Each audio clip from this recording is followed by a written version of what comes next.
work session. Yeah, I mean, just basically, you don't have to go through all of the motions. First on the agenda is the management budget overview presentation. Okay, thank you, sir. I'll stand up. You got that? Oh, I have it right here. Click it. Okay, thanks. Which one do I hit? It's, so if you're looking this way, it's to the right. Okay, all right. Before I start, I want to let the board know that, as you know, today's a budget work session. And what we're going to do is I'm going to go over some of the numbers that you already saw back on July the 12th. August the 12th. And they're just some overall numbers, and you've got them in your books there. Wanted to let you know that, as you recall, on the calendar that we set up, that we have two more budget discussions on the 9th and on the 18th.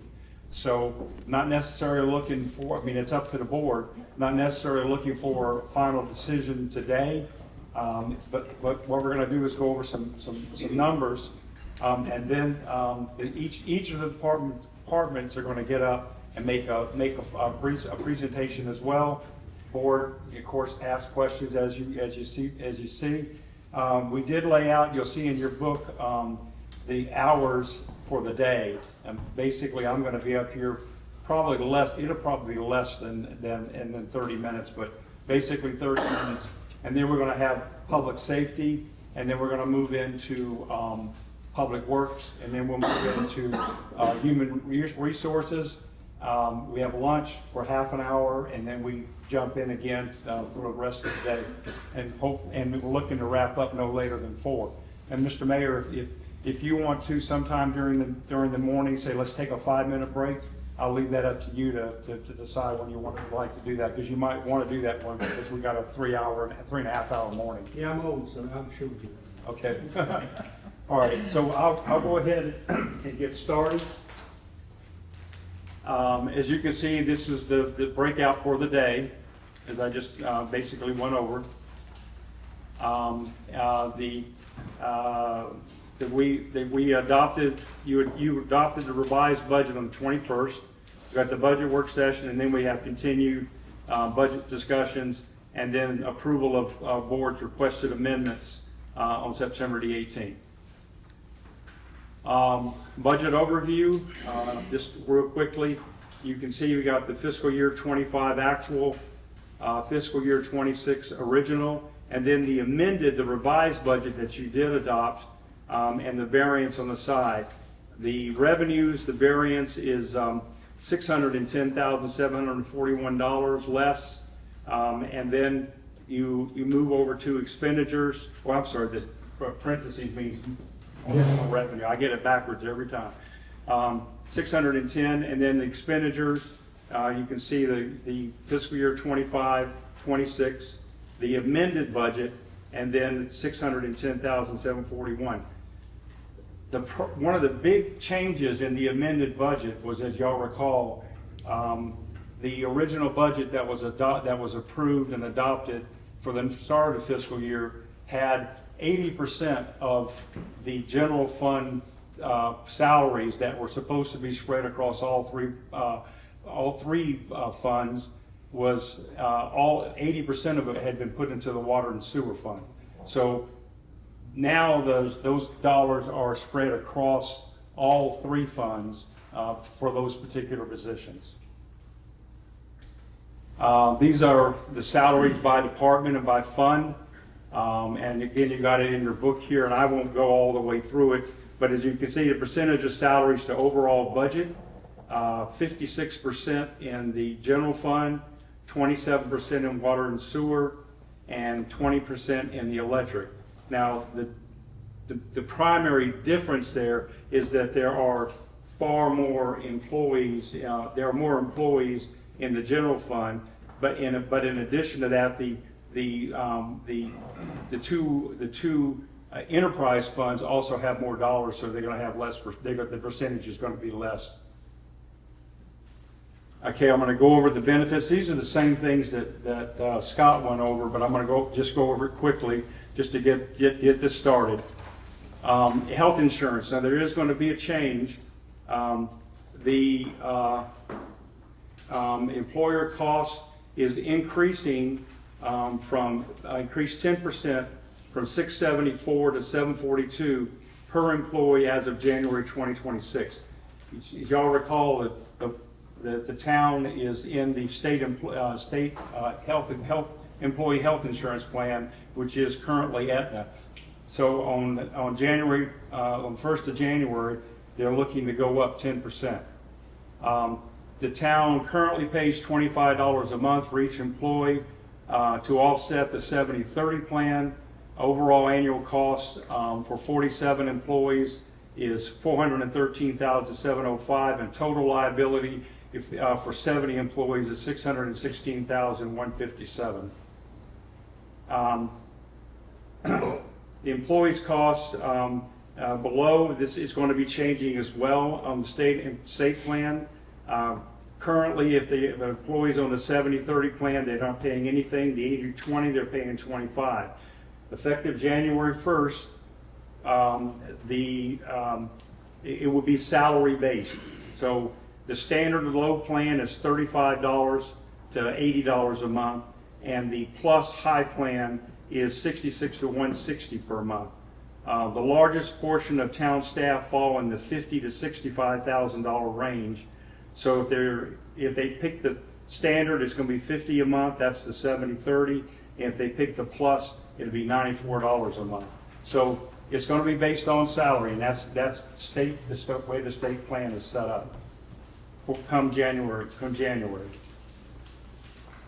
Health insurance stipend, as we said before, there are 11 employees getting $400 a month, $4,800 annually, because they elected to decline the state health plan, and the town decided back in 2015 to current annual cost is $52,800. Those are 11 employees that have that. You'll see the dental and life. And it's the town's paying $24.44 a month for dental. The current annual cost with 60 employees is $17,597. Total liability $22,583. And then you have life, accident, and what is LTD again? Long term. Yeah. Okay. The town is paying 88 cents per $100 salary for each employee. Total liability of $41,283. Vision United Healthcare, town pays $530 a month per employee, and the total liability is $44,52. Local government employees retirement system. The town contributes 14.35% of general fund for general employees and 16.10% for sworn law enforcement officers. Those percentages are set by the local government retirement system and by the police retirement system. And I will let you know that those percentages do have an increase annually. Now they do. Annually to keep up with the cost of living. And for years, just as some background, for years, that percentage by the employer, the town, was down below 10%. But the retirement system was losing money, and so the state changed that, and now it's a higher percentage. Employees pay 6% of their salary into the system, and the total liability, if we're fully staffed for the town, is $705,000. And I guess most everybody knows this. If you're working for local government in North Carolina, you are required to be in the local government employees retirement system. So you have to contribute, both the town and the employee.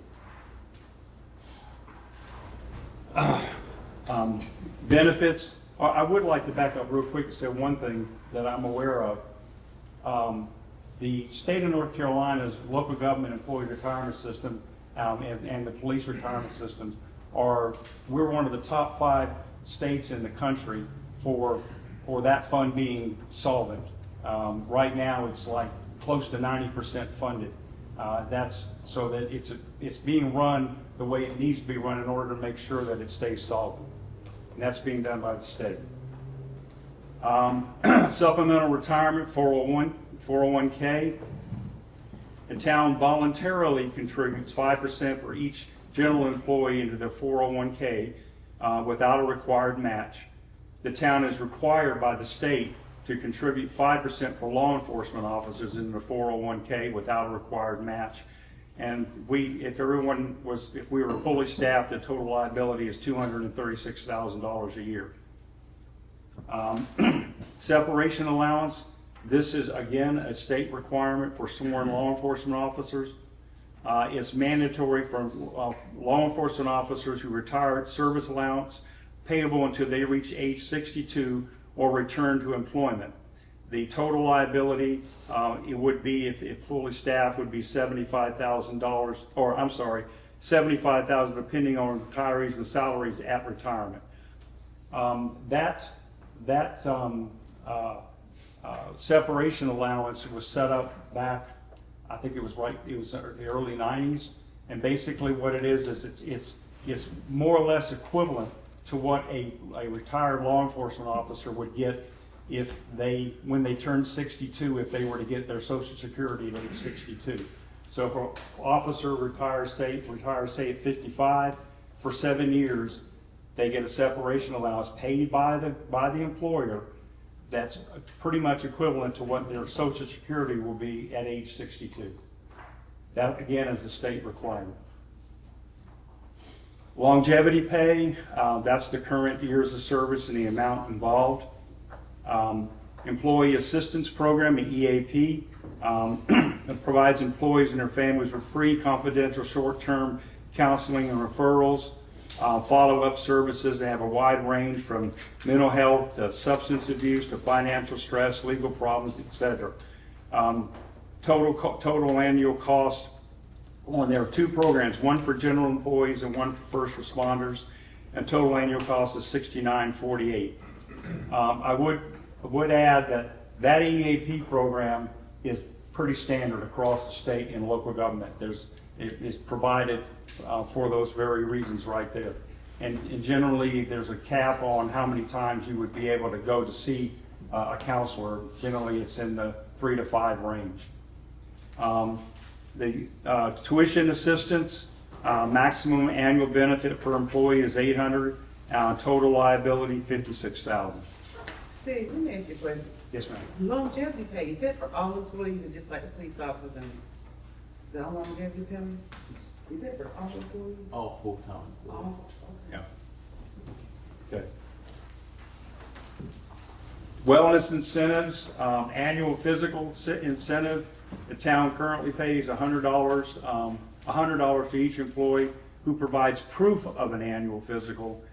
Fiscal year 2025 is $3,400. Last year, the total liability, if everybody did it, would be $7,000. Gym membership, the town pays a gym membership to each employee who likes to use one. It's a $20 value, and it's only valid at 3 local gyms. 10 employees currently do it. If everybody did it, it's $2,400. If everybody did it, it would be $16,800. Athletic shoes, town reimburses employees up to $100 toward the purchase of athletic shoes. Again, that's part of the wellness incentives. Fiscal year 2025 was $2,350. If everybody bought tennis shoes, it'd be a liability would be it could be as much as $7,000. You notice it is up to $100 annually. Townwide expenses. Now, what we did was rather than have each department get up and say, well, we pay this for electricity, and we went ahead and just put all the townwide expenses. Utilities, a total budgeted amount, $468,094. That's electric, water, sewer, and natural gas. Total internet and cellular service, as you can see, is $56,423. Office equipment rentals includes scanners, copiers, and postage machine is $26,646. And office supplies, total amount is $21,650. Again, townwide expenses, building supplies, maintenance and repair, Total budgeted, as you can see, is 84,426. You have janitorial supplies at approximately 35,000. Equipment, supplies, maintenance, and repair, broken out by funds with a total amount of right at 291,000. And then at the bottom, you have uniforms for police and fire, public works, and electric. And you can see the dollars there. They spread across the various departments. Townwide expenses, IT expense, IT services, total budgeted amount is 249. Legal total amount is 100,000, and economic development total amount is 55,000. Cell phones. These are town issued. Currently, 15 employees elect to utilize a town issued phone at $41.67 a month. The town, as you can see, is responsible for the related cost of those devices and a total annual cost of $7,500. Cell phone stipend, currently 13 employees elect to receive a cell phone stipend in lieu of a town phone, and the amount is $35 to $50 per month depending on position. The employees is responsible for all the other charge or other expenses related to a phone. Total annual cost $6,360. Steve, how do you figure that though? You've got who's at 35 and who's at 50? Why would it be across the board the same thing so you can keep up with it? I don't know. That's which way it's been set up over the years. It's the only thing I can tell you. See, and that was another question of mine on several of these things. It's been set up in previous years by somebody. Don't know just what all that this board or the board previous approves or don't approve. When money is spent like that and positions are made, I'm just wondering, does it go to the board or not? Something like this probably wouldn't, but No, I'm just, actually, any of these go to the board could decide what to fund and what not to fund. Ma'am? Yes. So Scott was actually able to find a town events and cell phone policy dated, what was it, March 21st, 2021. Okay. No, Ah. 2011. That's what I meant. I went through the minute books for 2011. There wasn't a meeting on the 21st. I couldn't find anything that had gone to the board. On March 8th, 2011, there was a social media policy approved, but there wasn't anything specific around cell phones. But in terms of the $30 and $50, at the time, it was for department heads got $50 and other positions got $35. Where that came from, again, we don't know. If we can look buy that phone for $41.67, why would we reimburse $50 instead of just providing the phone? That's what's in the policy. Right. You could do, you as the board, Commissioner Evers, you all could make that decision. Or you I could just change wondered the how it's set up. Alan, you're a department head. How much do you get? $35. Right. Okay, you just said, well, department heads got 50 and others got 35. I was just wondering at what point is all of this stuff, out there, or made where it would be simpler so we could look at it and say, you know, either they need it across the board, all of them, or they don't. Yes, sir. To put it bluntly, when you all do your budget every year, you ought to be presented all these numbers every time you do your budget, and then y'all decide what there's gonna be for the coming year. And so these have been rolling over for the years, but it should be something that you all, and that's why we're putting this up here today, is to show you what's in the budget, and it's up to the board to decide what you want to fund. So the $50, $41, that may be people like the town manager. Because other than that, who else would get that then? I mean, Well, typically cell phones for department heads, for crew leaders, supervisors, that's not unusual. In fact, there is a necessity for that kind of thing at Right. those levels. At other levels, that's up to the board to decide what you want to fund. just like Alan was saying, he only gets 35, he's a department head, so I'm saying that 50 must be the town manager then, if he's not getting 50. No. No, there's, There no, are other there's, department it's heads all that get over. 50. Like, they- Yeah. Right. Nobody's here that can answer that question. Right. That's all I can say. Nobody's here. Well, actually, as far as the town manager's concerned, and I will tell you, your town, whenever you hire a town manager, you negotiate with the manager what level of benefits you're gonna provide. And so, I think y'all recall when, Lee Worsley was here, he told you that the manager has a separate written agreement, and you all negotiate what you want to have in that agreement. And we have sat down and done that in the past. We have done that. But as far as the employees, does the town manager sit down with the employees? And we don't sit down with the employees that are hired and go over anything that here's what we're offering. The town manager, in terms of offering to employees, should be based on policy set by the town board. It's not something that the manager would negotiate back and forth with employees. So whatever policy you all want to set, if it's in terms of cell phones or stipends, that's the board's decision to make. That's why we're here today, is to show you what's in the budget, and then what you all might want to make changes in the policy. Well, I would kind of like to set it up to be kind of like some of the other towns around us.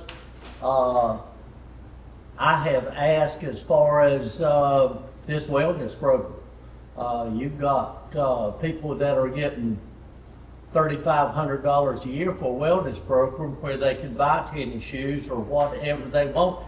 And at the end of that, I was told that if you don't use it, it rolls over into your 401k. That's what the city of Cary does. I was talking to a fireman that was up there, and he says, "Why are y'all talking about a $100 pair of tennis shoes?"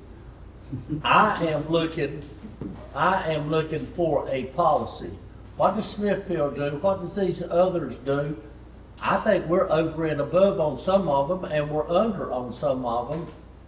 I think the board needs to sit down and decide what we're going to do and who we're going to give, and then we won't have this like somebody coming in and we're going to give you $400 stipend for your car, but we're not going to give anybody else that. That's right. It's, again, the policies are whatever the board wants to set. But the board sets the policies Yes, sir. for everybody, and the town manager, we have always sat down and gone over as to what we're offering. For the town manager, yes, sir. Yes, okay, but that's the only position. That's the standard practice, yes, sir. All right. Anything else? Okay. I do have Oh, one question. yes, ma'am. So I don't have a problem with a wellness benefit at all, because I participate in mine. So the local government, the local government offers that for all employees. So they don't have a benefit, just say maybe through UNA, that will cover that so that the town would not have to incur the expenses of the wellness program?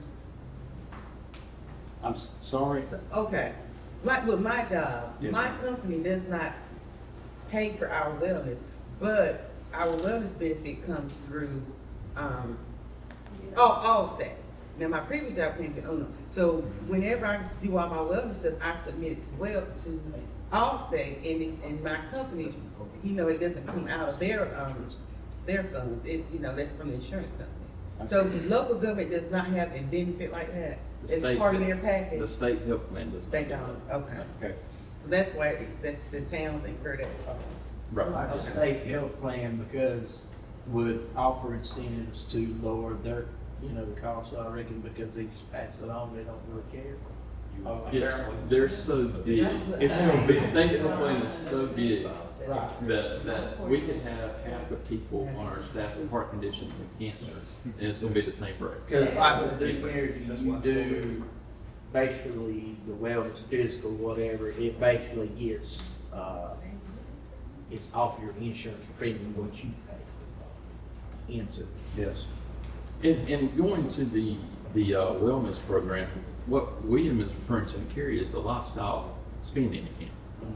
Well, you And- have two different options in theory. You can either, like I do an HSA. You It- can either it's take just- $3,500 a year and put it in an HSA, which is what I do. Yeah. Right. Or they'll give you a $3,500 reimbursement program where if you want to go buy a set of golf clubs, Right. you go buy golf clubs and you put in a receipt and they will return it. The $3,500, they call that the lifestyle, where the reimbursement program is where they will, the $3,500, if you don't use it, goes away, which is why a lot of us older people choose, the older employees that don't need golf clubs choose the HSA Yep. because it's an investment account and basically it runs just like a 401k. And then when I retire, whatever month I probably got $20,000 in my account from when they started paying the $3,500. And what happens is when I retire, I can draw that just like I can a retirement plan. But what you got to understand is right now, all this stuff, we're administrating in my department on a very basic level. You start getting all this, you're gonna have administrative costs. Now, what we do, and she's correct, so like, I get $100 a year for a physical. But that doesn't come from the town.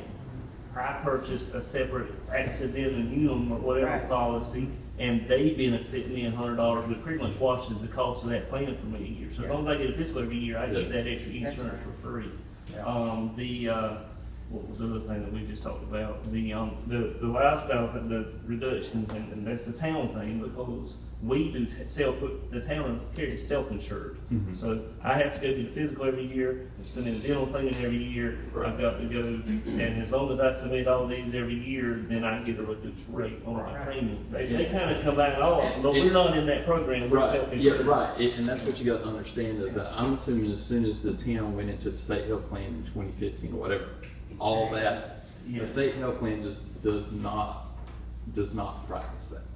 It doesn't do that at all. Here's your premium. And of course, the purpose for a wellness program is to try and help the employee to stay healthy and not have a claim or a cost to the health insurance. Or even more basic than that, to come to work, to not be sick all the time. Right, right. You know, sick time costs the town money. Yeah. Pay I'm money out. surprised that you all are not paying out, or the town's not paying out the entire amount, that's free money. Eh, Okay? Well, on that, let me ask you this. How do we get into, and do other towns practice this as far as your health insurance stipend and the people that opt out? I don't want your insurance, we're gonna give you $400 a year, or we're gonna give you $1,000 a year. Is this set by the town to When come up with this? When I got here, I had never seen that before. And I haven't. Yeah, I've raised questions repeatedly about it.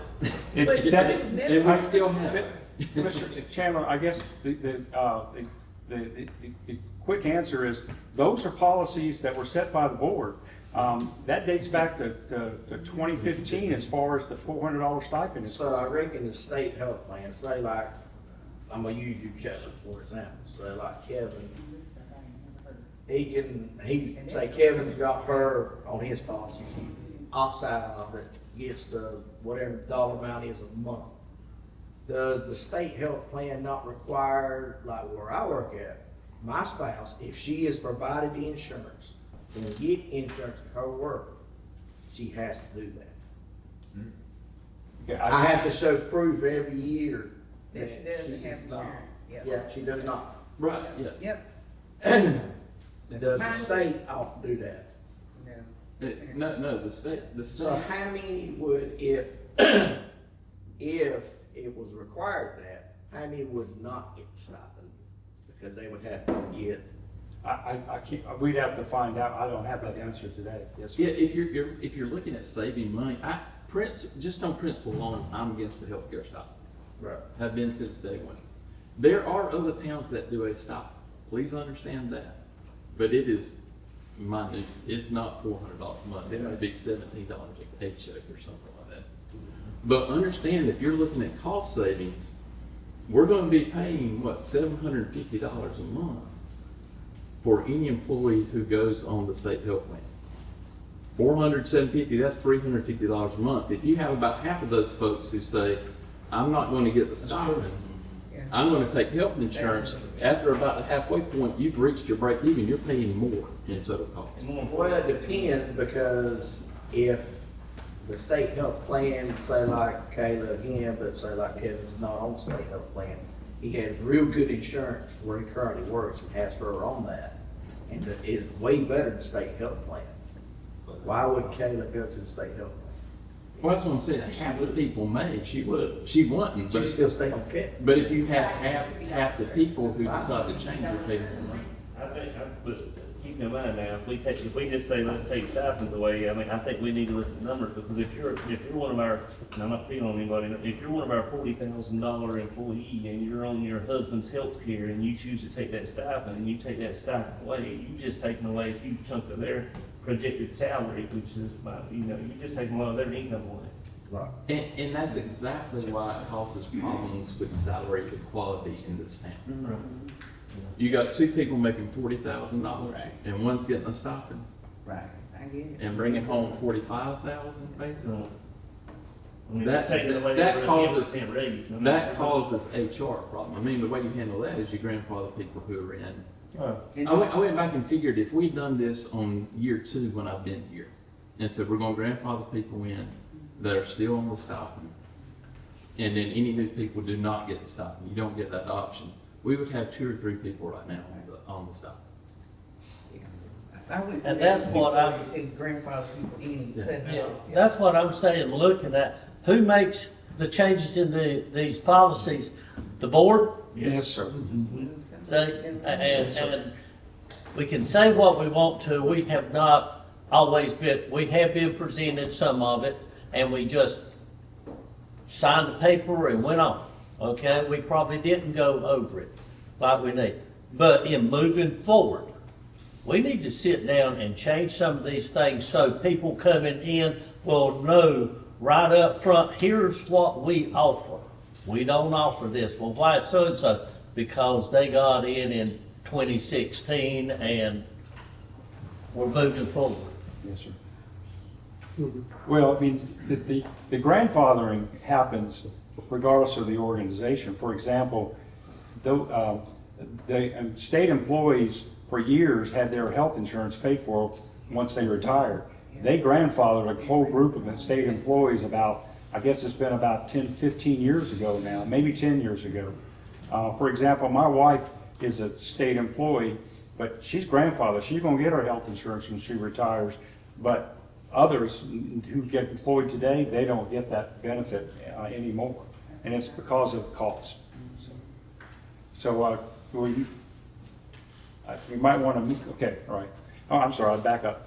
This is just a quickly showing you what our enterprise fleet costs are at the moment.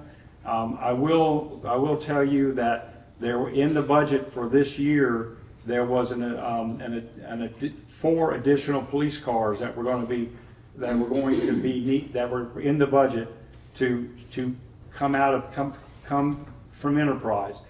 Those were not. That was supposed to be as of September 1st.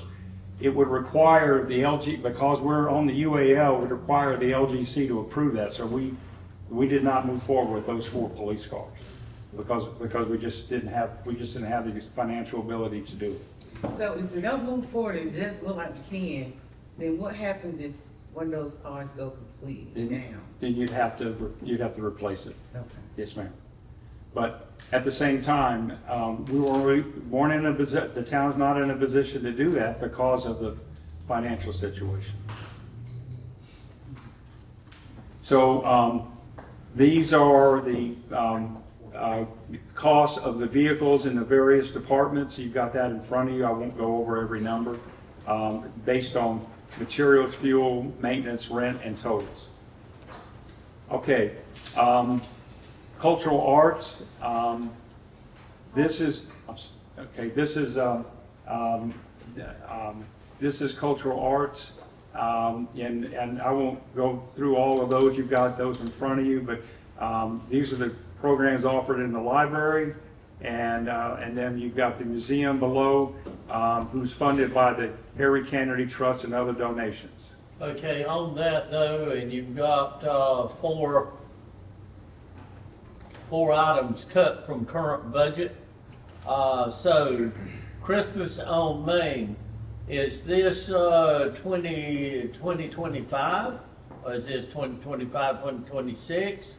Hallowfest, I mean, $600. That's cut from the budget, and that $600 is for what? Those are the cuts that you made in your revised budget. I can speak on that if you'd like. Okay, go ahead, I'll let Caleb. So the Christmas on Main, Hallowfest, Community Day, National Night Out, and Back to School events were events not hosted by the library, but events that they participated in with others. So those amounts were what the library brought into the event. The event will still go on without those figures. The top two, the summer reading and the school year story time are your two biggest draws for the museum. In June, door count jumped from about 1,100 the first 4 months of the year to 1,900 in June with people using summer reading, and then it jumped to 2,000 in July. So Derek and his staff are very adamant, those top two, that's why they remained in the budget. That is where we served the most people. There was I think 900 people attended programs in the month of July when school was out. So that's why Derek was willing to say the miscellaneous expenses he uses for Christmas on Main and the other events to better serve the town's citizens and continue giving those services, but also being cognizant of the budget. He was willing to take away those charges or those expenses for the other community-based events. Outside of that, and Commissioner Chandler, like you were saying, those are for this fiscal year. So yes, this year on Christmas on Main, he normally would get some type of the light up classes or things to give out to the kids for those events. These are the types of things those funds were spent on. Those are the cuts. The Hallowfest was he would buy extra candy and do the trunk or treat for kids. It's not a substantive part of those events as a whole. Other than those programs where he reaches all of the citizens, the kids, the next highest purchase he has is clearly going to be books. He wanted 18,000 this year because we need to do some update to the circulation. He was able to bring it down to 12,000. We can't go less than that because we have a monthly subscription with the vendor he uses, and that is the bare minimum for him to be able to keep that subscription and still get books he needs for circulation. How much is the Harry Candy Trust ballpark per year? So it's dependent on the return on the trust. We figure it based on the previous year and what the market and rates look like at the time. This year we have it at 60,000. It has decreased a bit every year, so that's why I think last year it was 63 to 65. We dropped it to 60 this year. How many other departments did you drop these other figures from? I mean, we had, National Night Out or Community Day is usually in August. We hadn't had it this year. So those figures, we didn't put on anything. What's usually held in August? I was gonna say, the Community Day should be the beginning of spring sports, correct? Yes, ma'am. So that's the big kickoff for the spring sports. August would have been the back to school event, probably. National Night Out. I think I remember when it was, because it was rained out last year. is scheduled for October. Because it got rained down. Generally, National Night Out is in August, correct? Right, but we started doing it in October because of school. You might be thinking about the hoops for kids. Is that what you're saying right out there? Friday night hoops? Yeah, but that's not there. Yeah, I know. I'm Yeah. saying, is that what you're thinking about? That happened in August? No, they just said, they've changed it. Right. It's always been in August and they've just changed it to October because it's cooler. Okay, and now it's not currently funded. Building repairs, the air conditioning unit is 28 years old, and window caulking and replacement. That's on the old bank building. Yeah, so the window caulking and replacement, based on the previous quote he had and the inflation, we had it at $11,500. That was originally in his budget this year. Again, when we had to go back and do revisions, he was willing to push that out for another year. That's on the library, and it's just the fact of the age of those windows, the seals are dry rotting and they are leaking. So while the library and the museum are in perfect spaces and that the gorgeous buildings, they are aging buildings, and the cost of those repairs is going up annually.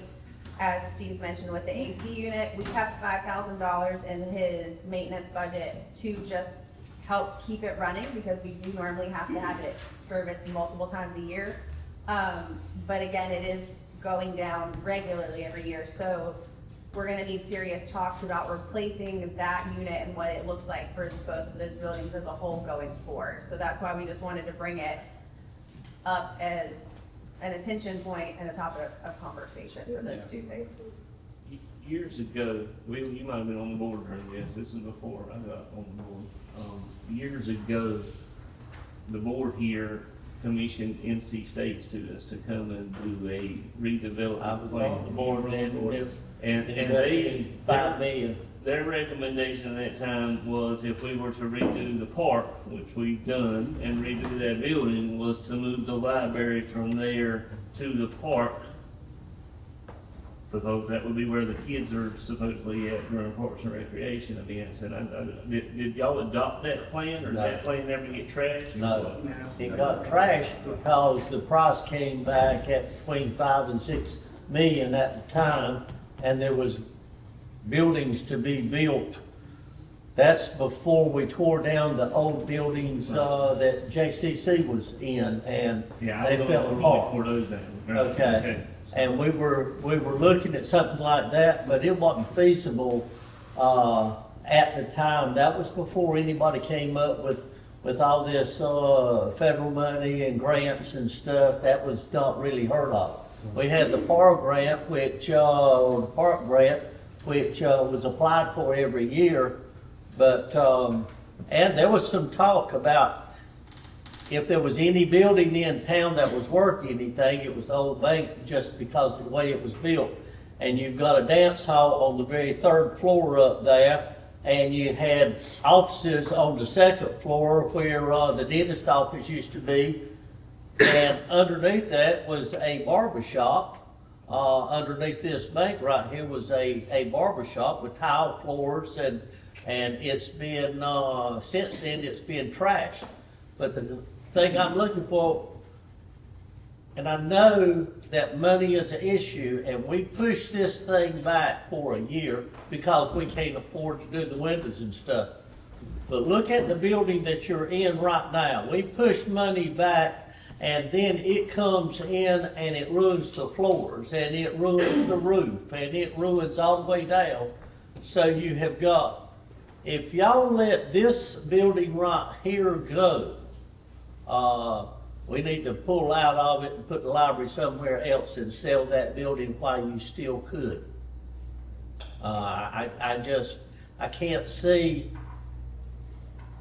at least I don't know about the air. I know the air condition is where the basement is now, and it's set up because it flooded one time and we had to replace the air condition because the area on the right side of that building where the stairs go down, that's where they have set the air conditioning units, and it got clogged up, and the water came up and ruined the air conditioners. I think insurance picked that up. So the air conditioner probably isn't exactly 25 years old. It's probably 15 years old. But I agree. You keep pushing projects back on some of these buildings, and the next year, instead of $25,000, it'll cost you $50,000, and then all of a sudden you'll have a $200,000 job that you can't get funding for. Yeah, you're correct, and so you have to decide which areas you want to fund and which ones you don't. And as you recall, our CAS position in July was $750,000 in the hole. Yeah. And there's no fund balance right now, and so that's why we're presenting everything we can present to you all, so you can make some decisions about what you want to do. I think we need to have, and I agree with you, Will, and that's why I brought. we've got government, you can't look at it like a business, because government does a lot of stuff at non-profit, right? That's And right. we've got the museum, which I absolutely love, I was on board there, I was on the board of the library with Derek, and I love the library, and, but they're in two very expensive I mean, remember we had termites in the museum a couple of years ago, maybe 3 or 4 years ago. They're very, we've got a vacant lot on Main Street that we're having to pay to mow every year. We've got a cemetery that we mow every year that does not bring any income. We ought to find a way to give that thing away to somebody. But I mean, we've got so many properties that we're maintaining that don't bring in any revenue, and all they are expenses. And those expenses get greater. And to put an AC unit on a building to use a third of what that building's capable of is what our street money goes towards. And that's why we don't have any money to do it. Yeah, and the only thing in air conditioning, properties. the only thing in air conditioners is that one part down there. It don't air condition anything up above that. Right, but I'm just, if we're ever gonna pull out of this, because this hole didn't start with us.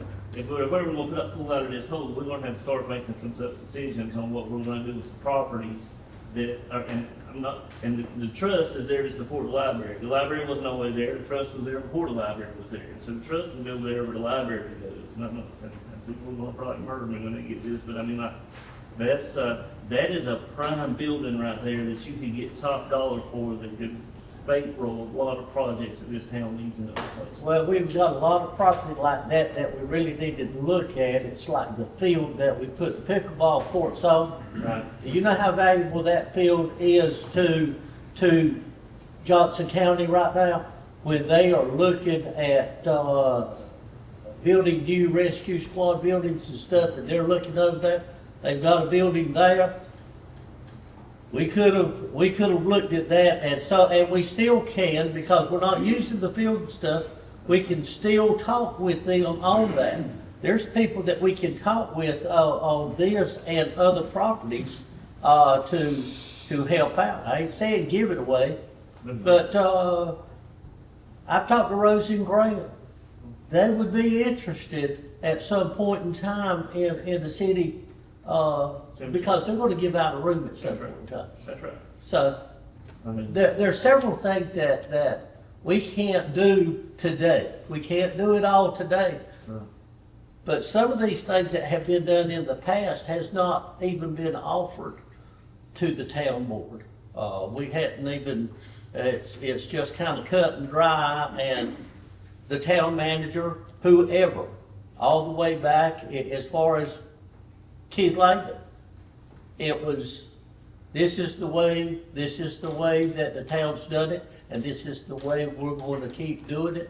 So, not pointing my finger at any one person, I just want to be, if we're sitting as a board that's elected by the people of Benson, for Benson, I'm sure not sitting up here for no salary. But I've got to be made aware of what's available and what we need to do as a board to put some rules and regulations up and stick by. So, Something else too, I think it obviously, if we don't do these preventative repairs, it can cost us more. We got a choice. That's the first thing we can't do. We can't do the preventative repairs, we got to money for somebody else. Well, this is what I think. I think it's like William and Will have said. This board, and looking for our next manager, we have got to come to a clear understanding that this board, because we are, we depend on the citizens of Benson to put us in office. Not only that, we owe them. And being town leaders, we've really not made some really good decisions because we've not known.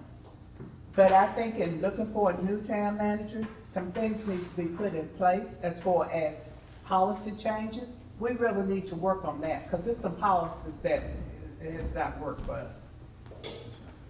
So I think that's gonna be very important in the coming term that we do that. Okay. Now we're gonna move into public safety, and police chief's gonna be first.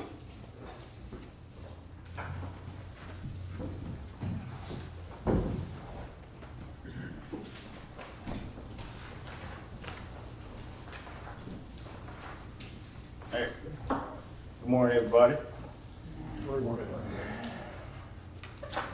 Y'all have seen the figures, I'm sure, but just as a review, our original 25-26 budget was $2,144,000 change. With the revision that was approved a few weeks ago, that figure dropped to $1,999,664. The pie chart here shows the percentages of how that money is distributed. Salary and benefits is 86.5%, and fleet costs, which is vehicles, the enterprise costs, the repair costs, stuff like that, is 7%. So that adds up to 93.5% that is already allocated. Annual expenses that the manager just spoke about, supplies, maintenance, and repairs, that's another 4.5%. That's, just our day-to-day costs and stuff like that. So to break down the next series of stuff, is the one fund is non-capital assets. Right now it's funded for $2,000, and that's for a 35mm digital camera for the investigations team. There's $1,700 for replacement batteries for handheld radios. Our radios are about 8 years old. We try to replace the batteries like every 3 years because they do wear down as you cycle them and drain them and stuff. So that's a needed expense. And in non-cap asset public safety, we have $14,500 budgeted for that. That is to go to vehicle partitions, which we have an $11,000 quote for that. And then just body armor that we have to buy for new employees or anybody whose body armor ages out at 5 years. The next slide is for the actual services we provide.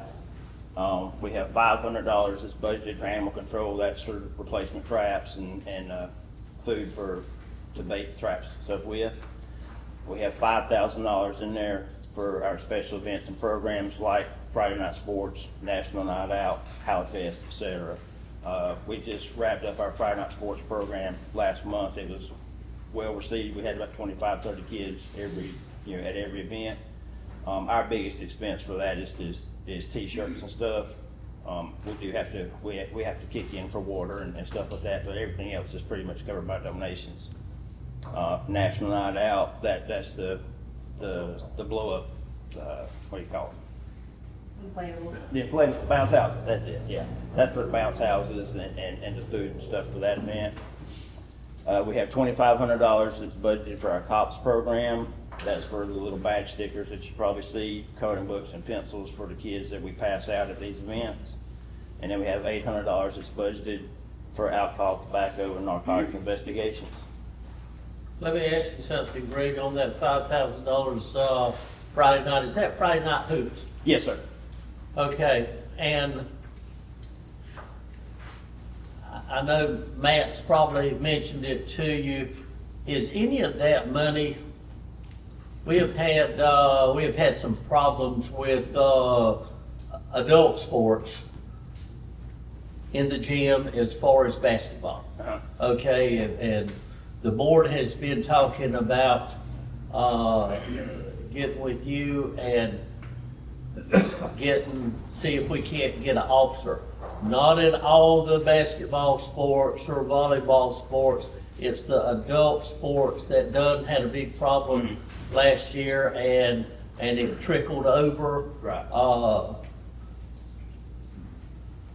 Would that be part of that 5,000, or that would be over and above if we had to? If we have to staff it, that's a salary cost. Uh-huh. And that's something that would have to be looked at by either, Parks and Rec or even the people renting the gym for that purpose of paying that cost. I don't think the town should absorb it. No. But you don't have the staff, you wouldn't have the staff now to put somebody out there for a couple hours, one night a week? I mean, we could probably make it work. I don't know I really don't know just how often, but Yeah. I do know it's a big concern with the citizens because every time I've said in a meeting, somebody has chimed in and said, what are y'all gonna do, about the fight that broke out over in Dunn or whatever. Yeah, And it's adults. Ownership. It ain't got nothing to do with children. It's not adults. I mean, that was the youth sports game. I think they were like 14 years old. Adults went on. Adults got into it, but it wasn't an adult event. Yeah. The adults were the ones that were kind of taking the problem. Yeah, we could probably do it on a short-term basis, but to commit for all summer long, or whatever the program is for, I would encourage that we make the sponsoring, group. Pay for it. Make them pay for it, It's yeah. not like that real. Right. It's not real. With the new offers that just happened, what's your staffing level right Currently, we have one vacancy remaining. now? Okay, so that means you got 16? We had 15. 15 on 16, okay, 15 on new, and you got 16 vehicles, so everybody still has a vehicle, is that right? That's correct. Okay. The 4 that were cut, they were replacements? They were replacements, yes, sir. All right. And it was actually 6. Okay. But yeah, they were replaced the aging vehicles. As far as training costs, we've eliminated the majority of any extra training for this year.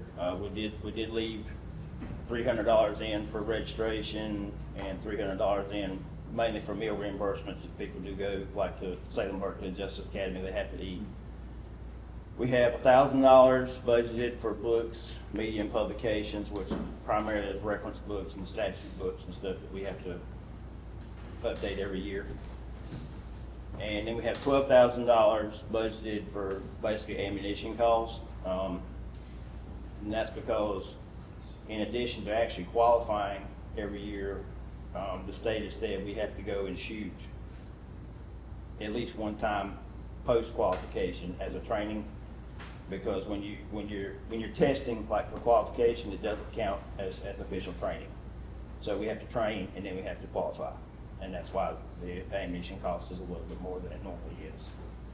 Well, I'd rather spend that money there to make sure they can shoot straight. Right. Then I had some of this other money. I go back to services. Y'all get a whopping $800 on alcohol, tobacco, and narcotic investigation. Right. Seems like the figure should be $5,000 on that, and $800 on the other. What does that go for? The $800, what is it spent on? It's designed to like if you're gonna do an alcohol campaign, you get an undercover person that comes in, an underage person, and they go to different stores and they buy alcohol and stuff, or you use an undercover agent, if you want to call it that, to go and make narcotics purchases and stuff like that. That's what that $800 is for. How much of our narcotics stuff is being handled by the county, correct? If it's a large scale thing like that, yeah, because y'all probably aren't aware of this, but the regulations, if you want to call it that, almost necessitate a professional informant. Anybody that you want to use to do those kind of purchases has got to be approved by a district attorney's office. They can't be on probation. Essentially, they've got to do that as a profession. So if we have a larger scale incident like that, then yes, the county would normally come in and do it. Where we excel is street level interdiction, traffic stops, knock and talk, stuff like that. Just in the last few months, I mean, we've made some pretty sizable seizures of methamphetamine and cocaine and stuff like that just off of traffic stops. The 2 new guys that we just hired in from Sampson County and Clinton and stuff, they're killing it. They're really good at that stuff. But to run a campaign, you've got that cameras, you've got to have. But that money covers them kind of through salaries. It really has nothing to do with the $800. No. Okay. No, that's just for making buys. I know I keep hearing it about our drug situation and one thing, and the big problem we had with the hotel at one time, and we got the alcohol fire, ATF Yeah. came in, and some of it, a lot of it has changed. Are we still good there? That'll do. Yes, sir. Yeah, we're Now, how much of that $800 a year goes to that?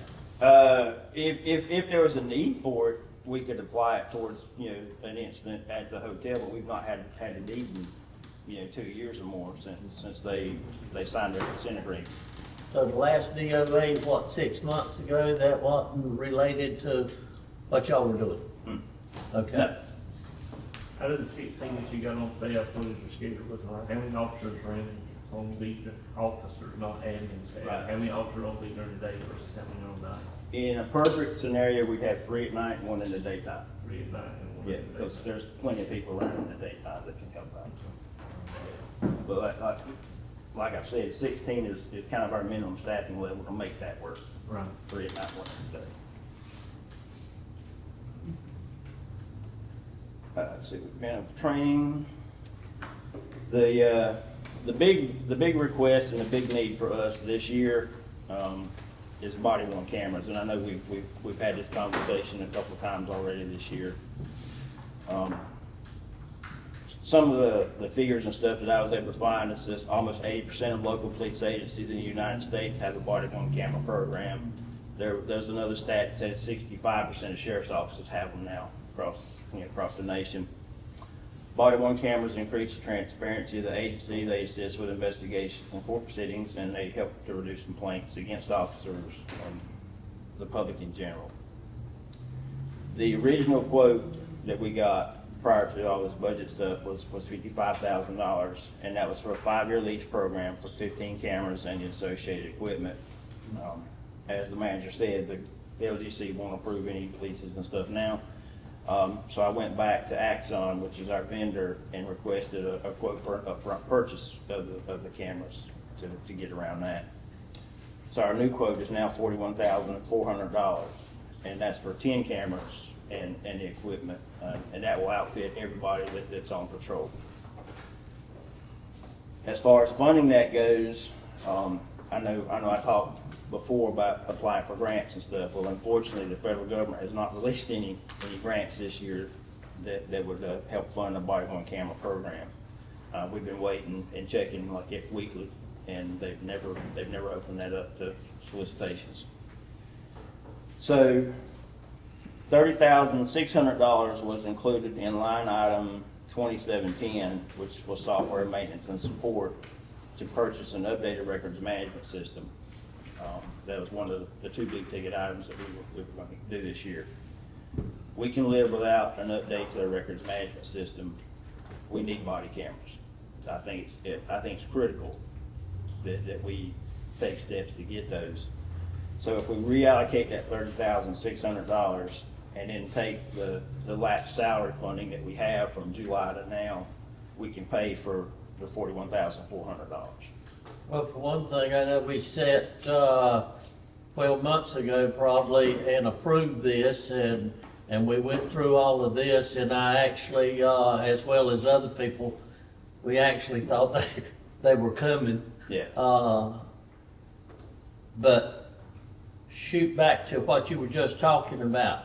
You can cut what?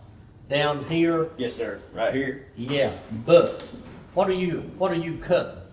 What are you cutting? Instead of purchasing an upgraded and updated records management system, which is how we do our incident reports and stuff, arrest reports. Are you sure that that's what you need to cut? How much problems can you get to if you're going to do away with the way you manage? We're not doing away with it. We would keep what we have now currently. It works. It's just outdated. This is for new stuff, not. Yeah, this is a totally new program. He'll still have what he's been doing. Okay. Yeah. Essentially, So if somebody wants a copy of the attorney, yeah. you're not cutting any of No, that. we're not Okay. eliminating what we use now. But we're just repurposing the funding for a new system. Okay. Yeah. Which it's nice to have, but it's not to me. It's not as critical as body Okay. cameras. So it's not a part to make the cameras work? No, sir. Okay. No. So our estimated total with tax is $41,400. That's 10 cameras. That's 2 docking stations, which is how you charge them and how the footage gets uploaded. It accounts for the 10 mounting brackets where they'll go right in the center of their chest. Unlimited cloud storage, which is huge, because storage is the bulk of your cost anyway. It's called a tap refresh, but essentially what it means is that 2.5 years, Axon will replace the cameras that we currently have with brand new cameras. So How much does it cost next year? nothing. You're paying it up front. So replacing the two, there's another 40-something thousand, 2.5 years, or?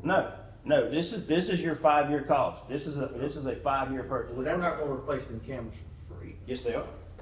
Well, no, Yeah, you're just because it's included in this price. including your cost. Right. So- You're just paying it up front instead of on a yearly basis. So what we're looking at is 5 years, so if we pay the 41,000 now in 5 years, we're probably gonna be looking at a replacement for that. Yeah, 5 years. Yeah. And they're not gonna come up at year 4 saying, now we're charging this much for cloud. No, because, I mean, you're signing a 5-year contract.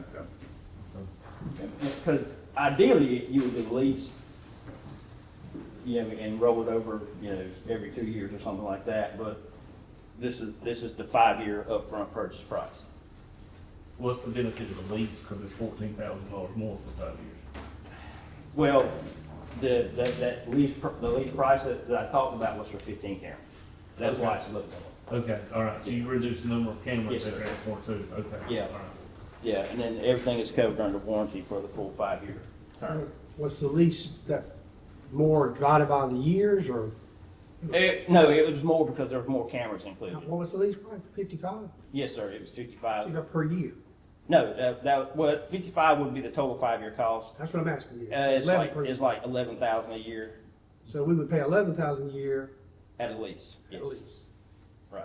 So But let we me can't ask lease you, because the LDC won't Yeah, let us. LDC So won't we're let gonna- us. Yes, ma'am. let me ask you, so do you share, would you be able to share the cameras since we have 16 officers and you got how many cameras? 10. 10. Can they share? You could, yes. Oh, Yeah, you could. But you're just putting the 10 out in the field, Yes, sir. no. not in the office. Yeah. The guys that are working in the day shift and at nighttime and stuff are the ones who need them the most. So they would have the cameras the majority of the time. So that was, so I'm just thinking about what we've done in the past 6 months with y'all. So we've given you more mileage for take-home cars. So and the reason for that was because the officer was gonna be able to take that home, and if there was an emergency, they didn't have to come to the station, they could respond. Right. The cameras that you're asking for are gonna be sitting at the station, so if they respond to the emergency directly from home, then they're not gonna have the camera.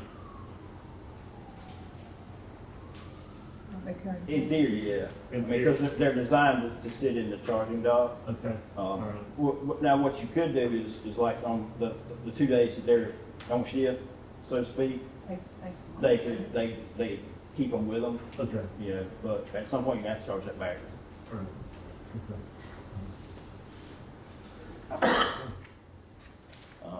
But for us, that is our big ticket request. I think it's important, if for no other reason than to give us some control over how our officers are behaving. Not that they're out there running wild or anything, but it gives us a method to go back and review what they've done.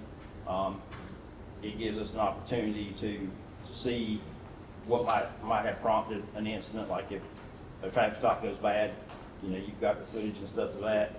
And it does help with court purposes, because that becomes part of the court record as well. And recall now, that request is still within the revised budget that you adopted, Right. right, that you adopted simply because you're moving dollars away from one purchase to this purchase. Okay. Yeah, it's just a reallocation. It's a reallocation. I believe that's what I have. Yep. That's what I have. All right, before we get to fire, anybody need to take a break? Yeah. I'd just like to say, Greg, you've got 3 officers out there that I know of that's getting a lot of recognition within the town. Mhm. They're getting out, they're meeting people on main streets. Yeah. They're meeting people at Pat's. Matter of fact, saw one of them at a funeral and I said, "How are you kidding?" I'm not.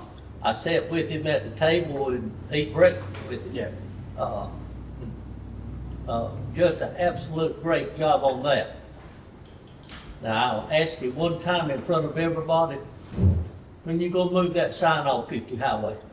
Oh, It's been out there eight months, and you get on 50 from 27, and it says 35 miles an hour. Well, you're in the 35, but within 100 feet, you go to 55. Turn the sign around, Yeah. so they'll see it's coming in 35. Yeah. I can do Or that. put it on 27, just do something with it. Okay. I can do I that. still have people ask me about that. So that's the dumbest place to put a sign on there. That was a response to a direct complaint from Yeah. somebody living there. You got to get them. Okay. Back in session. All right, now we're gonna talk about the fire department for a few minutes. On our agenda, we're gonna hit the certification and training, a little bit about the ISO, then revenue breakdown, and then all of our different revenue funds. That's one thing I really want to hone in on. Matrix, what are our greatest needs, and then what our amended budget. So first of all, we're gonna go into the certification and training requirements. So we have North Carolina requirements, which is the bare minimum, and then our ISO requirements. And I know that's two different things, and you can see it's two different hours. So North Carolina, every fireman in North Carolina's got to have 36 hours a year. That's bare minimum to stay on the roster or anything. So that's where we're at, for the minimum to be on a rated department in North Carolina. So for a new person, or somebody comes in to get North Carolina firefighter certification, it's 428 hours. Is what they want to spend in a seat, getting that. If you move on up to the EMT level, well, for your medical, just your Con Ed is 20 hours per month, 80 hours in 4 years. 20 hours per year, I'm sorry, 80 hours in 4 years to recertify. But for that class, it's 240 hours. And for the ones that have fire inspection, we have to get 6 hours a year, Con Ed. But if you take the class new for level 1, it's 40 hours. Then we move down to what our ISO rate, which we're blessed to have a 2. So we do a lot of extra stuff, obviously. But then you get down, all your firemen need to have 192 hours, and both of these are per the state. So your state is saying you got to have two different things, right? So they're based off of 192 hours. Facility training, which meaning now we have to leave here and go to JCC to a facility and get 18 hours per member. Hazmat refresher, you got to get 6 hours a year. If you're a driver, you got to get additional 12 hours a year. If you're an officer, you got to get an additional 12 hours a year. And a new recruit, they want them to have 240 hours per year. And this is to obtain maximum credit for your ISO rating. Like I say, we're a 2, so obviously we didn't quite hit all that within there. But that's for Kerry, who's a perfect 1. That's, you know, they meet all that requirement. So again, our ISO rating, what is the ISO? It's the Public Protection Class Program. Evaluates communities according to a uniform set of criteria, incorporating nationally recognized standards developed by the NFPA and the American Works Association.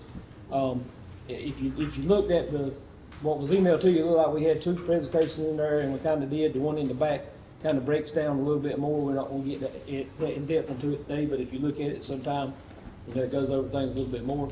To make this up, I will say that there's four different sections to make this up that gives us points. For instance, communications at 911 is 10% of our points, and we have 0 anything to do with it. I mean, that's out of our control, whatever they do.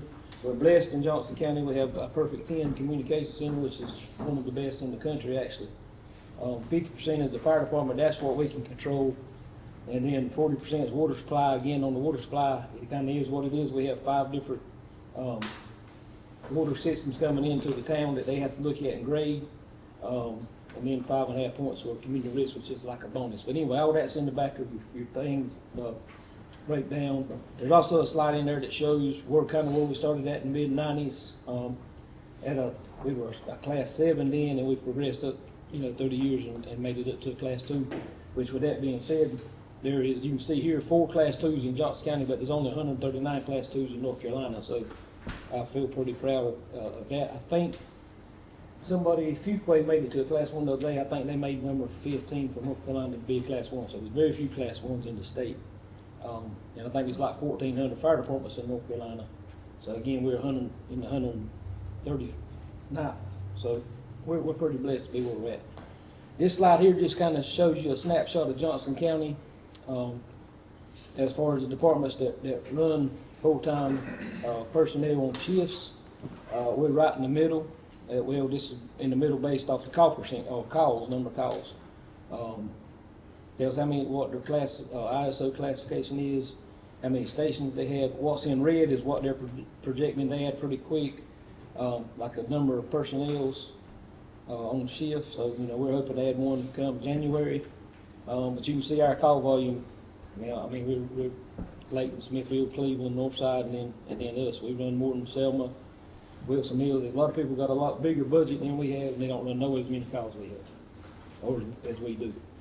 Elevation was the 10th department. They come online this year with full-time staff, and they only run 528 calls last year. So it's with what's going on in the county, it's going to be happening more and more and more. That's just kind of the things are going. For revenue breakdown, so our breakdown consists of money, the revenue that we have coming in. We're not the average town department. We get money from the what's considered the Fund 10, the town of Benson, from town of Benson current tax rate, Harnett County Banner fire tax, Banner and Johnson County fire tax, Matrix, what makes up in the county, and then our miscellaneous, which is MVAs and where we bill for motor vehicle accidents and also fire inspections. I got a question. Yes, sir. On the NVAs. Is that a set price for an engine? Because I just recently learned this was done. They charge $400 an hour for it. Yeah, so they actually asked us how we bill, but we've got a company that does the billing, and it's, of course, the board Yeah. approved it all. I come before the board years ago, 2007, I believe when we started. But yes, a set rate per engine, the engine covers your fee. So whatever the engine is, but then depending on what you do, if you do extrication, if you do this, that, and other, so, and then how long you're there. I can say we had a double transfer truck wreck on 50 Highway back in May. That one wreck paid us $14,000. Our part was $14,000. Now they probably charged $18,000, but the company that does all the billing, they get 20%. So our part was $14,000. That's the biggest one we've had. But yes, it is kind of a set rate. But no two wrecks are exactly the same price, but you might stay there a few minutes longer, we might do a little bit extra. So I got another question. So, and the reason why I know this is because it's done. So, if a company comes in, put in utilities, they cut the gas line, and they're at fault, do y'all bill? We don't. Done does. We do. So, Yeah, because I seen the bill $5,000 something, so we're losing out. If I go to a gas line cut and it's a contractor or something, I have on my contract for agreement that I've got to get that contractor signed saying they'll take liability and pay for us being on scene. Yeah, because it's their let fault. me rephrase that. We hadn't. I guess we probably could. Yeah, But, that one incident that was about 6 hours, it cost that contractor done $5,200 something. We don't guess it was been there for 5 hours. Yeah. And if you set up instant command, what Rodney told me, the cost goes up. But I hope there's a command on every situation. Well, I mean, it depends on how big it balloons, but that's and additional maybe we revenue. don't have one that big where I thought we need to get. Maybe that.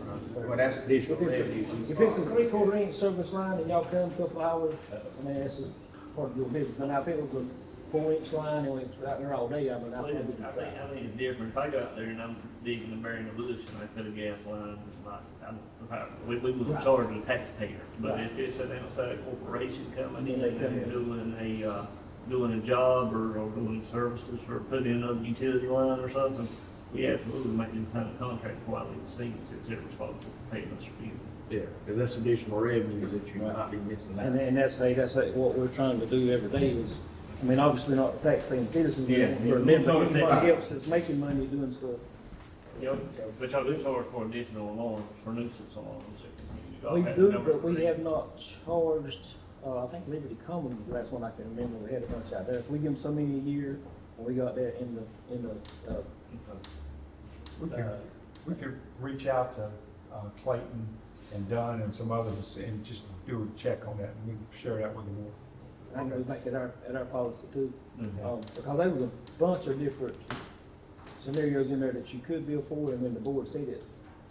I think we just done motor vehicle accident, like structure, you could do structure fires, but obviously we don't do structure fires, because any structures in our tax-paying citizen districts, so they're already paying property tax, so we want to do that. I know in the last 2 years, we have had 2 that we've been out on, that we've stayed 3 and 4 hours. One on Lincoln Street, right there on the curb, before they were building that house. He cut into the gas line and Hill Street. We blocked off everything and didn't let anything until y'all showed up and had to get a crew out of Gopher to cut into it and do it. And we were tied up out there 3 to 4 hours. And we did not charge anything for that. Now, we do on Rexall 95. I'll look back at it and see what we can do, and may have to choose to do that, I have to check with them, I have to bring something back to the board. From what was originally. I just know that everything, like, this is, like it's done right now, this is the third fiber company that's going in, and there's a lot of digging going on. You can be tied out there. Temperature was high. About 4 or 5 hours. Right, I'll look into it. So the town of Benson, current tax fund 10, fiscal year 25-26 on the amended budget, we are approved to receive $819,895. This is equal to approximately 12.8% of our budget, or of the town's 61 cent tax rate. So this is the biggest part of that. The blue is, roughly half the money comes from the town tax. Harnett County fire tax, we're approved to get $143,274 from fire tax and sales tax in our fund. This year, like I say, this money comes from Harnett County, it comes from fire tax. They allow us to get some sales tax. When you add them together, it's just over 15%, or 15 cent, not percent, but 15 cent. I think it's like 15.2. But the sales tax part equal, the fire tax in Harnett County, and the Harnett County district is 12 cents. And then they allow us to get a portion of the sales tax, ever how we figured that out, but it's, like I say, 3 cents. What it equals to on the fire tax side of our budget. Johnson County Banner Fire District, for what we cover with that, with the tax revaluation revenues this year, we got like a 50% increase over last year, so we're at $452,061 coming in from the Fire Protection Service District. We get an additional 13.5 cents. No, I'm sorry. The 13.5 cents is equal to the 452,000. Now the fire, for the ones that got any property in the county, the fire protection, fire tax, if you will, the service district tax this year was set at 11.5 cents, so we're actually getting a little bit more than what, like where I live at. I'm not in the town, I'm just outside town, so I pay this. So I'm getting charged 11.5 cents, but I'm getting 13 cent worth of services, if you will. The fire matrix, it was set up. We done that I think 4 years ago. This year we're going to receive $191,500. Again in the 10 and Johnson County, Harnett County, back. Again, since these monies come from outside of town, this is what I wanted to talk on down here just a minute. We're getting 19 cents from Johnson County, and then what we get from Harnett County. But that money needs to stay obviously within the fire department. We don't need to go anywhere else. So that's what we strive to do. So here's just a breakdown of the matrix funding as it is today. $40,000 for our ISO funding, since we're a 2 rating, is tiered down like that. My first responder, so the county gives us $75,000 and that's based on the number of first responder calls you run. We run over 800, so we're in the $75,000 group. Our extrication funding is $15,000. Our supplemental expense funding has got like 10 different things added together, $25,000. And then they give us $36,500 staffing for, that's figured for one part-time person, Monday through Friday. So like I say, all that equals up to $191,500. So now what are our greatest needs for this coming budget? I know y'all, it has been approved, so I mean, y'all heard in the past. Our plans is to hire 3 captain positions. Looking at September, October, just all depends on how this shakes out, but go ahead and do this process, up front, but still it won't start till January the 5th. And I put that on there. I went and looked at the 28-day cycle, and that's the first day of that after January 1st. So we currently have 2 budgeted vacant part-time firefighter positions open. We hadn't filled them yet. Again, we're just trying to wait and see how things shake out, but these really do need, positions really do need filling immediately. We just haven't done that yet. But with the way we work, we're based on, I'll count myself, but 4 people at the station per day. So since our last, we had two vacancies. Since then too, we some days we fall short, and I have to count myself or whatever. But I mean, we're making it work, but we do like to fill them in pretty quick.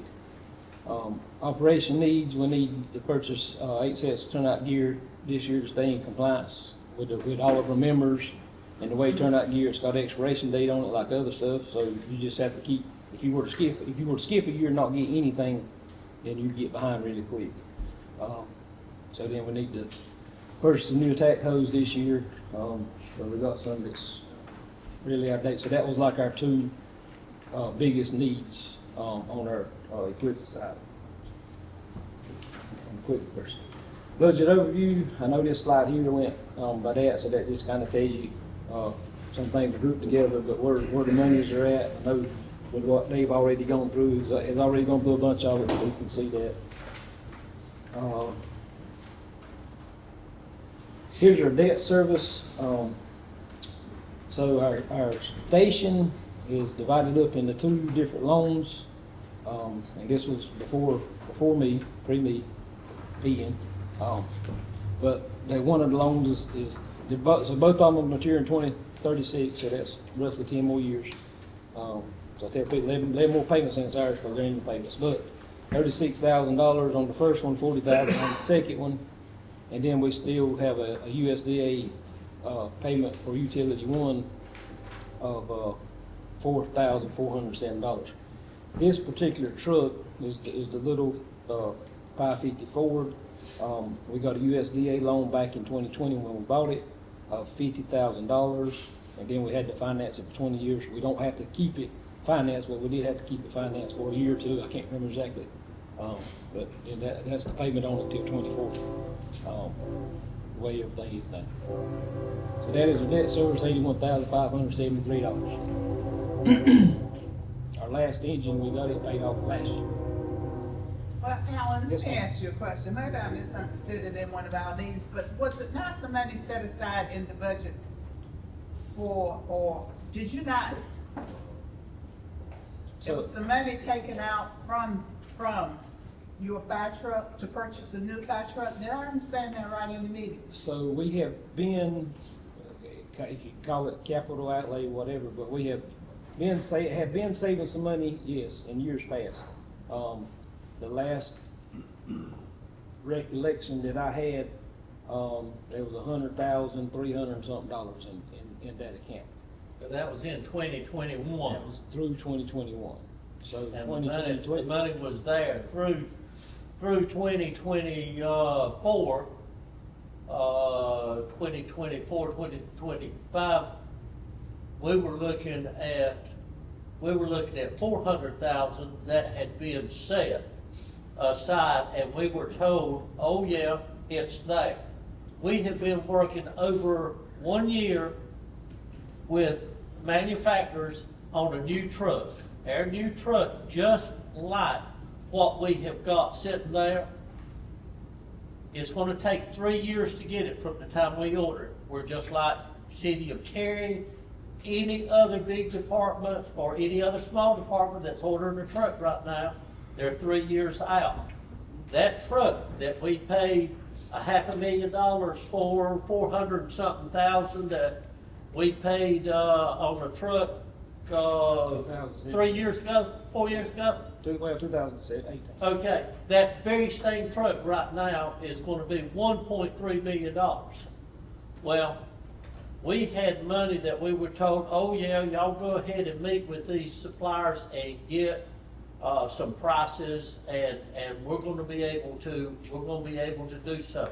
We can't do anything because we can't borrow any money whatsoever right now, until things get squared away.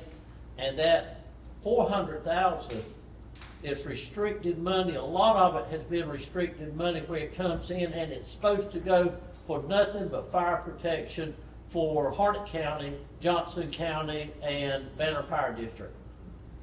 It comes in, we put it to the side. Now, that money has been rolled, just like other money has been rolled over into general funds and out of general funds to pay bills. And it all hadn't been to pay fire department bills, it's been to pay bills. That money is just like so much other money that we thought we had, Just like the power That- bill for the streets. that we don't. Yeah, well, we thought we had, well, we haven't spent the power bill, we have spent it, but we've been getting $106,000 a year in streets from the state to pay, which won't pave a street, right? $106,000 in book. We've been told we've been putting that back for the past 4, 5, 6 years, waiting for the utilities to get done. So in my mind, just like Will's mind about the fire truck, that $100,000 was going to being separated into that street fund so that when the utilities were done, that we would be able to pay the streets. So that money was put in the general fund, and it's been paying the bills for the town instead of being put aside. But I was told, just like you were, and every other department head in here, when we sat in a meeting and we need a new street sweeper, $400,000, and I would ask, where are we getting the money? Oh, we've got the money, we can do this. Okay? We were told for a year, yes, y'all go ahead and get on the list and go ahead and order a truck after you get all the specs and everything right, because they're not doing anything but going up. Y'all go ahead and do that. Why in the world were we not told, hey, this money right here, we are feeling, we're paying engineer costs for these projects and stuff. We were not told that. We were told, yes, we've got the money, y'all got this set aside and you can spend the money. Well, that's BS. We don't have the money set aside, just like any other project that we're dealing with. That's why we're sitting here today. And we've told the contractors or the people that have come in to give us specs and stuff on trucks, look, we're on hold. We can't order anything right now until we get this thing situated. But ain't nobody put 400,000 or more in their pocket. They just misappropriated it, putting it in salaries and stuff. And you know how many times we've said in and approved stuff that we didn't know what the hell we were approving? Yeah, I'm Okay, as far as salaries across the board, as far as some of this same stuff that we're talking about, we sat right there and approved things that we just absolutely hadn't looked over and said, how are we going to afford 15% increase in salaries across the board? It's not just salaries though, it's also, I know. it's It's also the everything. $100,000 roof on town hall, and it's also the $50,000, $60,000 water line replacement that we had to do when the state busted our water line. And this the civic center, when it flooded and insurance didn't cover it, we had to do that. And it's not just the salary, so it's not just on the employees, it's on the fact that we've got such dated infrastructure that every time it breaks, we go spend $40,000 or $50,000, put a Band-Aid on it, because we've never done and I don't know what you call it in government, in my business, we call it a reserve study. It gives you a 30-year plan that says, you need to be bringing this much income in this year, so that next year when you need to replace a roof on your building, then I've got the money there to write that check in 20 years, and then you start over, and then in 40 years, you've got the money again to put a roof on your building.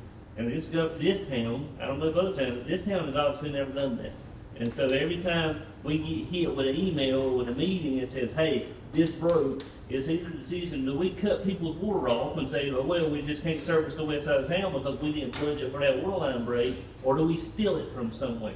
And it's been stolen, misappropriate, you say misappropriate, it's been stolen from the fire department, it's been stolen from our street fund, and it's been stolen from every other fund in our, because it all goes into one account. And it's an accountability issue. We're accountable, right?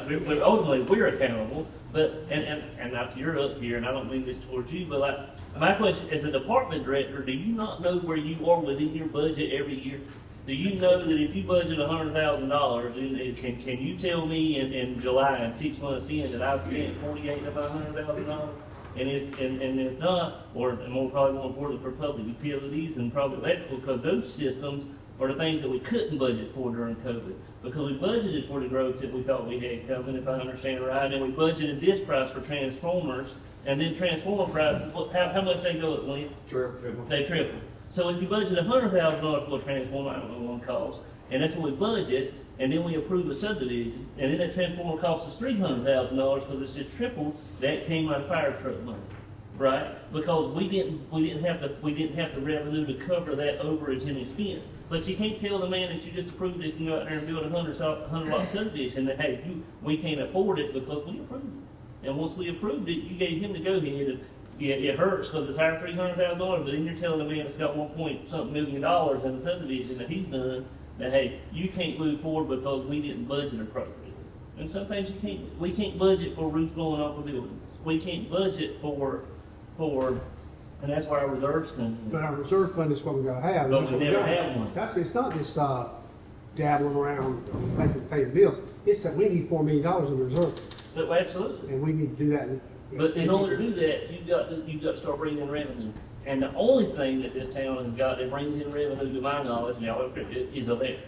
That is the only revenue source, and taxes. But obviously, taxes don't bring in enough revenue to cover the cost, or else we would have $4 million in revenue. The taxes bring in, and we're going into a negative hole, and have been going into the negative hole since 2012, and it's been a red every year.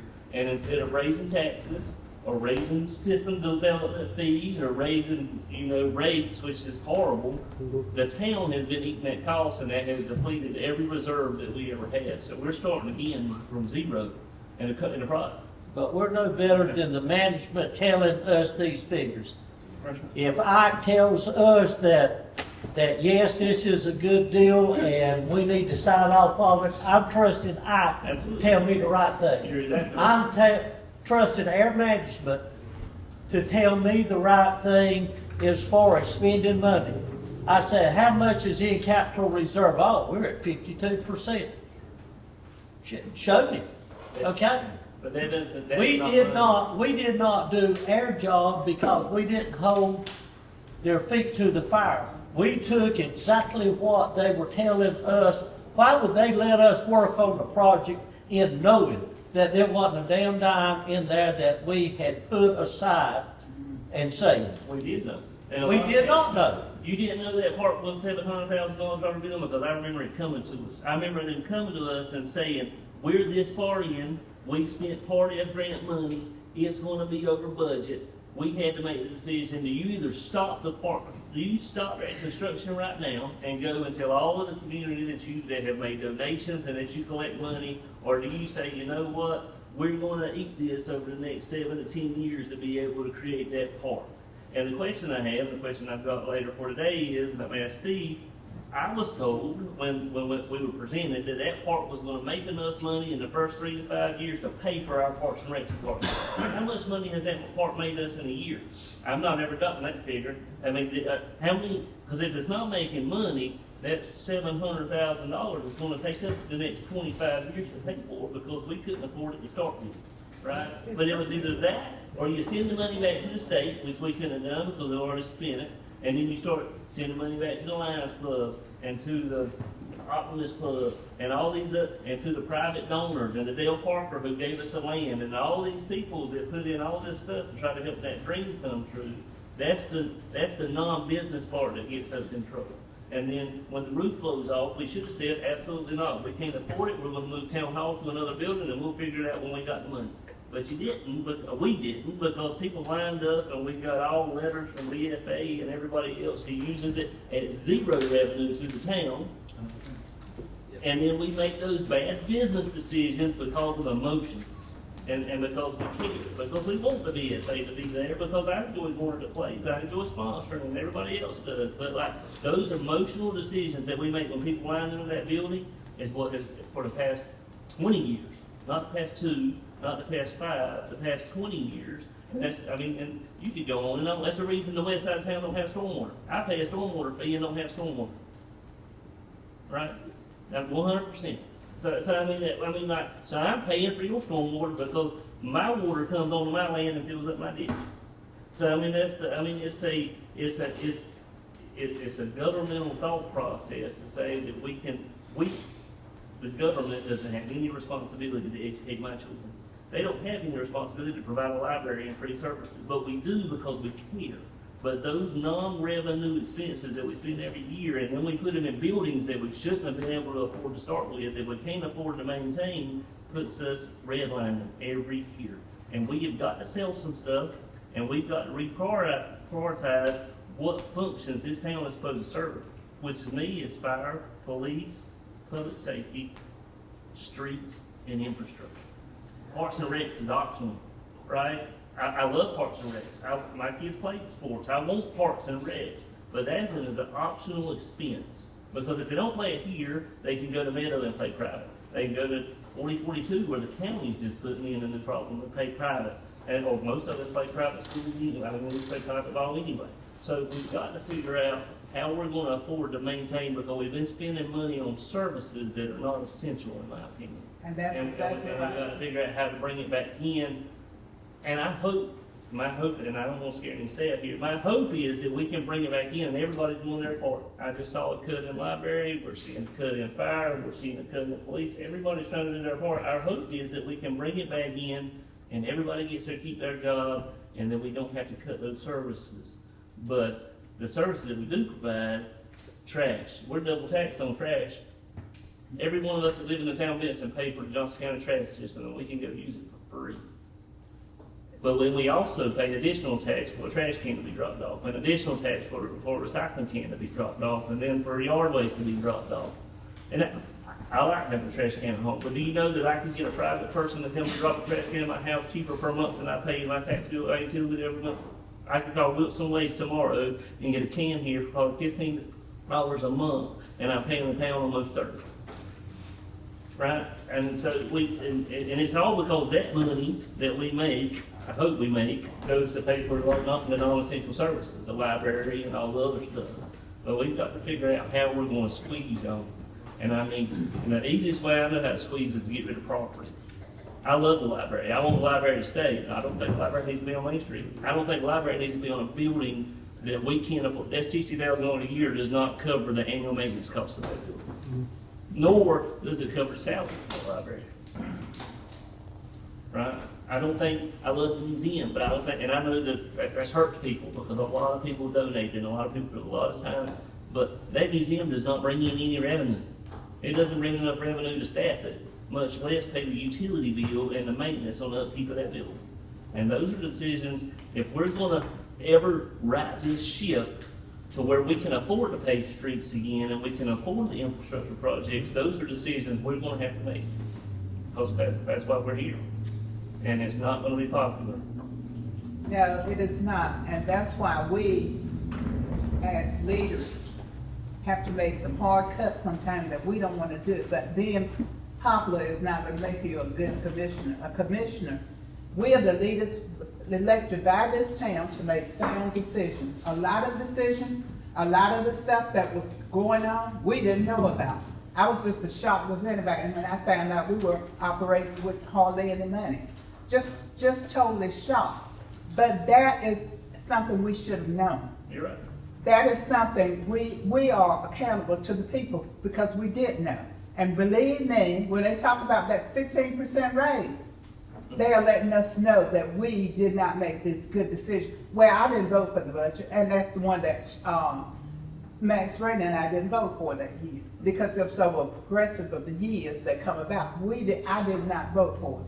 But yet, it's part of my responsibility as a leader to make sound decisions that's gonna make the town have money and not take away from money. So I agree with you. We have got to have more accountability in the manager's office. We've got to. We gotta know exactly what's going on. Will has tried to get answers, he couldn't get answers. So we have got to know what's going on, y'all, because the people are not looking at the manager, they're looking at the commissioners, who we voted, put here to look after the interests of the town. But what we've done, we basically let them down. Now, did we know what's going on? No, because a lot of stuff was kept away from us. And it just didn't start this year. No. It started year before last and the year before then. So, you know, in order to get back where we need to be, we're gonna have to really make some hard decisions. Being a good leader is sometimes making decisions you don't want to have to make. But for the betterment of the town, you're gonna have to make them. So we've got to get some money in reserve.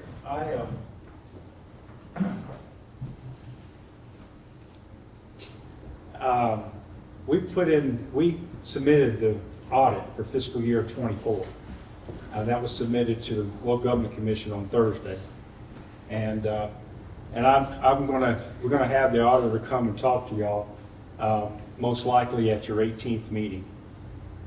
The fiscal year '24 ended with a fund balance at 11% in the negative. Your fiscal year '22 fund balance was about 11.5%. In fiscal year '23, it went down to 8.5%. And now, at fiscal year '24, that's last year, is 11% to the negative. I don't know what your fiscal year '25 is going to be, because we're working on that audit now.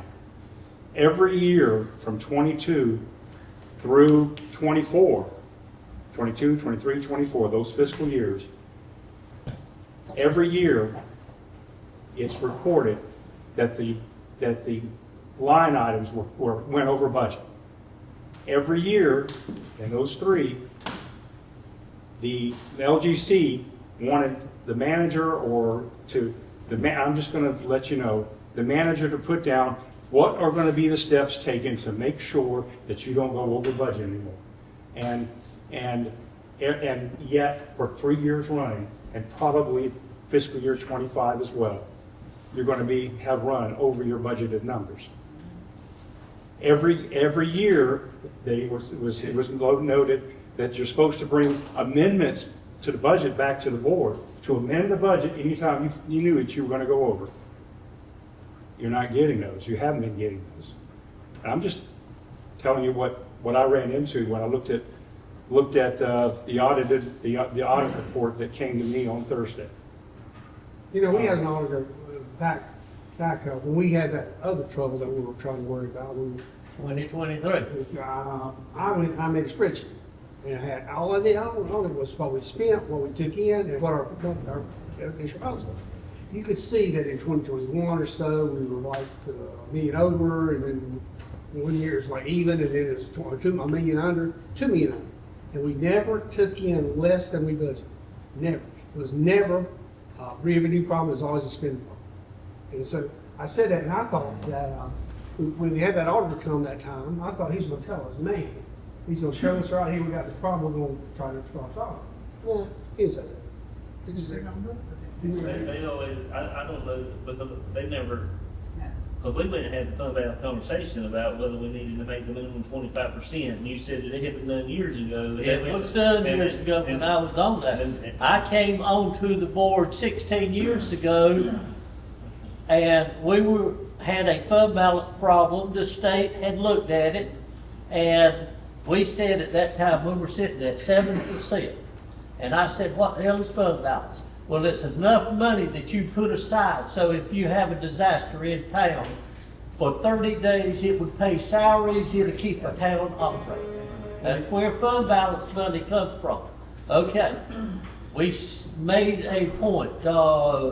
Fred Nelson was sitting on the board, you were sitting on the board, Ray Smith was sitting on the board, and Ray Smith said, we're going to make it where the town of Benson keeps a 25% fund balance all the time, and we work toward that.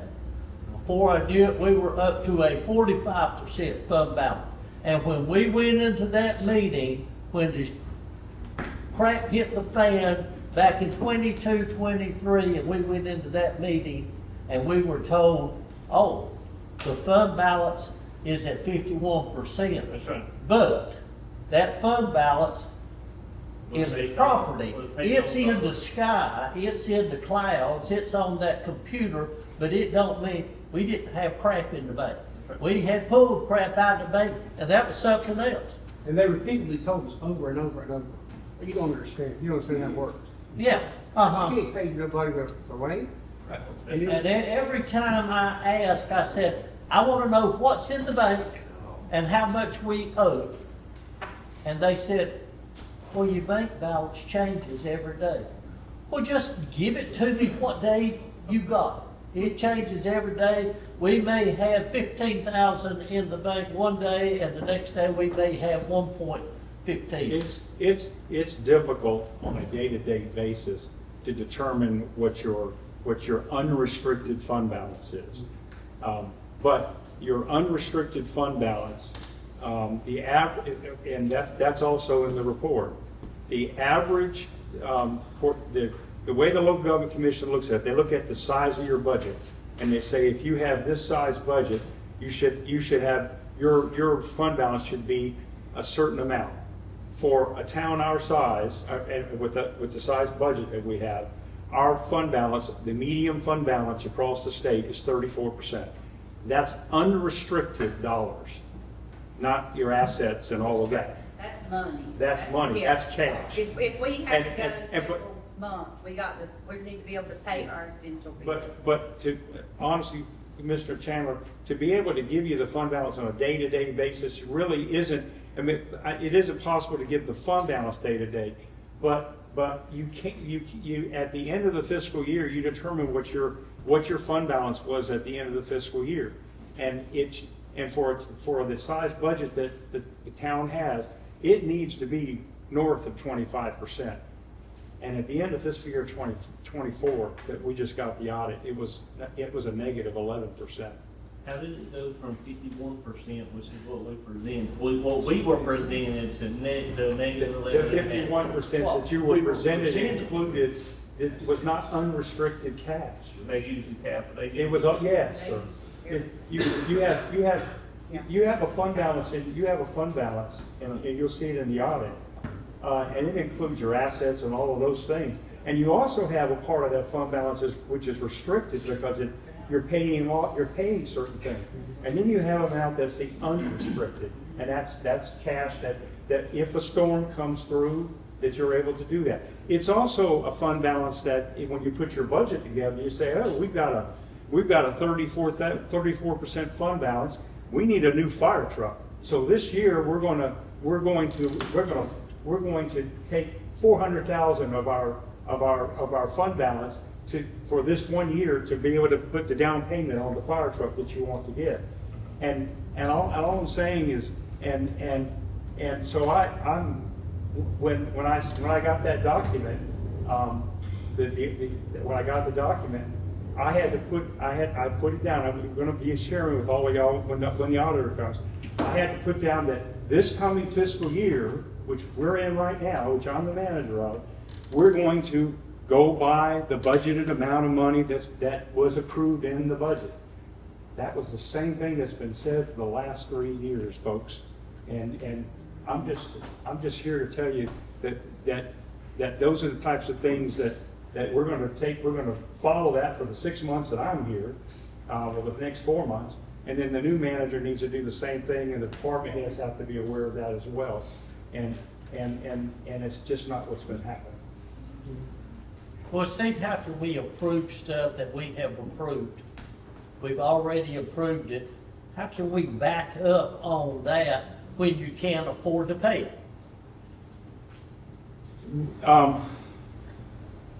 You say no to cameras. You reallocate money from another area. You You make a decision not to fund certain pieces of equipment, like you did the police department.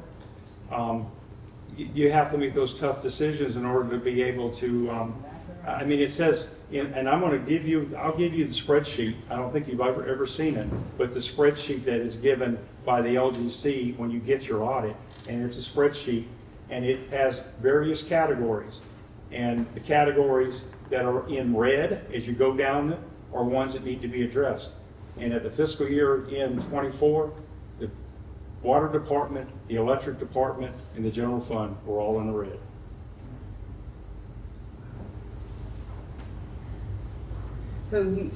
So I want to ask the question. If we were to have a natural disaster now, how long should we operate?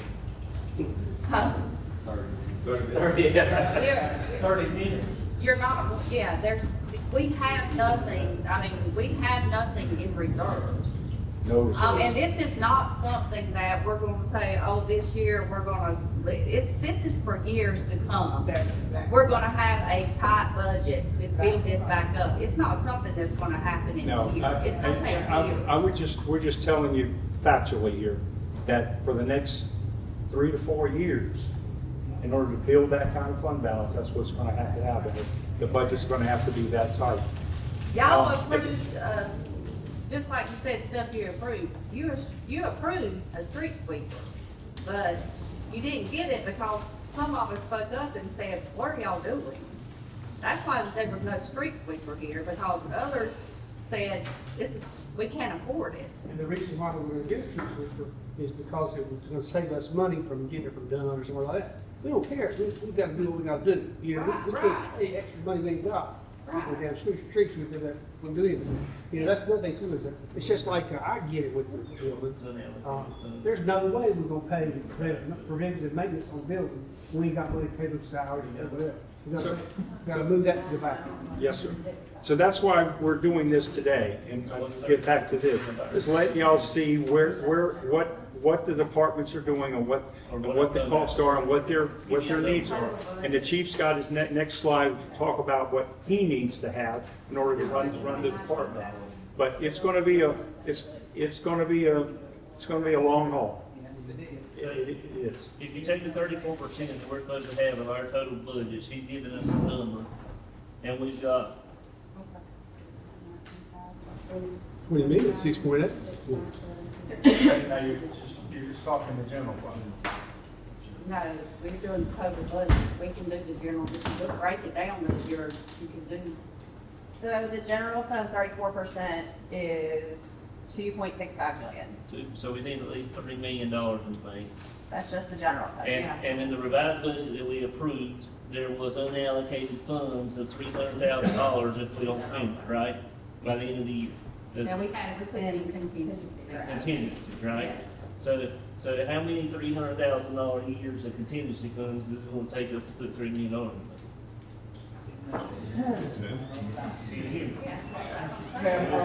That's in a perfect world with no unforeseen expenses, with no. So,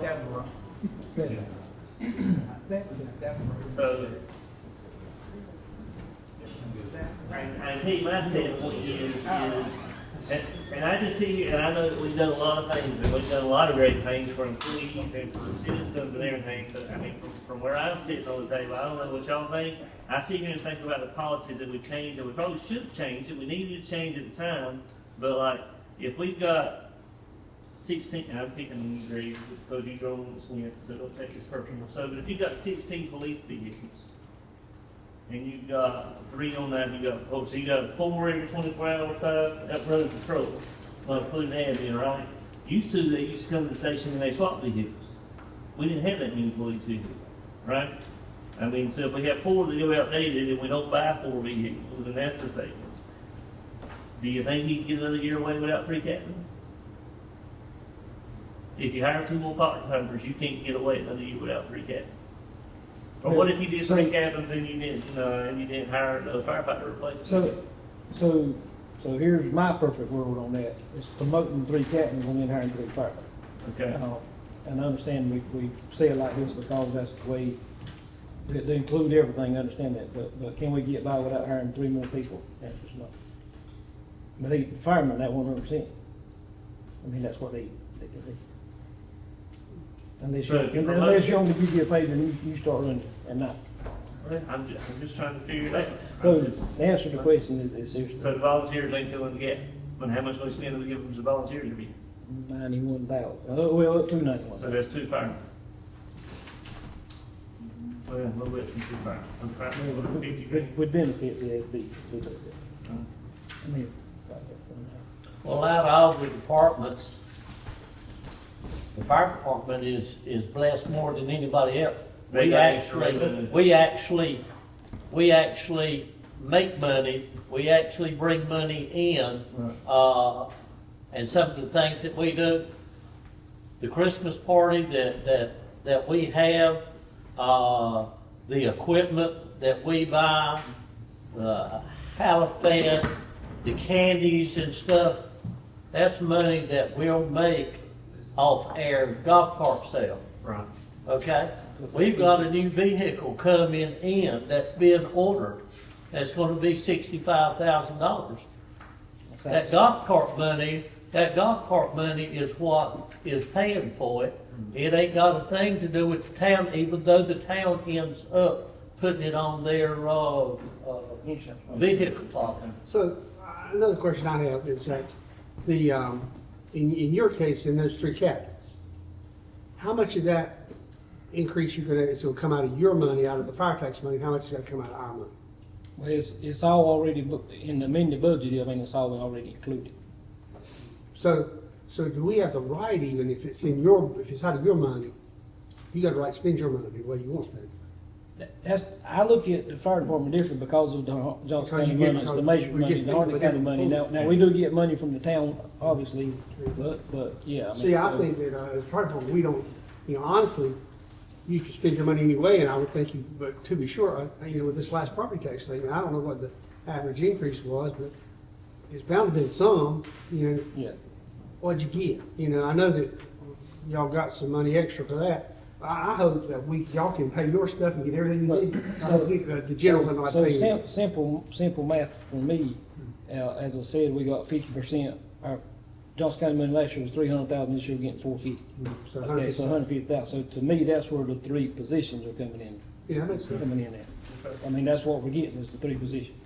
Like I say, I kind of run with simple math and that's it. From just me up here, y'all, it sounds like one thing we have to do. We've got several new subdivisions on the books coming. If they come or not, I don't know. But, that's gonna be additional revenue and maybe for the next 5 years, we just can't maybe improve a lot of staff and we're gonna take that money and put it back. That's just me saying that, coming up with a thought. Cause that is gonna be more tax money coming in, but obviously with more people, it takes more services, right? But, as a group, we're gonna have to come together and figure this thing out for sure. This board has got to be pretty sharp in sitting. I've preached it for 20 years. Industry pays taxes. They compare us with Clayton and these other places. No, we don't have any pharmaceuticals, but it would be a blessing to have another PGI or another manufacturing company that pays the taxes and pays the water and sewer bills to keep everything. It would be nice to have another $2 or $3 million in a tax base coming into the town. It would help, but it ain't gonna get us completely out of debt. You have to have the infrastructure for it too, though. That's very true. Do what now? You're gonna have to have the infrastructure for it. Oh, yeah, absolutely. We don't have that. Oh, we don't need to cut anything. So I only got a couple more slides, y'all. I know this is probably, Sorry. well, probably this afternoon. Sorry to be long again. Go ahead, Chief. I finished back up this second, Commissioner Holly. Yes, we had some money somewhere in the air, wherever. I would love the opportunity sometime maybe to sit down, maybe not even with Manager Steve, but the new manager and see if they can come up with where it's at and maybe a plan to put it back or something. But that's going on. Hey, Steve, let me ask you this, with Beth coming in, is she still coming in, and sitting down with anybody? Who is that? Beth. No, Beth is completed now. She's completed. Yes, sir. She helped us helped work with the auditor to complete it. So that's completed. It's part of our audit cost, and we'll be turning that into the league to pay for the audit cost. The league still sending staff in? Are they still No, assisting? what we found out with the league is that they'll pay for the audit cost, but they have a retired finance director on staff, and they're going to be coming in at most once to twice a month. And so Angie and I are working right now we got to go full blast on the fiscal year 25 audit. We've got 3.5 months to complete it, and we're going to complete it. We're going to find a way to complete that with Jay, our current auditor. Fortunately, the audit isn't required to be completed going forward, starting this year until December 31st. However, the LGC did say it won't be like past years where it was due October 31st, and if you got it done in December, you were okay. You got to get it done by the due date. But we are going to get some help from the league, like we said. Would it have been worth anything though for somebody like Beth to sit down with Alan and him tell her his concerns, just like this money? Could she have put her finger on it? Well, actually, that's my job and the finance director's job. So we're working with Alan. We would not need the additional cost that Ms. Wood would bring at this point. I meant before she was finished. Before she was finished, no, sir. We have a handle on what we're doing with the budget now. What we needed from Beth was to give us our cash position and then help us to finish that fiscal year 24 audits, which has been done. And the total cost for that was right around $2,200. All right, let me finish up what I got. So our expenditure breakdown, if you go back and look at the other slides that's in the PowerPoint, it really goes through a lot of the line item by line item, but this here is just a capture. So like Chief Person said, salaries and insurance is the vast majority of our budget as well, 81.5%. Utilities, fuel, supplies, repairs, that's almost 10%. Our equipment needs is at 3.8%, and then our debt service is at 5%. So of all that, you say where can you really cut? And honestly, unless you just say no equipment this year, and then that's going to put us behind for years to come. Salary, it's just all cost of doing business. So that's, like I say, that's what that pie chart looks like. The key data points, we're revenue neutral. That's what our budget, our amended budget is this year.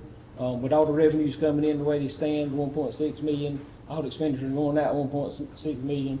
So revenue neutral, again, 100%. And I wanted to ask real quick, Greg, what's your total budget? 1,999,000. 1,999,000. Okay. Take the 1.9 million and the 1.6 million that he just said. You're talking about $3.6 million for public safety. We bring in 3.6 million. We collect 3.8 million in property taxes. The public safety in every town, in towns in the size of 3,000 to 20,000, your property tax is paid for your public safety. That's a given. It's sales tax from the state, other grants and revenues that help build the general fund. And so a lot of folks don't know that. When we're told, when someone says, well, I pay my property tax, well, it puts a police officer on the street and a firefighter at your house when it catches fire. That's basically what it does. That's true in any town. So that's why it's so important that we you get your sales tax revenues and the other revenues that come into the general fund. But I wanted to make that point because he just put his 1.6 million and he has his 1.9 million. And it's not like you're spending too much on either one of those. You're spending what you need to make sure that there's public safety in the town of Benson. And for here, from my standpoint, with the number of calls we run in town last year was 930 calls in the city limits. So that's 57% of our calls is in the city limits. So without the Harnett County money and the Johnson County money, I don't know that we'd have enough coming in Yes, sir. to just actually You're right. pay for it. So we're blessed Yeah. in the sense to have the other funds coming in to help run the costs. Well, our next presentation is Public Works. And there you go.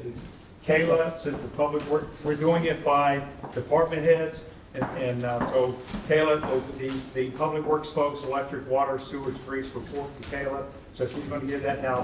However, the supervisors in those areas are here and here as well, and then they can help to answer questions as well.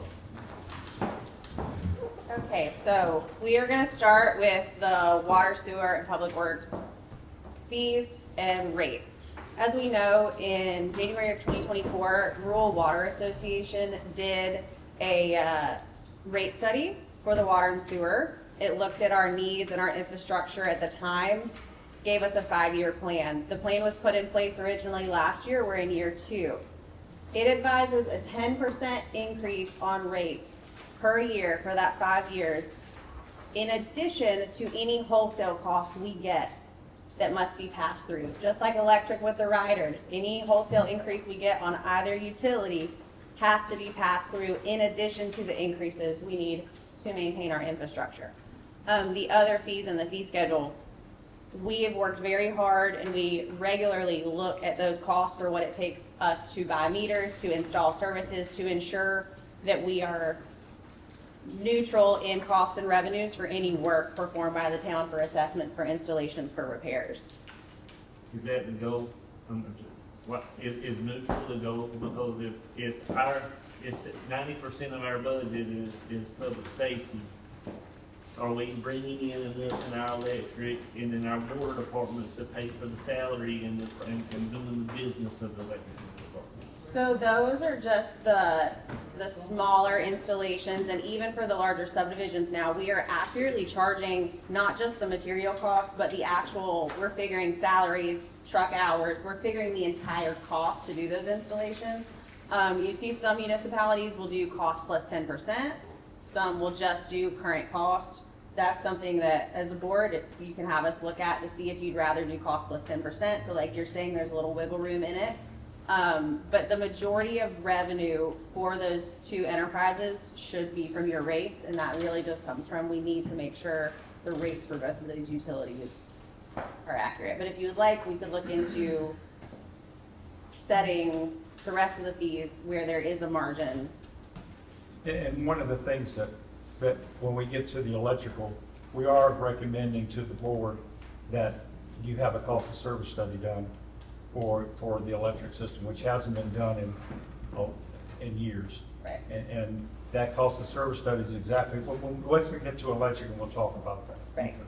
So this next slide, I'm not going to read all of them, but in terms of your distribution, collections, and biological systems, water, sewer, and wastewater, compliance is really our biggest ticket. This is mandatory. This is if we want to provide services. These are just the overhead costs for maintaining these permits every year. As you can see, we even have to pay CSX for simply having the railroads in town, right? A large portion of that is certifications for our staff, for our employees, not just getting new certifications at the levels required to run the plant, to run our collections and distribution systems. They must have annual continuing education, just like fire, just like police, to maintain these certifications through the state. Well, we pay the CSX for them having crossings on our streets. Right.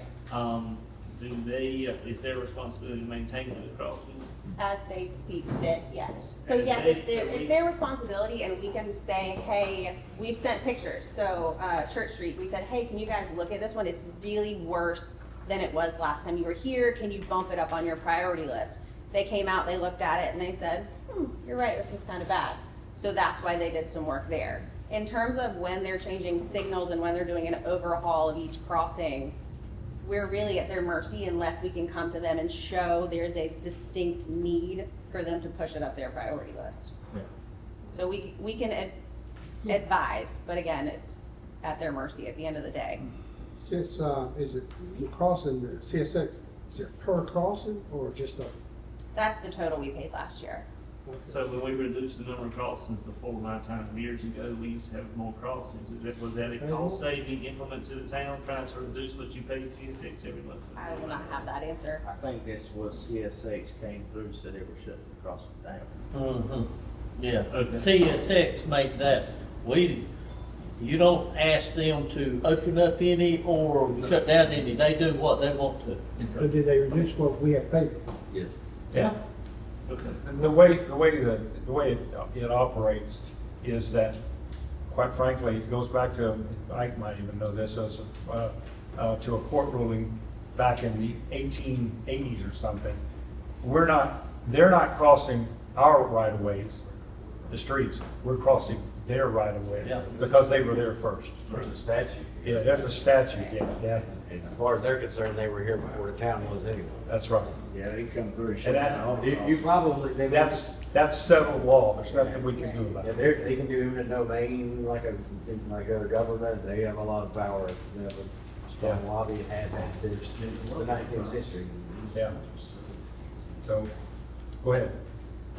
Next, part of compliance, but also separately, this is the daily operations, the current services for public works, water, sewer to operate.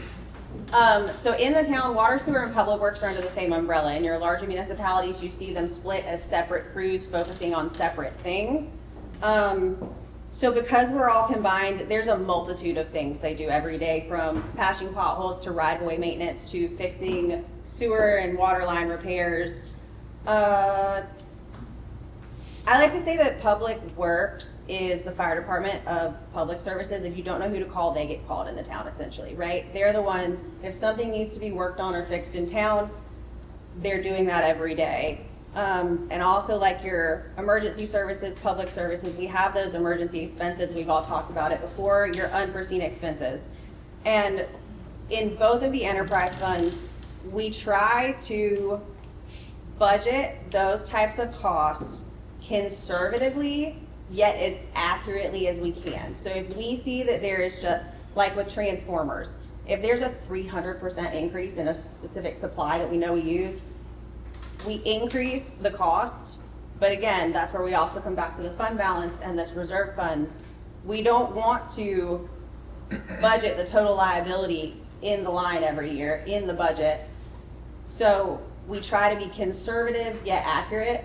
But again, the infrastructure is aging at a rate that, just like with the buildings we talked about, we're seeing a lot of unforeseen expenses with the aging infrastructure in both the water, sewer, and electric. So again, I can't speak before the 2025 budget, but I think that's where you were seeing a lot of your overages, is the infrastructure aging and just not having the appropriate reserves for those items. I did list the debt service for the water fund, for sewer, water, and the wastewater treatment plant. Those are for the current loans we have outstanding on a multitude of projects that we just still are in the payment terms for. Next, we have contracted services. So we have 2 lawn care contracts in town. The town-wide is B&B lawn care contract. Annual amount is $120,000. That is a 1-year term at this time. From the previous contractor, the board wanted to have a shorter term to make sure we were all on board with the new vendor.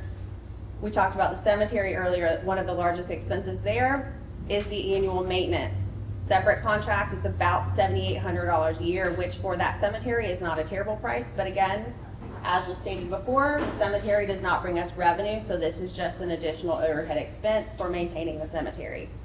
Municipal solid waste, we know GFL ends in December, Carolina Trash and Septic begins in January. That's usage based, so again, the rates for garbage come in, we pay. So we have $700,000 budgeted. Again, if the expenditure is higher than that, the revenues are set to match, so that will just be adjusted in the budget as an amendment. On the cemetery, so they can give me a plot out there, or I buy a plot? You buy a plot. Is that $100? I take those at $600 and I probably sell 3 lots a year if that, and that's it. So you're bringing in $1,800 and we're spending $7,800. So, I mean. We've also given away free lots to that, like passed away veterans and Yeah, stuff since I I've been on the board. Yeah, well, I did, it says, and you can't make any money off $600 for a plot because. The most valuable part of that cemetery is the back of that lot that faces that other street, and I don't know the name of it, because those lots can be developed. So if we want to break it and give away the cemetery, then we could sell those other lots for development. If we could give away the cemetery to road home or somebody who's used flats, in my opinion, as a board member, it'd be worth giving that away for free if they would take it and then sell the other lots as a developable use. So again, for public utilities, we really did an overhead view. Are there any questions for water, sewer, and public works before we move to electric? How much last year since we went up, how much have we actually made? I mean, we've always lost money. Now, this year, we ought to have a profit sitting down there. We haven't projected what that profit's gonna be. Yeah, hold on, let me see if So, for the fiscal year 25 actuals, and again, this is the budget numbers, the actuals. This is a separate can of worms from what Angie looks at every day in the bank account. But the actuals were right at 400 and I figured it out a minute ago. Right around 400,000 to the positive last year in water sewer for the first time in a very long time. Oh, yeah. So is that enough to fix all the problems? No. But it is a positive variance for the first time in a very long It's time. not a negative 400,000. Right. Okay, and you're saying we're looking at, going up another 10%. Plus pass-throughs, yes. Yeah, you need to recall also that the end of fiscal year '24, which we just got the audit numbers, it was in the negative for your water and sewer. However, you put the 10% in last year, this fiscal year '25, and now fiscal year '26, you did another 10%. And our cash position in July was a positive $140-some thousand. So you are covering your costs now with your water and sewer, but you're going to have to continue to do that 10% in order to be able to continue to cover those costs. But Steve, did we not, and that's fine, but did we not go up more than 10% initially? The first year was supposed to be 15 based on the emails I've read on that study. They went back and adjusted it to get it closer to 10. But yes, the first year was above 10 because there were also wholesale increases that year as well. It was like 50. Well, if the water, That was for outside city rates. So- And that was the decision that was approved by the board at that time. Yeah, I understand that. It was improved, and I sat right there and approved it. And I also said in this study, didn't believe all the study was just exactly right. But in that study, I also said, okay, we talked about a 50% increase that first year so we could come back with outside rates and inside rates. And I made the statement, it's going to affect me as much as anybody. I've got a business that uses a lot of water and sewer, and I've got a house that my wife uses a lot of water and sewer. We just keep adding kids. So we've got it there. So it affected me as much as it did anybody in town. But I also said, let's look at it at the end of this. We were talking about 10% from then on out. Let's look at it and see how much money it does generate. We don't want to rape anybody, but we do not want to be, the days of being neutral are over with. They've got to pay for the service to get it. But I also found out, it's not only the cost of water and sewer, it's the cost of the utilities that we're putting out there. If we're not charging, if we're charging $160 for a meter, and it's costing us $360, you know, there's no way in a fee study that we shouldn't have been on top of that. Look how many just outside that we have paid for. Same thing when we get into electrical. Why in the world would they charge William Neighbors to drop a line to his new building behind his house and charge him $1,600 when the very same operation is going on the other side of his fence, and we're charging them $200? Right, so the rate study, I will say, they wouldn't have seen the module issue. Now, the module issue has been going on, Ray, correct me, since 2015? Module, yeah, 2015. And again, that's been fixed in this fee schedule when Ray brought it to my attention. It was something that prior administration said, we're not gonna pass that cost on. Clearly, it's not smart business move. We've had 10 years of not charging. Who made that decision? Who was You- here in 2015? I did not make that decision no, sir. that we weren't going to pass on, if it cost $300, we were going to pay $150, or the owner was going to pay, and we were going to eat $150. No, I never set those rates. I was told it was the town manager at that time, and if I'm not mistaken, that was Matt. Okay. So, and we're getting back to the town management.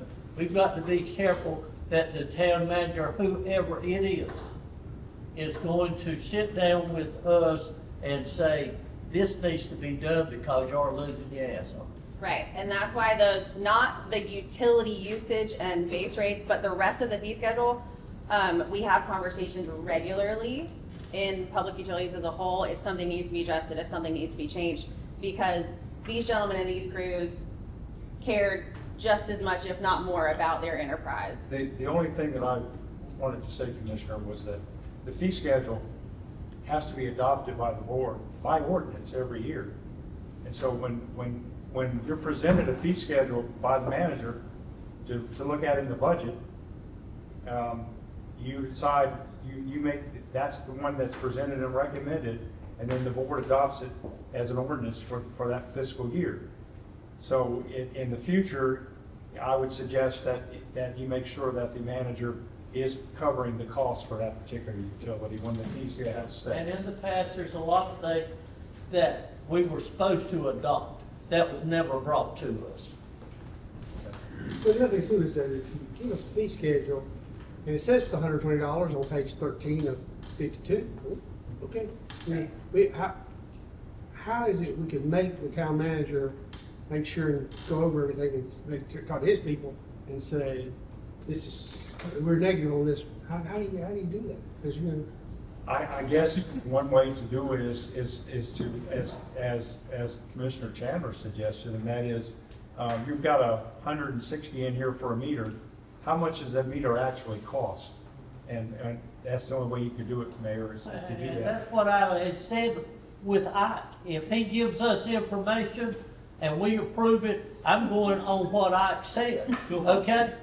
I'm going on what the management tells me. If that meter says, oh yeah, we're getting $150, I'm assuming that we're making at least $10 off that meter. Yes, sir. But then I have to go and sit down with somebody like Ray that knows his stuff. He said, well, Mr. Wheelwright, here it is, and we've been told to do this.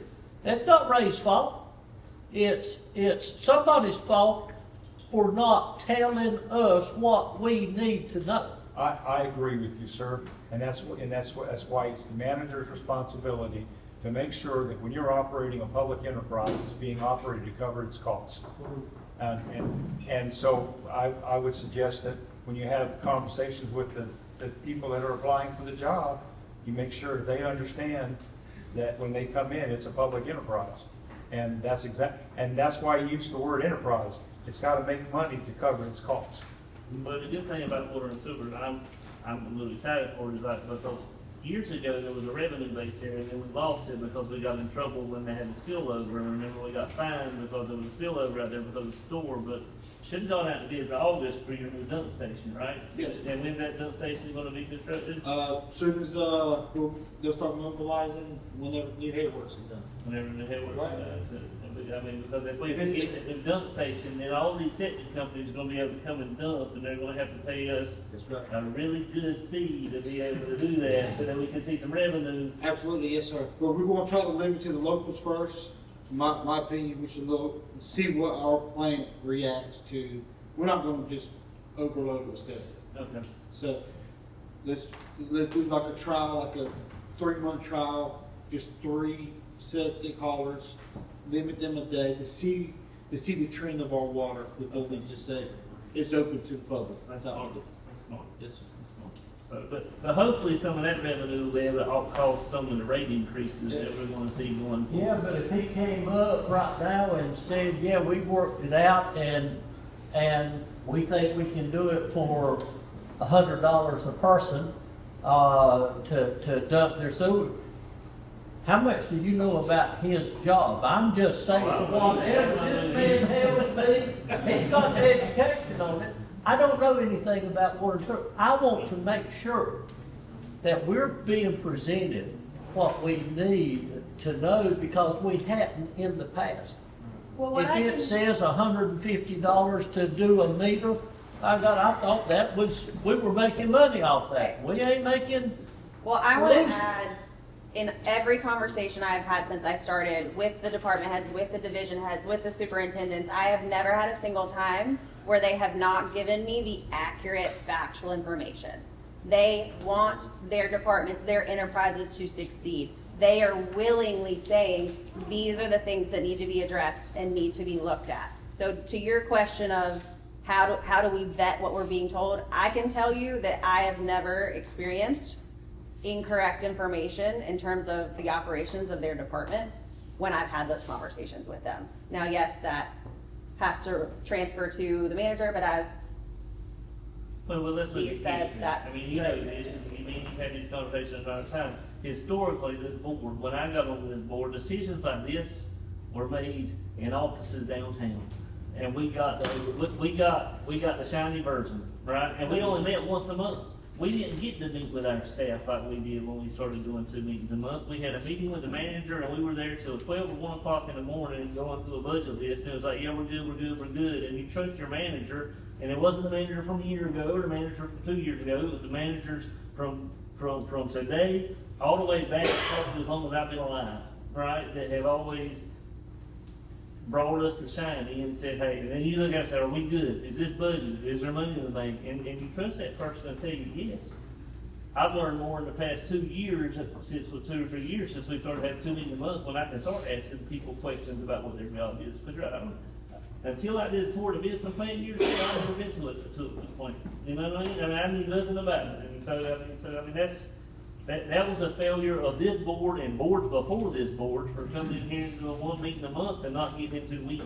Yeah, But they did, well, and you know what they can do. how many would sit there? When I first came on the board, Cassandra was on the board, Fred Nelson was on the board, and when we found out we had a problem, what did we do? 4 meetings a month. We sat down every week. We had 4 town board meetings until we got it straight.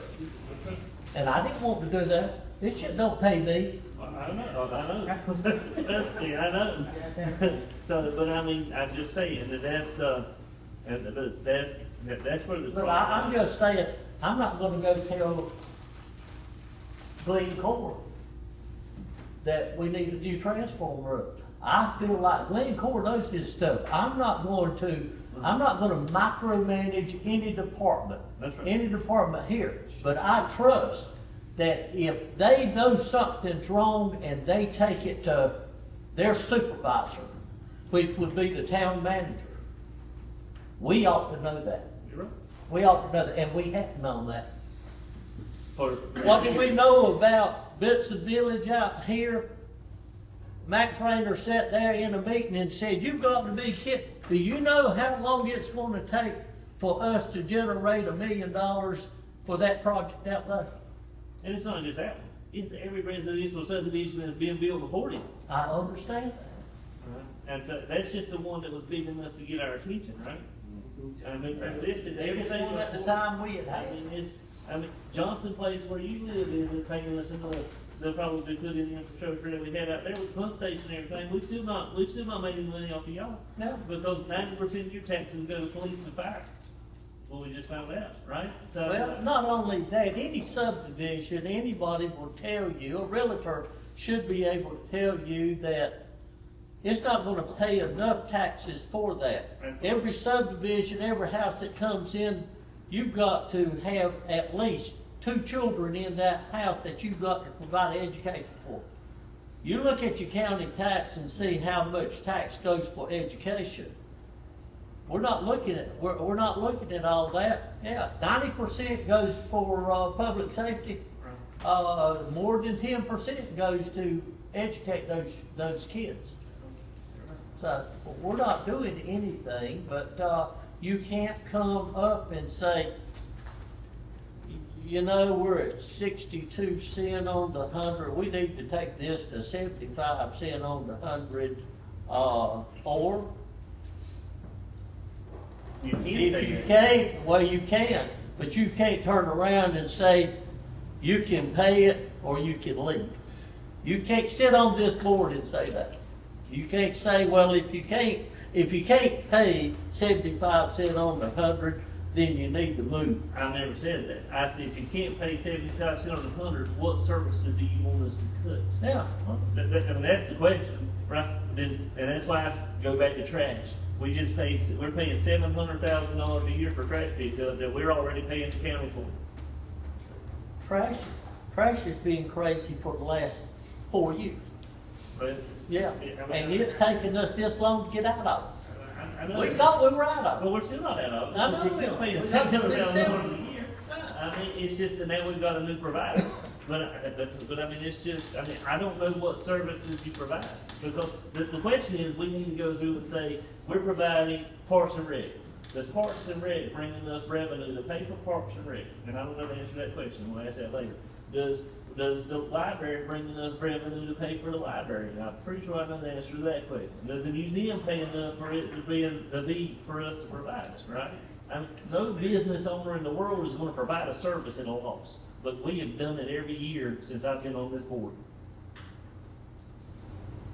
And every year I've asked for a tax increase. And I pay more taxes than the average citizen, I guarantee you that. And so that is where we're at. And that's not staff's fault. Oh, I know. Not this staff's fault, right? I mean, that's the people on this board. This is our accountability. And we do owe our things to our citizens.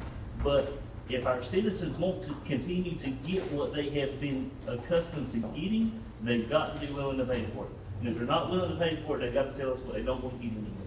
And I'm open to that discussion with any citizen in the world. Were you through? Yes, sir. So I do want to make one more comment about water sewer before I move to electric. Commissioner Chandler, you made the comment, you wanted to look at the end of the year and see where we were to make sure we weren't overcharging for these rates. I misspoke, it was 500,000 to the good, positive variance last year. You see that and you're like, wow, we've really increased a lot, is that too much? No, because Jeremy, Ray, how old are most of the pipes in the ground? Some of them about 90 years old. Right, so that reserve that we don't have with pipes in the ground that are 70, 80, 90 years old, that $500,000, we need to be bringing that in at a minimum so that we have capital reserve for when there breaks, so that we have capital reserve to eventually do a larger scale project and not have to go out for loans and not have to go out for these funding sources. So I just wanted to add that is, yes, we see a positive variance all of a sudden, but that should be the new zero, the new net zero. One of the things that we have to realize in North Carolina is the fact that the water and sewer lines and stormwater lines that are in the ground, the bulk of them in your main part of town were put in the 1940s and 1950s. That's how old they are. And they're failing. They're failing. And so she's right that when you set your rates, you should be setting your rates so that you are putting aside something that allows you to replace a line when it fails, or it allows you to take a line in the ground that's old terracotta that's fallen apart and be able to do something with it. Doesn't mean you still won't have to go out and get some grants and some loans, but at least you have somebody to work with. Same thing, electric has to be the same way. You have to have that ability. If a tornado comes through here next week, you got to have the ability to put those lines back up. So that's part of your rate. That's part of your rate analysis. Okay, moving to electric, again, starting with fees and rates. As Steve brought up at the beginning of this conversation, management is requesting a modification to the electric fund's budget. We have had conversations with electricities. They can do a cost of service study. So that is alongside but different than just a rate study. The cost of service study tells us how much it costs us to provide our electric system service based on our infrastructure, based on our needs. From that study, once we know how much we are spending, how much it costs, we can then look at rates and set them appropriately. Total cost $28,900. We do have system betterment fees every year, every year from electricity in the amount of $5,000. They're offering us $5,000 against that 28. Right, they're letting us apply it to that 28.9. So the cost would be $23,900. Because electric has had vacancies for quite some time, that funding is in lapsed salaries. We will just bring a budget amendment to the board for approval at a later work session if that is something you all are interested in. We feel this is a necessity so that everybody is on the same page, the town, the board, the citizens, everybody knows what our electric system is costing us so that we can see what our rates should be going forward. Again, with water and sewer, just like water and sewer, all of the other fees in the current fee schedule are set for us to not lose money. Again, if the conversation wants to be had for us to look at cost plus 10%, we are open to looking at other municipalities. Like I said, there are some around us who are doing that. Commissioner Chandler, like you brought up about discrepancies in what people were being charged for the same services. I can say now going forward, everyone is being charged uniform rates, uniform fees for the same services, like you mentioned about Commissioner Neighbors and installation. Yeah, we're going to be billing for the actual cost to do the electrical work. I don't know how we can compare our system to Dunn and Clayton and come out here. I think a study, if we don't know what our system costs us, there's no way we can tell somebody what we charge them, or else we're guessing every year. And we may be overcharging them and not know it, I doubt it, but we could be. But I mean, 100%, if we don't know what our system costs, how are we going to make the educated decision on what to charge? I think we should have to go to Roy and negotiate that 28.9 before we're paying for this, because they sure aren't losing any money. They're passing all their bad decisions on to us and riders. So I'd love to see if that was negotiable. I think it could be something that be done, but all studies that we have had done have not done us as much good as what we have paid for the studies. Now, I would like to something like this. Glenn has told me over the years, well, you know, it's costing us this. Water and sewer, they have said, well, we put this in the ground and we run it under the highway, but it doesn't pay for this. We can have studies, but if we don't put it in, I would like to ask Glenn. Glenn, do you think a study from electric cities is worth $25,000? Yes, I do. Yes, You I do? do. Yes, See? Because simply, they're gonna look at everything. Yeah. Look at that Tesla charger that we put up there for 3 years, we didn't make a new one for 3 years. It's costing us more to have power put there than what we were getting back. And I don't think Musk really care about the money, to be honest with you. He has not set electric We rates. got a loss 3 years in a row. But you said we've done a water and sewer study, right? Rate study.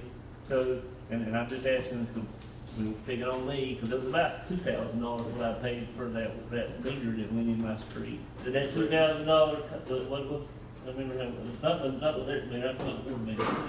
Jeremy, how much that water meter cost? That irrigation meter. Now, 1 inch. Yeah.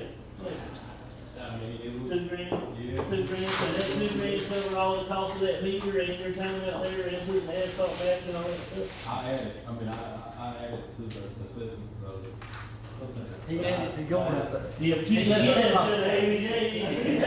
Right, but that's something that we now are doing, is making sure. Can I interject this right here? Cost of that meter, I've heard this several times. An electric meter for this building's single phase, $197.69. When you got yours, put in your barn, that's what it was. Okay. I don't let charge that 1 penny. That's my charge. That's what GE charges us to get a meter. Okay. Maybe that's an effect we need to have. You know, looking at actually what these charges are, we need to upcharge some of this stuff. Instead of having rate increase. So that would be the plus 10%. But you didn't put that meter in for $200, you charged him the cost of the labor to Right, take if it you back. go back to this bill, it's all itemized, every bill, and it nickels and dimes. $197.69, exactly what the labor was, exactly what the plumbing was, the cost of the pipe. I just cost of wonder, the wire. Brent, what you just said, if we were to upcharge a little bit on the meter, Right. and then the meter costs go up, that doesn't affect the monthly rate to the citizens. And then we just say, okay, the meter cost goes up instead of charging because that way you don't continue to increase the usage rate on the citizen making their utility bill rise because you're making. If you make a hamburger for $1, you don't sell it. No, sir. That's right, that's right. That is part of the reason. That is it. It is an enterprise fund. It is a business. That's right. We should be charging it like a business. Because I would rather you tell me that the meter's gonna be $250 and me pay $10 more on my electric bill for the rest of my life. Right. And me go and say, this is just what the meter costs. So is that not that's not what we're doing? That's right. How do you change that? So, will you change that? So the base fees, so that, it's kind of apples and pears. Because the meter cost, the installation is that one-time fee to cover the purchase of the new meter and the installation. Your base fee on your utilities every month is for the maintenance of those meters. So in 15 years, when your meter needs to be replaced, that $10 a month on your base fee, in a perfect world, is going to that $500,000 positive variance every year. It's put to the side in reserve so that when we need to start doing mass replacements of meters, so when we need to do these large infrastructure updates, that's where your base fee comes from. If your base fee is not set right in all utilities, that is where your future expenses and your reserve money should come from. Your usage is not where your capital reserve should come from. And Commissioner Chandler, you mentioned previous studies haven't worked. I can't quote the specifics. I want to say it was one of the last electric studies that was done that said the base fee should have moved to $20, and at the time it was $5. That board chose to keep it at 20, even though the study said if you want to make sure this system progresses. Kept it at 5. Sorry, yes, kept it at 5, even though the study said it was 20. So I think what really has to be done with these studies is if we look into them and the board approves that we want to get them done, the reason we're not doing this study is we are not the subject matter experts in every minutia of a cost of service, right? Electricity's is. And I know we have lots of conversations about electricities, but at the end of the day, electricity is. If I could. Yeah. Electricities doesn't do the study. They contract with somebody who does studies of cost of living, a cost of service study for electricity. They're the conduit for us to get to the contractor to do that.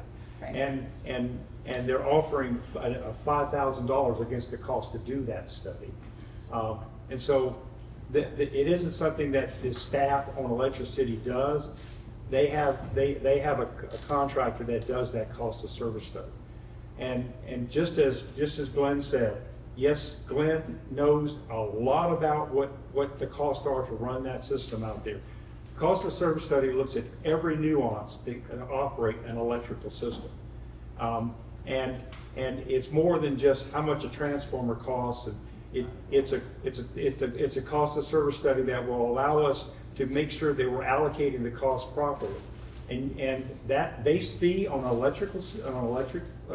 your electric bill, that fee is, like she says, it's supposed to be handling the day-to-day maintenance costs of the electrical system. The rest of it is what's covering the energy cost that you're having to buy. One of the things that we wanted, and I just never got the answer to this question from anybody, that's, I want to know what's the gross cost and revenue.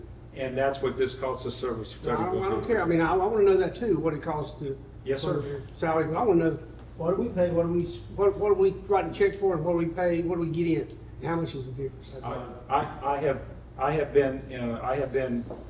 have managed public power systems my entire career. My entire career while I was a manager was in public power systems.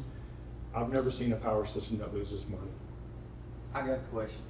And In my entire career, you do not have, your electric systems don't lose money. Yeah, and that's. So since y'all been dealing with budgets and everything, I know they're in completely different funds and whatever, but has taxpayer money been moved out to cover electric? Has Had to have tax been in money, Yeah, that's what I was saying, it's been in the rate. It really had to move. It had to be moved. we can't say that it was tax money. We know that we've had a multitude of projects, we know that. Right, so can we speak to this moment and say exactly which funding source went to which expenditure? No, we can't. We can't go back and Well, that tells you right there, your rate, so. yeah. But the thing that scares me though is if you incorporate the cost of your components, transformers, meters, whatever, into the rates. Historically, we've only changed rates one time a year, and that's when we do the budget. I know we have the ability to change rates within a year, but we've never done that. And the problem is what happens is if something else goes bad in America and that electrical meter goes up 300%, that rate change doesn't happen. Where if we were to say this is your component price and this is your rate price, then we can always allocate for the increases based on those components. Yes, sir, you can. On the components, you can. Yes, sir. And so what you were just speaking of immediately made me think of, and that's how we get these riders from Duke, right? It's that situation, right? As we said, even with the budgeting for all of us, we budget conservatively yet accurately what we think is going to happen. But in all of public services, emergency services, we're at the mercy, right? Well, you are, and here's the difference. Electricity is a private corporation. All our only revenue is taxes and rates. And in order for electric cities had the money to pay for the loss, and now we're paying them back over 24 months. The town of Benson doesn't have the money to incorporate that overage and then go back for the next 2 or 3 years and be able to recoup. We've never had that much money. Yes, sir. I would like to say, electric cities is not a private. Well, I mean, it's a co-op. Electric cities is the electric cities is owned electric cities is an organization that was formed by the public power systems of North Carolina, and public power representatives sit on the board of directors of electric cities. So I guess you could call it a co-op in a sense, yes, sir. But yeah. But I mean, but they got the bankroll to be able to afford the loss for a year and then turn it back and give it back to us. And maybe that's because of poor budgeting on our part over the past decade. We would highly recommend that you consider the cost of service study, but we might need to move to the next slide so we can get to it. Well, I had not really brought that up, but I do remember 6 or 7 years ago, Electric Cities came down here and did some energy studies. They did an energy study of their fire department, and they came up with, you're in pretty good shape, but the light inside the drink machine is drawing a lot of power. That was the homeowner. Every homeowner, that's the audit of the house. They can come and do audits of individual residences. That's the only thing I would, but all studies are Good study. Yes, sir. Okay, operations, again, very similar to the water sewer fund. Just as Public Works is we don't know who's gonna do it, we call them. If we don't know who's gonna do it, it's about 8 feet off the ground or higher, electric gets called. They do everything from fuse coordination, holiday decorations, change outs, tree trimmings, line and pole inspections, again, emergency expenses. You will see we have capital outlay, $221,000. A bucket truck has been on order since 2022. It was approved by the board in 2022. That truck, as we know with all other trucks that we get, there's a build out time. We were told by the vendor that that truck will be available this year. So that amount, I've included it in the budget for the last 2 years. Prior to that, in 22 and 23, it was not included. It is an encumbered amount, so it has been included. But by the way, the reason why you got the build out is that there are, and y'all probably know this, there are not fire trucks sitting on a lot somewhere like brand new automobiles we go by. They're built from scratch. And bucket trucks are the same way. So that's why it takes lead time to get them. So we do have greatest needs for the electric department, 2 of which we think management, Len, and staff electric are pretty significant. The first one is substation metering. So our substation is where Duke's transmission comes into the town. That is where we get their energy. Just like on your house, your meter is the point of delivery from us to you. There's a meter at your house that tells you and tells us how much energy flow is going through there. Currently, we do not have a meter at our substation.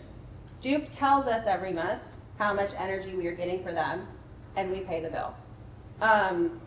That's not standard practice anymore. It's something that Glenn has brought up in the past. We don't think that we are being misbilled. We don't think that there's an issue. But just as if we came to you and said, you're not going to have an electric meter anymore, we're just going to send you a bill every month. Same situation, right? So $12,520 was the last quote. We do think that that is a pretty significant need.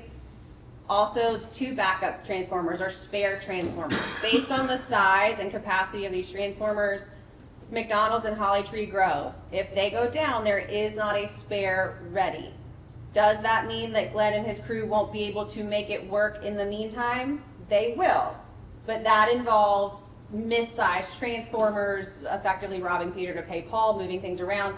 And when you have missized transformers, that creates line loss. That is energy that is wasted because it's like, correct me if I'm wrong, it's like your water heater. If your water heater's super big and it's heating up every day, you're paying electricity to heat that water up, but you're never using the hot water. That's what happens if your transformer is too large for your service.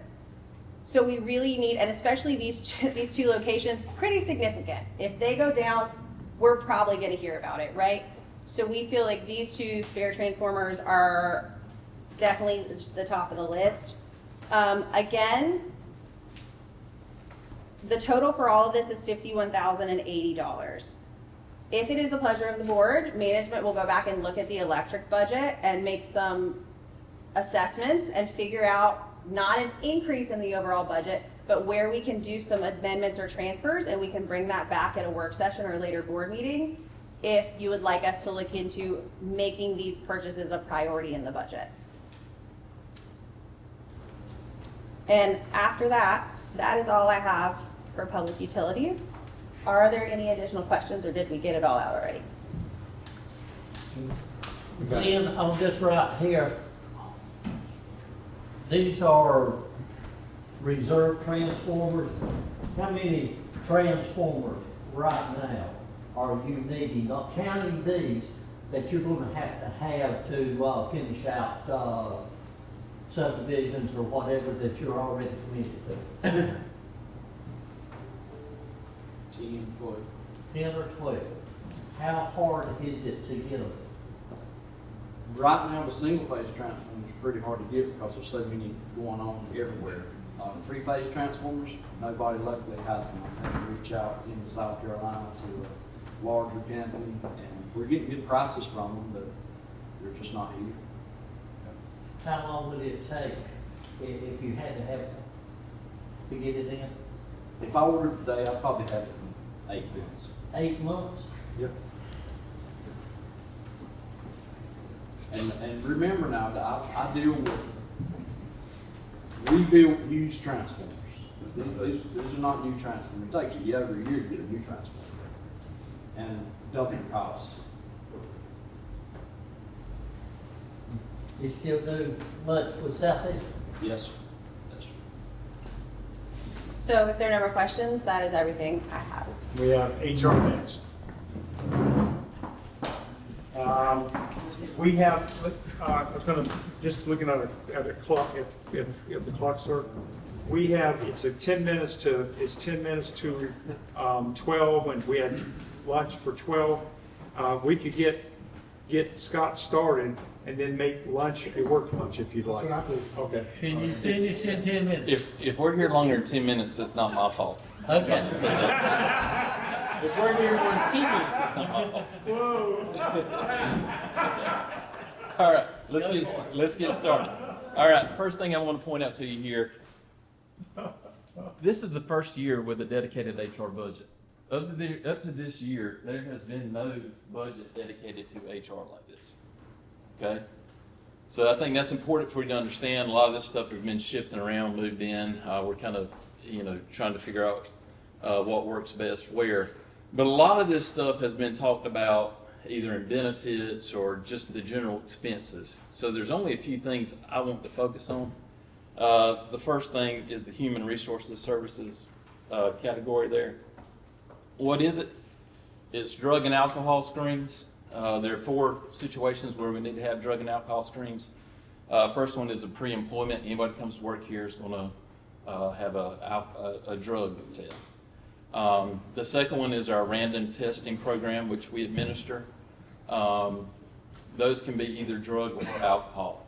Tell them why you do the random. We do the randoms because that is how we determine if our folks out there working are coming to work under the influence of drugs or alcohol. How often? How often? Every quarter.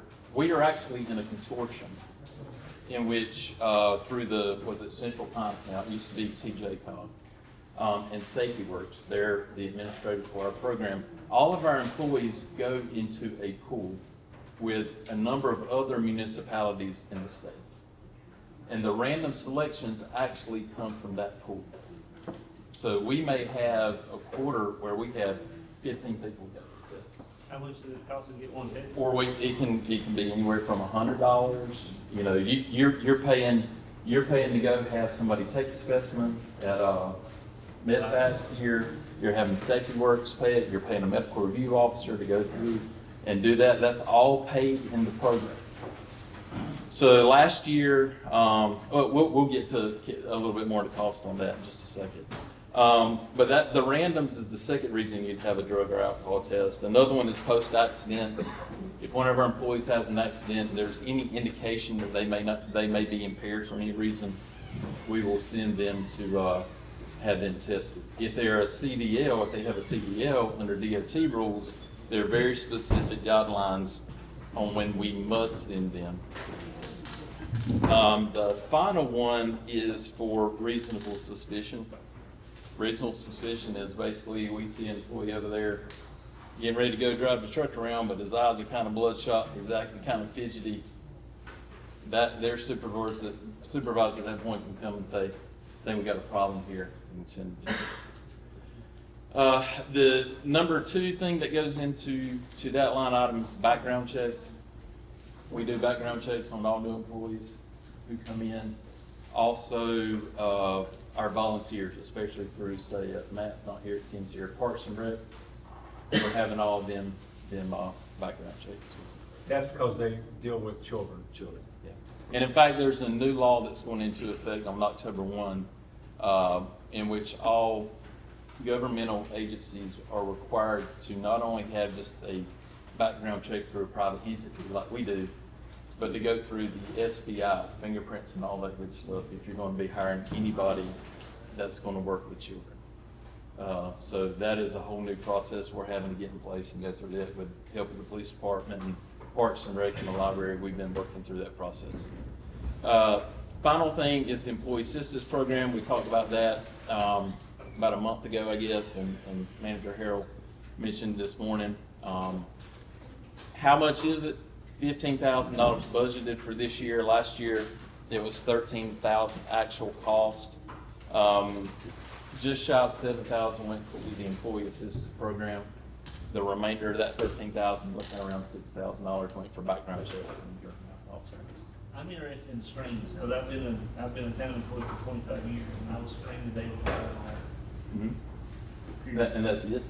If I get in an accident, then it's required that I do. So you're not doing random? Absolutely. Okay. I know Raleigh does them.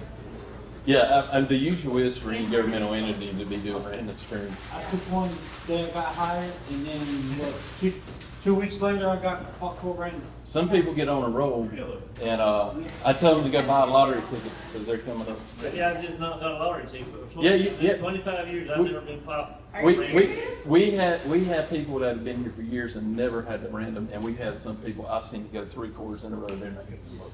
And that's when they show up in my office saying, "Or you're targeting me." I'm I like, think "No, that's no, the it's thing not." is, if I drive into something with the fire truck, I don't go. If I back into something in the fire truck, I go. Yeah. That's how, I mean, but that's the only reason I would go get a drug test. It doesn't even make sense to me. We have random at 8, so it's not. Yeah, I would say that it's unusual not to have It's a unusual not to. Yeah. So that is the human services category. Okay. Budget cuts, you'll see a lot of those other line items: travel, training, advertising, on down, zero. We don't deal with equipment. We have computers and we have knowledge. We have information. The biggest thing we deal with is not trying to get a fire truck or a bucket truck or poles in or anything. It's keeping up with all the federal and state law that is constantly changing. We're going to figure out a way to do it without going to the school government anywhere to get the training. We just zeroed that out. That's it, other than stuff that was requested this year that didn't make it into the original budget, and it's not in this amended budget. We currently have 16 banker boxes full of old personnel files in my office. Been like that since I got here. We need about 6 fireproof cabinets to put that in. It's been that way for 6 years. It can be that way for another 1, 2, 3 more years, I guess. We've also requested a printer, camera, and paper stock to create employee ID cards. This came up because we have quite a few part-time Parks and Rec employees who were out there late at night at a ball field closing up, all that good stuff. We had an incident where I think some of our new police officers ran into some new part-time Parks and Rec workers. Who are you? What are you doing here? And all that. I just think it's good anyway to have IDs. But that was kind of what precipitated it. So that didn't make it into the budget. It's not in there. Final thing is a professional safety training video online platform. The way this works at most places is you've got a service, they send out the monthly or whatever training video. It can record it electronically, who's taking their training, who's not taking their training. What we're doing now is we're going into our workers' comp video bank and trying to find stuff, sending it out. Department heads are having to bring their employees in, sit down around the table, look at the video, do a sign-off sheet, get it back into us to make sure that when OSHA shows up, we can show them that we are doing some kind of safety training. The second week I worked here, OSHA showed up and went to Parks and Rec. And I think it could have been a lot worse than it was, but Matt Smith had the best attitude in the world, and we took them around that building for 8 hours. For 8 hours. And I think that worked out about the best way it could. So those are just some of the things that would be on our wish list. It could get bigger than that. We don't have a formal human resources information system. We don't have NEO, but we don't have any of that. We're processing all this stuff manually. So that's where a lot of our time goes. But if you want to go to electronic, those files, it'd be great to put them and store them electronic. But it's going to cost some money. I'm all for it. It's going to cost some money. But I know it have money. Yeah, the money. Yeah, that's where we are. So with that, that's all that I have. It's 11:59. I told you I wasn't being Can you get costs for these? Can you get costs for these? How much these are going to cost? All right, so a fireproof cabinet, if you look at Amazon, which is, you're looking at $1,500 to $2,000 a cabinet. A cap. A cabinet. Printer, camera, paper stock, all that stuff. We could get a good printer, camera, all that stuff for $1,250 to $1,500. The online safety program we looked at that quite a few months ago, and you can find a basic one for $1,500. Are the specialized printers, so like print IDs? Yes. That we're talking about? Yes. Because I mean, I have an extra camera you can use for headshots. Yeah, we looked at, and we'd also looked at, the police department does have IDs, and they farm theirs out to a private source, so we looked at that too as well. $1,500 one time for the training video? No, that would be annual. Yeah, $1,500 a year. So that's kind of where we are. We're band-aiding a lot of stuff. But again, we're just happy to have a budget this year. What we've got there, we're happy to have it, because if you can't control the money, then you can't control the decisions. I think. Any other questions? I smell food. Have you been able to do anything on the exit interviews? That's how it works, yeah. As far as what? As far as new employees coming on, I know you can't demand it, but I think you could do more as far as if I come in saying this is what we want you to do. We offer every employee that is leaving an exit interview. They get an email that gives all their benefit information. At the bottom, we got attached to it the exit interview sheet. If you would like to fill it out by hand, return it to us without coming in, they're able to do that. If they want to come in and speak about it, everybody that leaves here is offered the option to either turn in a written form or come in and speak with me directly. So our planning budget overview, we have contract services. This is $5,000 budgeted yearly for the building inspector to complete inspections that were started by the Town of Benson Inspections Department prior to dissolving. We have training and registration budgeted at $3,500. The UNC School of Government CZO course, our code enforcement officer was admitted into that prior to these budget discussions, but that $3,500 also includes the membership fee. The CZO course is the fundamentals of planning and zoning. It basically legitimizes our staff in the planning staff and gives them, the basic fundamental knowledge of what planning and zoning is, since other than me, our staff doesn't have experience in planning and zoning. We have $1,000 budgeted for travel, meals, lodging, and transport. I don't anticipate us really touching that at all, let alone reaching $1,000. Our code enforcement budget, $2,000. It's associated with abating nuisances, is billed to the property owner. We have had one of these bills paid. There are a few outstanding. $1,500 for advertising and printing. This is for required public notices that are also paid by the applicant, but additional funds for staff-initiated requests. And then finally, $1,705 for our permitting, software, licensing, taxes, and fees. A couple of things that I just wanted to bring to your attention. We are proposing our fee schedule to change.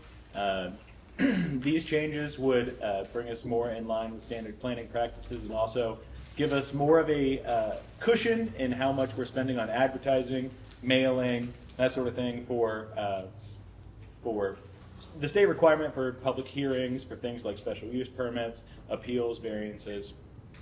And then code enforcement, we do have fees that are held against the property owners in violation. However, if they don't get paid, the cost of filing a lien is often more than the return of the fee or invoice. A couple of our needs that have been postponed. We need permit tracking software. Estimated annual cost is about $8,800. This is software designed to track our permits, parcels, addressing, code enforcement. Right now it's all done by hand. If we get a FOIA request or anything like that, it definitely takes a lot of time and manpower to gather that information, basically with hard copies scanned in. Again, course certifications and continuing education. For myself and my employees, it's very important. And then plan review software. Right now we have 2 licenses for Adobe, which is very standard for just viewing digital files, but something like Bluebeam would give us greater capability to review digital plans.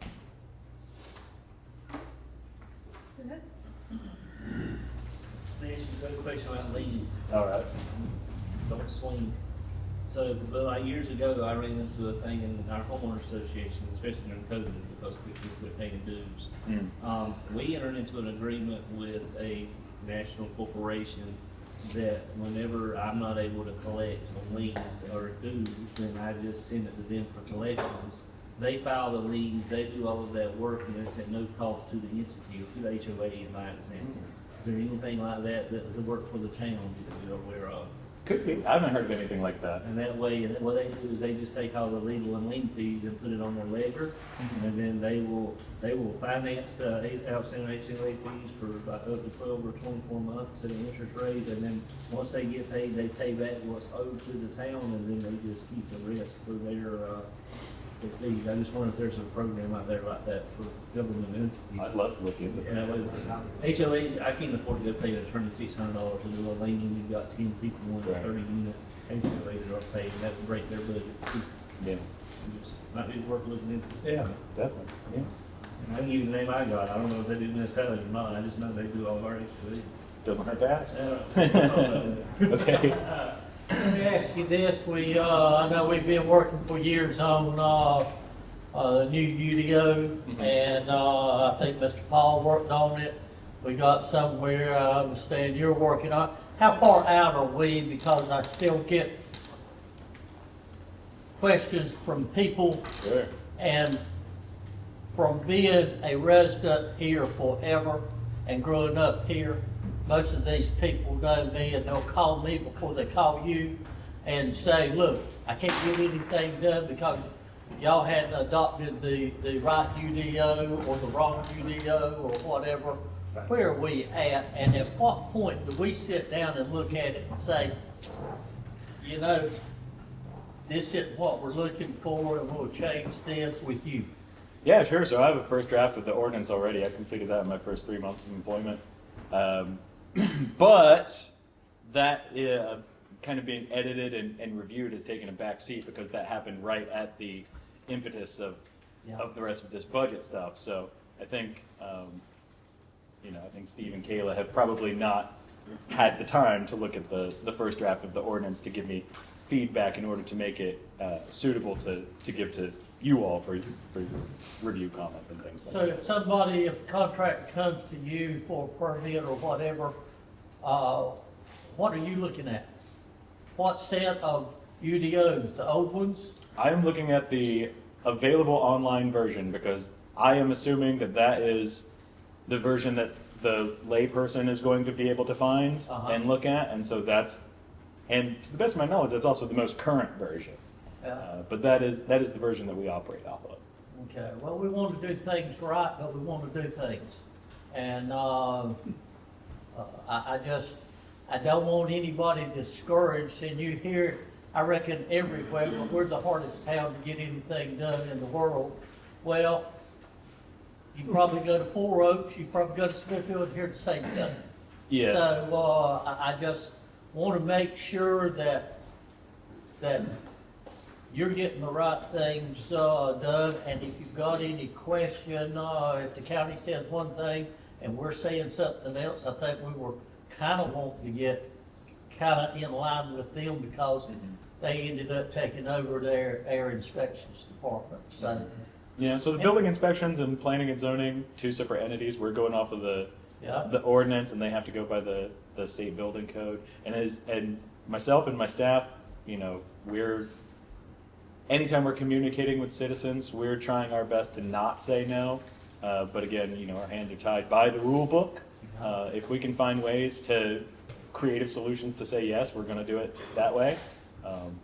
So we try to be as easy to work with as possible. But like you mentioned, the ordinance needs a lot of work, the current ordinance. So if we can get these, proposals in place sooner than later, I think it would be easier to do business in Benson. That's what we're looking for.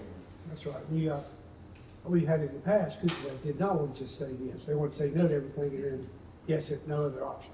We need, yes, I agree with y'all doing that. Yeah, thank you very much. And, you know, you guys have seen, we've proposed a few text amendments to kind of put Band-Aids on some of these parts that are, you know, bleeding in the ordinance. And this next Board of Commissioners meeting, you'll see 2 rezonings and 5 text amendment requests. No, excuse me, 4 text amendment requests, so.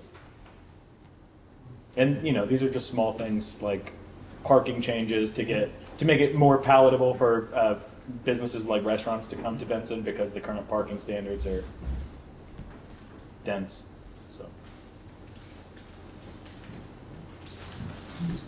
Anything else? All right, thank you for your time.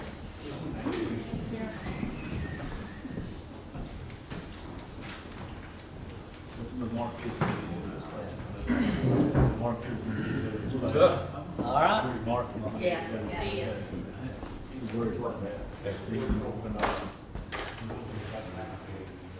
Hey, what's up? Hello, sir. All right, so let's start on Parks Rec. You guys all know me, Matt. But we were asked to kind of put together what we do and who we serve. And probably our biggest programs is youth athletics. We've got our numbers of participants, the sports they play. That right there is the Wii ball and T-ball 117, baseball, softball 129, on down through the list. Where do our kids come from? I know we've been asked in the past, how do our residents compare to our non-residents? When I did this 10 years ago, we had 57% come from non-residents. All right, now we have closer to 70% come from non-resident to resident. And if it's broken down by season, this is broken down by season, the last one was broken down by sport, you can see that the vast majority of the kids are coming from outside the city limits. And if we go to what these guys are paying, our youth athletic fees right now, anything 6 and under for a resident is $20 a season. For a non-resident is $35. Anything 7 years old and up, resident is $40, non-resident is $65. That brings back, as it is right now, an average return of 68%. That's just for the sport. That's not for the entire department. That sport brings back 68%. If you go around to some of the others, I've done some research and gone to the other areas. Smithfield's rates are 25 and 50, and it doesn't matter how old you are. They look to get about 25 to 50% back. Dunn is 25-60, resident, non-resident, but they also, it's not on here, but they have a non-resident multi-kid where if you've got 2 kids that are over, your first kid's 60, your second kid's 40. They bring back about 40%. Four Oaks is a Civitan. Their prices are 65 and 80 across the board. Okay, it doesn't matter how old you are, it's 65, 80. They hope to break even over all sports. They lose a lot of money in, say, baseball, but they're hoping that, like, their 6U sports cover their costs. They hope to break even with that. Clayton is 40 and 60. They only break even on their direct costs, which is uniforms, officials, and part-time staff. Doesn't take into account field fixing or people's time to put into it. That's just what they're bringing back. And then the same thing with Meadow is they're 60 for 6-0, and then 75 is, I can't read, 75 plus. And that's the same, doesn't matter how old you are. So we're bringing back about 68% of our cost per sport, which is pretty decent compared to some of the other areas. Now keep in mind, these are teams that are not sponsored. So if we have sponsorship on these sports, that goes up, but that's not a guaranteed money. You're not always going to have a team sponsored, so I couldn't count that in here. So, but our average current return right now is 68%. These are some of the special events that we give out. This is some of the costs, and I'm going to ask Tim if he has any further information that I'm missing to tell. He's our special events guru. Community Day, we spent $1,000. And Tim, what's the $1,000 going for? We have blow-ups, any face painting, like just stuff for the kids. Okay. Food. Yeah. Independence Day, the fireworks is $20,000. Now Tim gets $16,500 back in sponsorship from the fireworks, but we also, so that takes care of a lot of the fireworks, but there's also a $3,000 band in there that we pay each year to come out and play. So, I mean, if we want to decide to like not have the band and just have the fireworks, we could do stuff like that. We're willing to kind of talk about all that. Hollow Fest is $1,000, and that is candy. I mean, basically, we buy candy for ourselves, not for everybody. We buy it as supplementary for anybody else that runs out, which it always happens. But that is kind of what we're doing. And Tim is going to be trying to get a sponsor for that candy this year, but it's not. We don't have that yet, and we can't say we're doing it or not. And we can just tell everybody that they bring their own, and we're not going to supplement you when you run out. That's a possibility. The movies in the Grove, free to everyone to come out. They're usually, each movie is about $500 per movie. We don't get any money back from that. It's all free. We give out popcorn, water, but that's an event that we do that doesn't bring any money back. That if you decide to cut, that's one of the things that we. How big of an event is it? How many did you bring in? 60s, 50 to 100, depends on weather. And you do how many a year? We done 3 this year, and then we do the Easter one, or the Halloween one as well. So 4 total this year. We've done in the past 5. We've done in the past, we did double features. We did this, we tried a bunch of stuff. Tim's got it cut down to 4 a year, and that's, and we're still not sold if we're gonna do the October one or not, because we're not sure if that's one of the things that we're gonna, need to pare back on. So 2,700 right now covers 4? Yeah, covered with everything included, which is the water we give out, the popcorn we give out to everybody, and the movies themselves. Each movie alone is somewhere between $500 and $600 just to play one time. Yeah. And the labor? That's not in that. That's not part of the. That's part. No. That's. I mean, the way we consider that's our job. And that's 2 people. That's 1 full time and at least 1 to 2 part time. Okay. Johnson County Senior Games. That is Tim's travel expenses. Tim, how many miles of travel this year for Senior Games? Don't remember the total, but it's $500 worth. It's every day to Clayton, and I was participating, and it was every day back and forth to Clayton, to Smithfield, to Selma, to here and there. So that's, I mean, Tim is a very important part of that program. In fact, he's one of the program coordinators, I believe, aren't you? Yes. Yeah. Then we have the Easter Extravaganza. This is one that we don't make any money on. That's $700. That goes for the food and like hot dogs. Basically food, yes. Yeah. Food and water. And then the Veterans 5K with the formulation of the Veterans Helping Veterans, that has no cost to the town now. They take care of, we get sponsors, they take care of getting sponsors, they take care of the race timing, they also take care of the t-shirts. So that's one that we don't have any cost with. And then the Christmas time main with the chamber, that's just very little cost to us, popcorn and our time to go out there and help Loretta with whatever she's tree lighting or whatever she has. And again, it doesn't, like it says on here, it doesn't include any full-time or part-time hours. And then the other programs that are either break even or make money, the classic taekwondo, the adult sports, summer camps, which we have, I think we had 18 or 20 this year. The tournaments, which is the PKVIS tournaments, we had 16 scheduled, then Aaron got another 8 or 10, so there's 24 to 26 tournaments for this year. Then the facility rentals, the fields, the shelters, the Grove, the gymnasium, that all kind of pays for itself. And what we have right now, our greatest needs that are not funded, this is the gymnasium foyer. This is the roof is on the foyer, not the gym itself. The insurance company took care of Hurricane Florence's job when they did the main roof. This is the foyer roof. This is above the bathrooms on the main entrance side. That needs to be replaced. That previously quote $7,000 has jumped to $11,000 because that was quoted a couple years ago. Jamie Evans has been trying to patch as much as he can, but you can see what's happening to the floors, to the ceiling. That's going to have to be replaced, but that's going to be one of the things that we really kind of need. And there on the bottom, you see our brand new pickleball courts, which is fantastic. They're wonderful. They're playing them 3 to 4 times a week. but we are in need of some benches and trash receptacles and tables with umbrellas, and a sign for Dr. Viss to, Dr. Viss pickleball courts. And it's really hard to have a grand opening for Dr. Viss when it's not complete, as far as I'm concerned, with all the amenities around it. The courts are beautiful, but they do need to have like the other stuff with it, with the benches and tables and whatnot.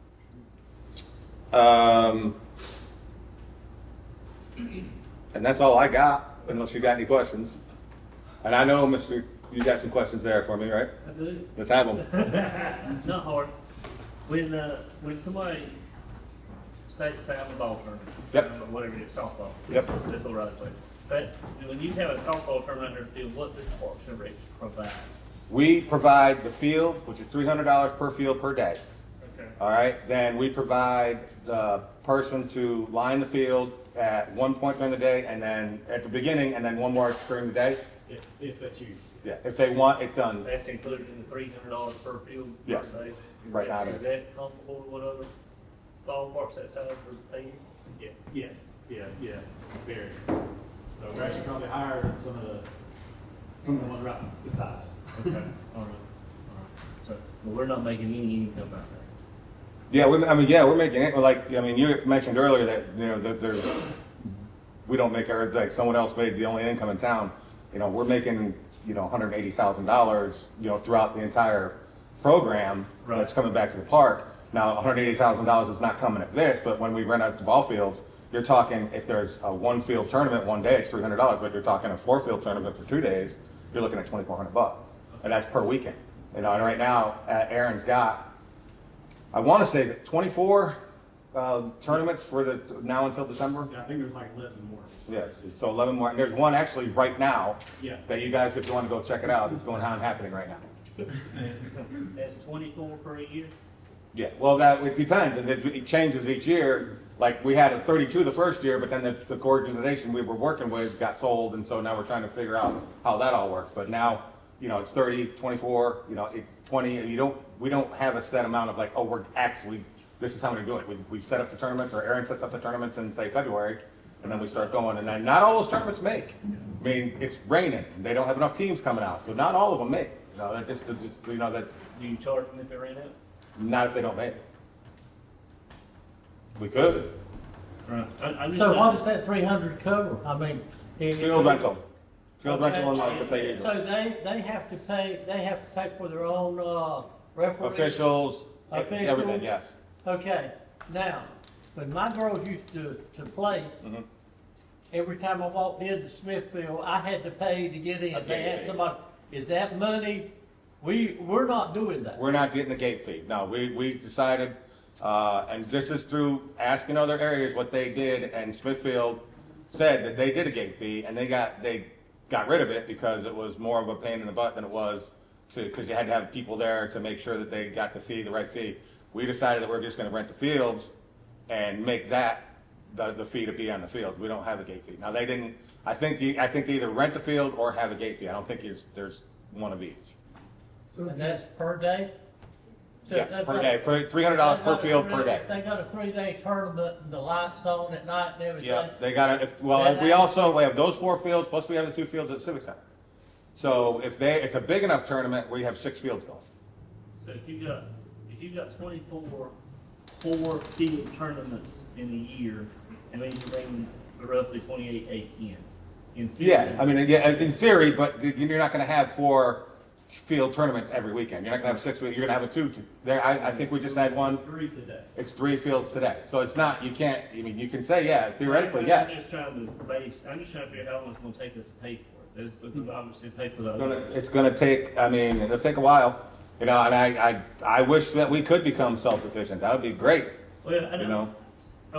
Rocky Mountain went through this with their big downtown center. You know that broke Rocky Mountain. When I go to every volleyball game, I have to pay like $30 a day to get in the door to the city of Rocky Mountain for me to get in the door.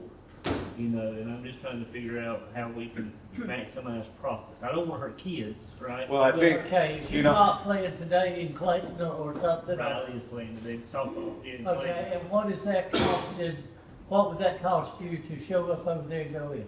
I have no idea. I'm not, I guess no idea. I can say as someone who's living crop wall, most of them right now are $10 to $12 to get in, but again, that's by the organization putting on the tournament. That's true. They're renting the field. I'm paying Perfect Game to get in to watch my kid play because, well, we're paying.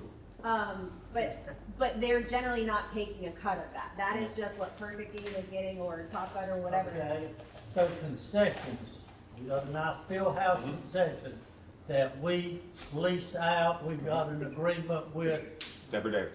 Deborah Davis.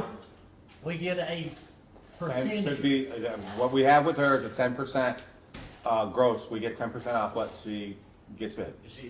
And that includes all the rental field tournaments too. That's everything. Yeah, that's all of our normal season games, and that's all the tournaments too. I mean, she gets a list of tournaments just like, Aaron gives to to Christy each year, and she gets a list of tournaments, and okay, I've got a tournament this weekend, and I need to stock for this. So you want to explain really what happened this year versus last year? This year we, the not perfect game, but Top Gun got sold, and we didn't have that same person to deal with, so we had to kind of, another person approached us and said, can we start tournaments? And it was, I believe the woman was actually affiliated with Top Gun, but it was a crossover between Top Gun and Perfect Game. Now, I don't know if we're going to end up having 35 tournaments next year or not. It could be 20, it could be 25, it could be 40. But we're just trying to get our system, like we had a good system with Top Gun, but then they got sold. So we're trying to get that same kind of system with the same person. Next thing is, had somebody said, well, we've tried to rent the field and we can't, or we have rented the field, but they won't go, they will not rent me that field 2 weeks in advance. Now, I have changed that. That is true. We won't rent PK this because we're using those fields. When we're in baseball season, we're using them. When we're in soccer season, we're using them. We're playing in the outfield. We're playing baseball. We're playing fall ball out there. There's a month in the summertime that we don't use them, which is July, right? Yes. But as far as the 2 weeks out, we did do 2 weeks out. We realized that it was kind of more of a pain in the butt because we weren't able to take online payments. So we opened it up and said, okay, you can rent more than 2 weeks out. That happened a month ago, I think. So now that we have the option to rent 2 weeks out, they can come in and say, I want to rent this for the next 30 days, or I want to rent this for X long. But what I won't do is rent it out and put our kids out. I mean, our kids are gonna come first, whether it's rent a field or not. If we've got games, we got tournaments, we got anything, our kids are gonna be the ones that benefit first from the fields. I'm not gonna let a travel team come in and rent the field when my kids need to practice. Yeah. So when I'm just playing devil's advocate. When you say that and you say you're not going to let our kids not use that park, are those parks at the Civic Center currently in use when you're saying no to those? No, the ones over here are currently in use. Anybody can rent the ones over at the Civic Center. The ones that PK that. Okay. When I say our kids, I don't mean travel ball kids. I mean Parks and Rec kids. That's what I'm talking about. Travel ball kids and Parks and Rec kids are two different things. You're right. I'm just trying to figure out but each field, whether it be at the Civic Center on Johnson Street and the one at Vias, is the same rate to rent. If for a tournament, yes. Okay. All right. What about for practice? Practice, it's 25, 20. $20. Okay. Now, one thing that go ahead, Tim, sorry. Not including live. Any live is $25 Right. addition. Okay. 40. 25 or 40? What? 20 plus 25 or 25? Yeah, 25 additional, yeah. One thing I didn't mention is one of the proposed ideas for this upcoming year was to raise the 600 rates to 40 and 65, which would equal our 7 and up rates. I'm not crazy about the idea, but I mean, desperate times call for desperate measures. I think we figured out that it would bring $10,000 extra if we made those rates the same. Now, if you want to know why I don't like that, I'll tell you. The 6 and under don't get the same equipment, and they don't get the same uniforms, and they don't get, the officials don't cost as much. So we kind of adjust that price for the 6 and under. That 6 and under gets a T-shirt, where the kids that are 9 and 10 get nice ball shirts. So I personally don't feel right about that. But like I said, desperate times call for desperate measures, and if that's what we decide to do, then that's what we'll do. what is protocol on your staff? You got a big tournament coming up, and you heard it, I heard it. We had one big tournament. The grass got that high. How do y'all cover that? Can you still charge them $300 and not have the infields cut? Yes, but I will say that that happens because of nature. You know, we can get out there and mow it 2 and 3 times a week. You know, it gets mowed once a week like everything else does, and then it grows. You know, I can't keep up with my grass as much at my house as I'd like to. You know, and I get that sometimes that happens, but there's just some things that are kind of out of our control. You know, and I was told it was because of the singing convention, y'all had to be over there doing that. Same weekend. Probably was the same weekend. You know, and if it was the same convention, my guys, yet another reason they couldn't get on the ball field because we were fixing stuff at the grove. You know, whether it be a bathroom or a ramp or a stage or painting or whatever else. So that's possible, yeah, 100% possible.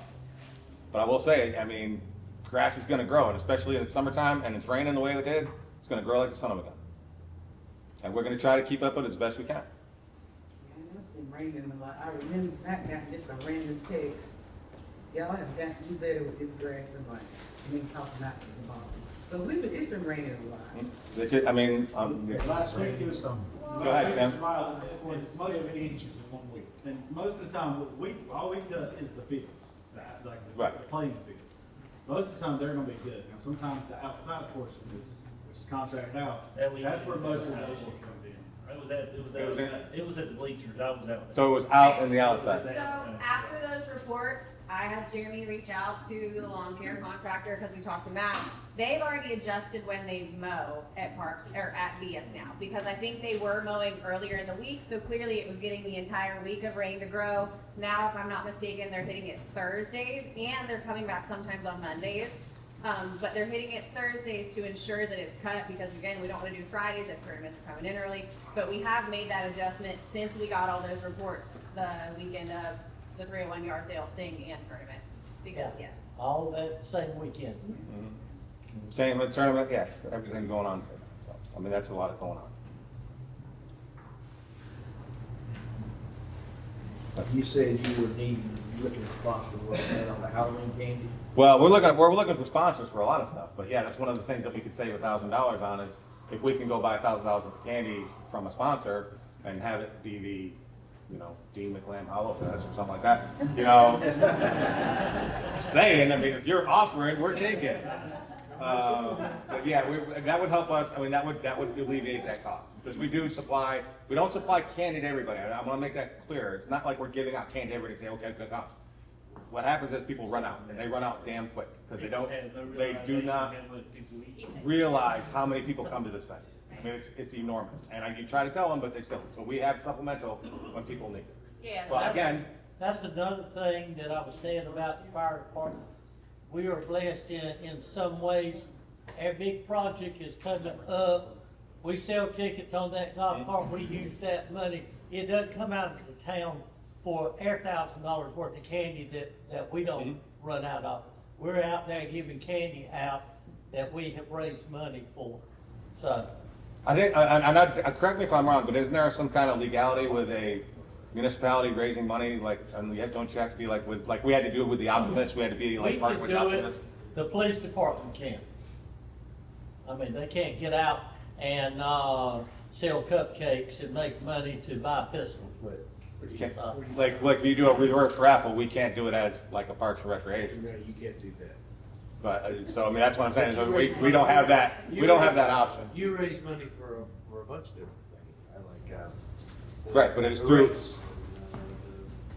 I mean, I just said that end. The 5K. Yeah. And there's a couple of things. You can raise money for it. We can get but we can't like sell tickets or anything like that. Or yeah, that's fire departments actually have a specific statute. Right, because I know that when we had to partner with the Optimist Club in order for us to make any money on the reverse raffle, because we couldn't, as an organization, Parks and Recreation couldn't sell tickets. That's more of a dealing with selling the game to chance, selling tickets. Right. Yeah. if you just wanna go and solicit. And say, hey, we want $1,000. Will you just donate some money for this event? Dean, I want $1,000. Dean, yeah. Dean McClam. Dean McClam Howlfest, man. Yeah. What are the fees for the So technically. The fees for adult sports are different. They depending on the sport. I don't have that in front of me. The fee schedule, Chris, Kayla should have. Okay. So technically, if my work gives you $1,000, it's gonna be keep on that gas. Okay, you talk for all I care. Man, on the pickleball court, Yeah. so we spent the total $250,000. $250,000. So we don't have any left over for benches or. Not a dime, right? Okay. No, I have nothing left over. It has been spent. The benches, what I have here, the benches would be roughly just under $8,000. The sign did go up from 1,000 to 1,140. I talked to James this week. So, but it's a nice sign. It's the same sign as we put at the other fields for the ball field, for the PK Viz field, for the Jerry Medley field, for Citizens Lions Club, the whole line. So Matt, we're serving 69% non-resident. Yep. I mean, that's my numbers I could come up with. Yeah.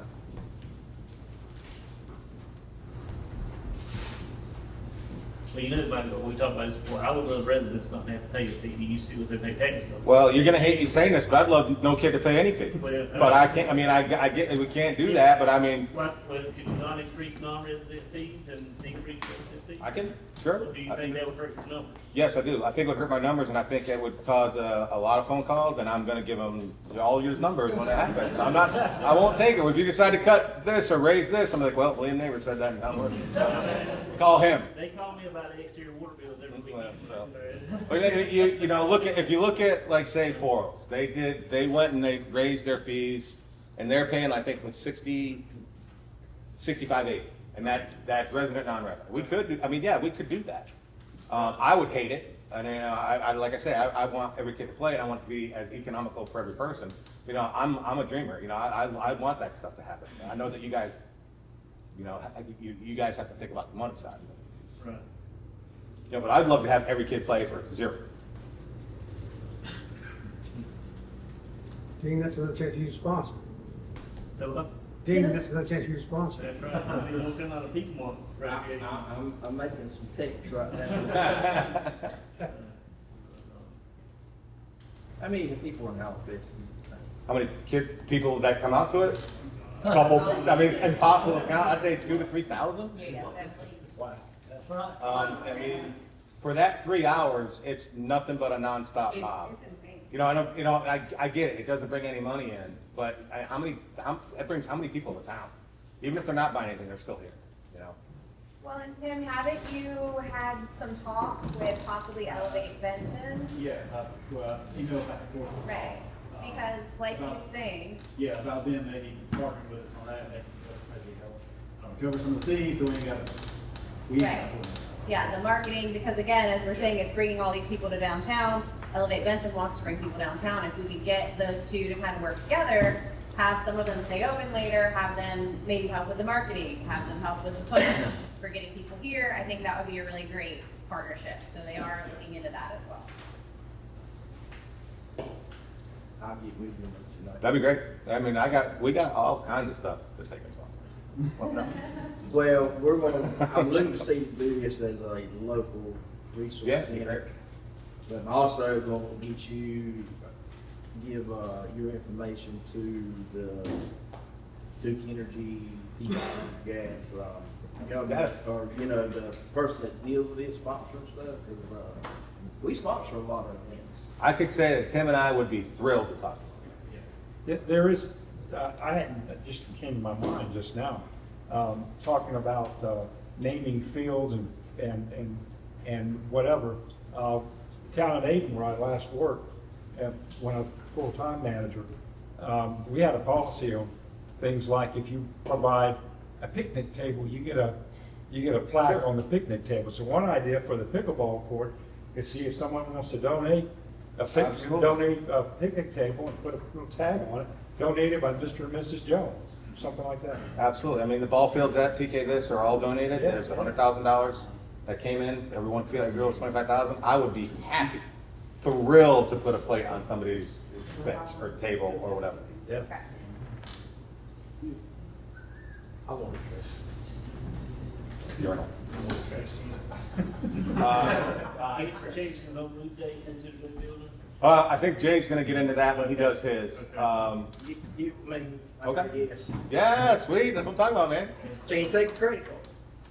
I don't know, can we take a credit card? You could charge me the 3%. But after move, I think we keep the citizens. Well, I mean, me, yes. I mean, and Tim and I had talked about it, if those, I mean, we don't want to get rid of those fields, but we use them as supplemental fields, but if it would help, I mean, and to raise some money, then, you know, that would be a possibility. And I'd hate it because, I mean, we do use them, but they're not like instrumental in what we're doing. But when say we get tournaments the size of the state tournament, Tar Heel League coming in. Yeah, we use those fields. Every single- Well, it's not just the Tar Heel tournament. We had those fields going like 2 weeks ago. Yeah, I mean, they're used throughout the year. Yeah. You know, is it enough to cover what it costs? No, probably not. Even with the bigger tournaments, like the state tournaments last year, we had to outsource South Johnson, the middle schools. I mean, we still host those bigger tournaments, we just have to ask for money outside. But I mean, I think there's another. I think you had a lot more questions in that with, say, the senior center and the clothing closet and Bama and stuff. I mean, that doesn't. Once we're gone, that's not. You know, that doesn't affect us as building wise. Okay. Anything else? Yes, You've been a wonderful audience. Thank you so much.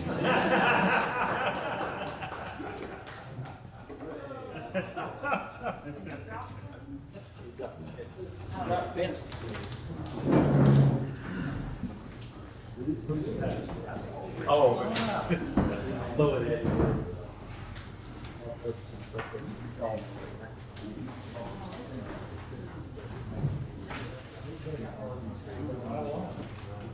Which button is it? It's the right. All right.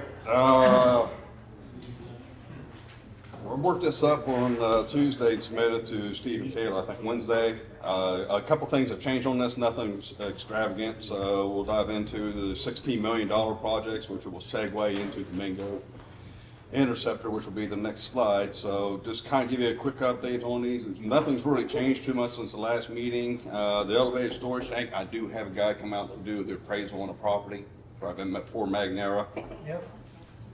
He hasn't got back to me yet, so let me know the value of that so we can work out the land deal with Magnera so we can start the process on getting the tank in there. Okay, and he'll come out and do exactly what? We said we have designated a certain section of 200 foot by 200 foot plot on Magnera's property where the old softball fields were. Yeah. And an entrance gate road to go over top. There's a, Piedmont's got a gas main through there. Okay. So we'll have to maintain protection on that. He's gonna give us the value of that little small section of property that we will be disturbing, that the town wants to obtain itself, to keep it in our town name. We don't wanna lease anything. We're going to go ahead, even if we give them a tax credit or we purchase the property, either way. Yeah. But we want the property. Lead service line, Ray has not done anything on that, and I don't think we're gonna do anything on that for a while. The Lincoln sewer lines and the I-40 sewer line replacement, I'm just now starting to get engineering invoices for those, but it's gonna be a while before we see anything substantial on these.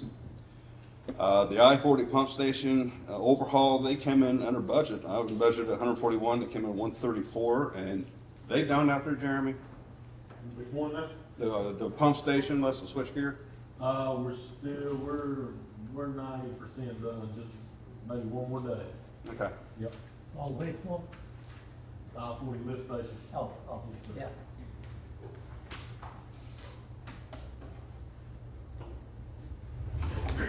Which goes into the Mingo Interceptor. And the reason why we put this second after the $16 million projects, because we still have $5.3 million allotted to us that has not been allocated for any other projects right now. Now, the funding for this EDA, this Mango Interceptor, was an EDA grant of 3.2, a USDA loan of 2.1, and a USDA grant of $998,000, which would have been a total grant and loan process of $6.3 million. For us to actually obtain the USDA loan and the USDA grant, we would have to get a reimbursement loan from the LGC to do the project. And been paid at 25, 50, and 75 and 90% levels. We're not getting a loan from the LGC anytime soon. So what we've decided to do is to scrap the USDA loan and the USDA grant and just proceed with the EDA grant. And the reason why the grant goes out the door is because it's tied to the loan. We don't get the grant without taking the loan. That's how it was set up. Go ahead. Okay. Wooten does have a contract. They are almost complete in design of $923,000, excuse me. They've billed us $586 and we've paid them $275,000 that we have not been reimbursed on yet. And we're looking to get this money, to bill for this money once we get everything finalized on the design. Okay, we don't get it until we bill for it, or we bill for it and we're waiting on it. No, to my knowledge, we haven't even billed for this yet.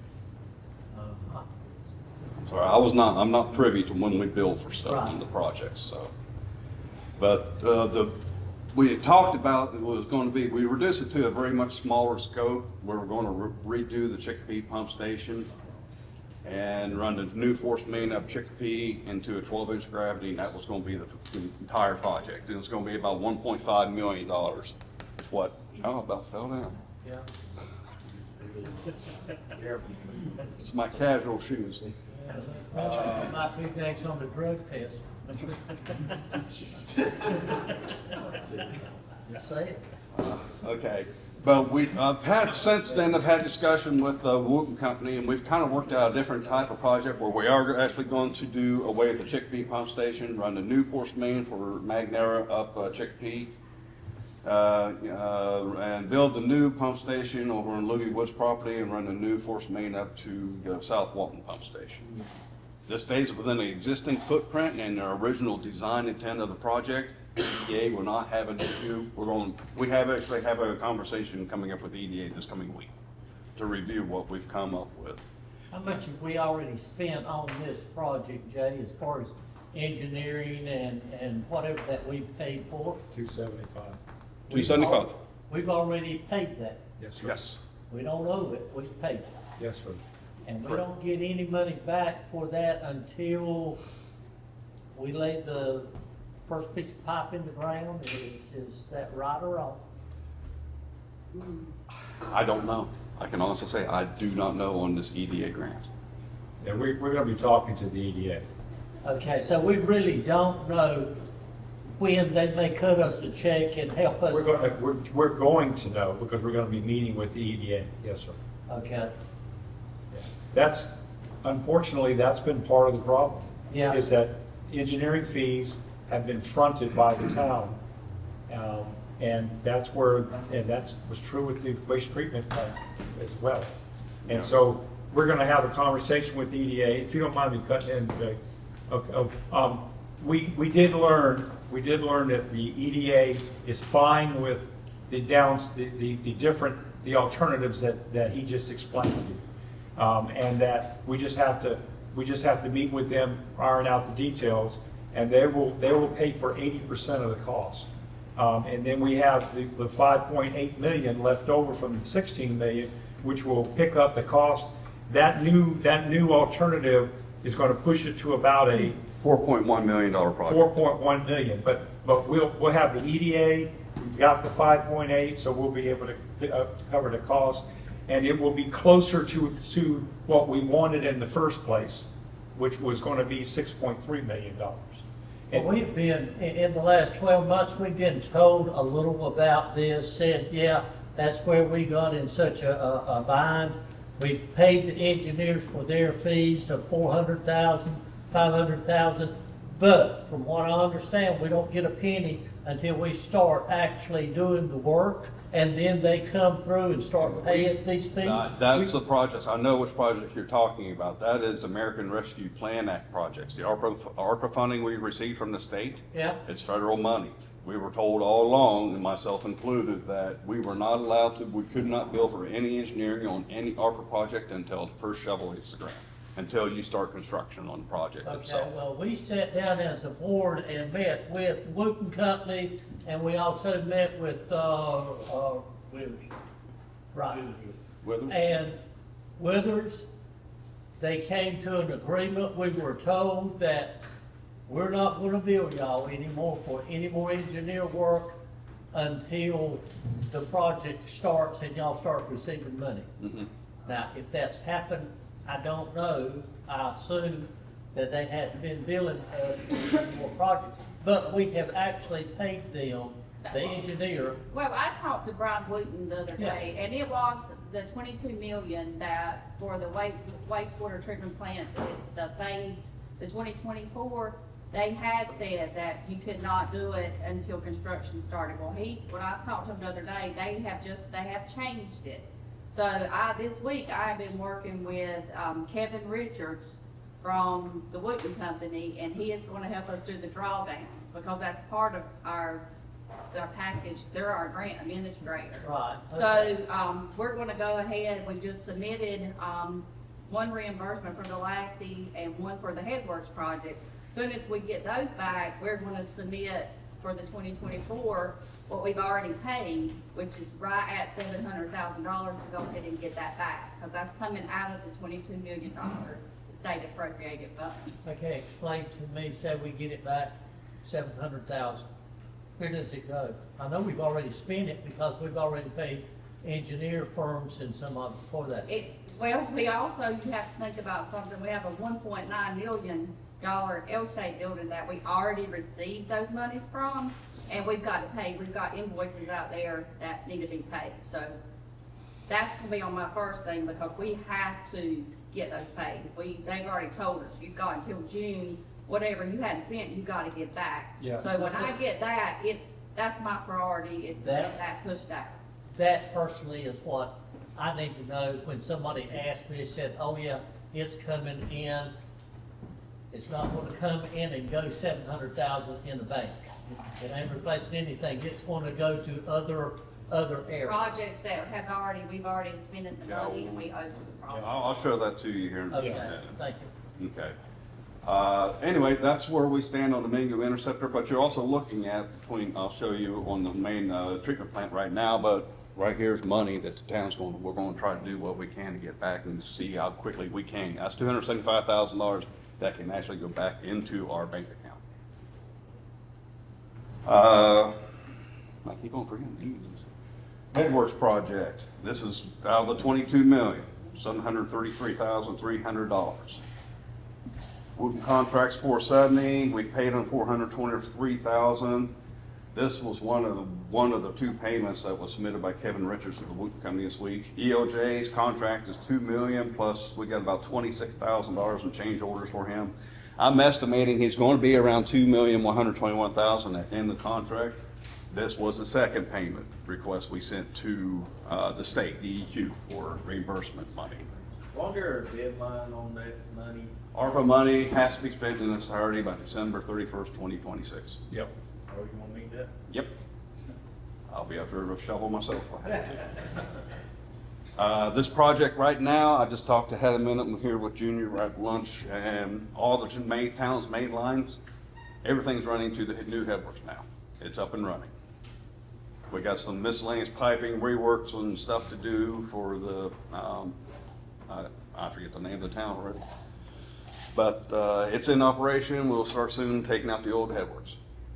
And it's working well. Working good. I checked it this morning. We put it in operation yesterday about lunchtime. So both main lines coming to the plant. It's going to the new headworks. Johnson County's force main was tied in, what was it, Tuesday? Yeah, one of the first lines we tied in, yeah. And we have a temporary bypass from Willow Chase. That's it, Willow Chase subdivision or lift station, South Johnson schools in that. Is there another one? There's three, right? Was it just the two?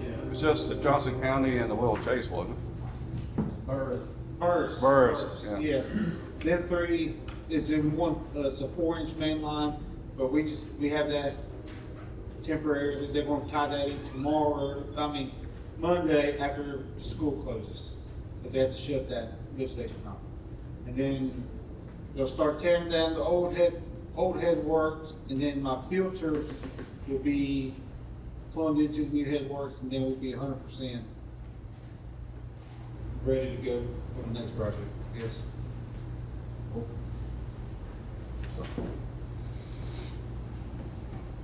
Yeah, they're gonna start demoing, I'm gonna say here in a couple of weeks, because, ELJ is going, which is on the septic receiving station. It's right behind us. I mean, the septic sits right beside the new headworks.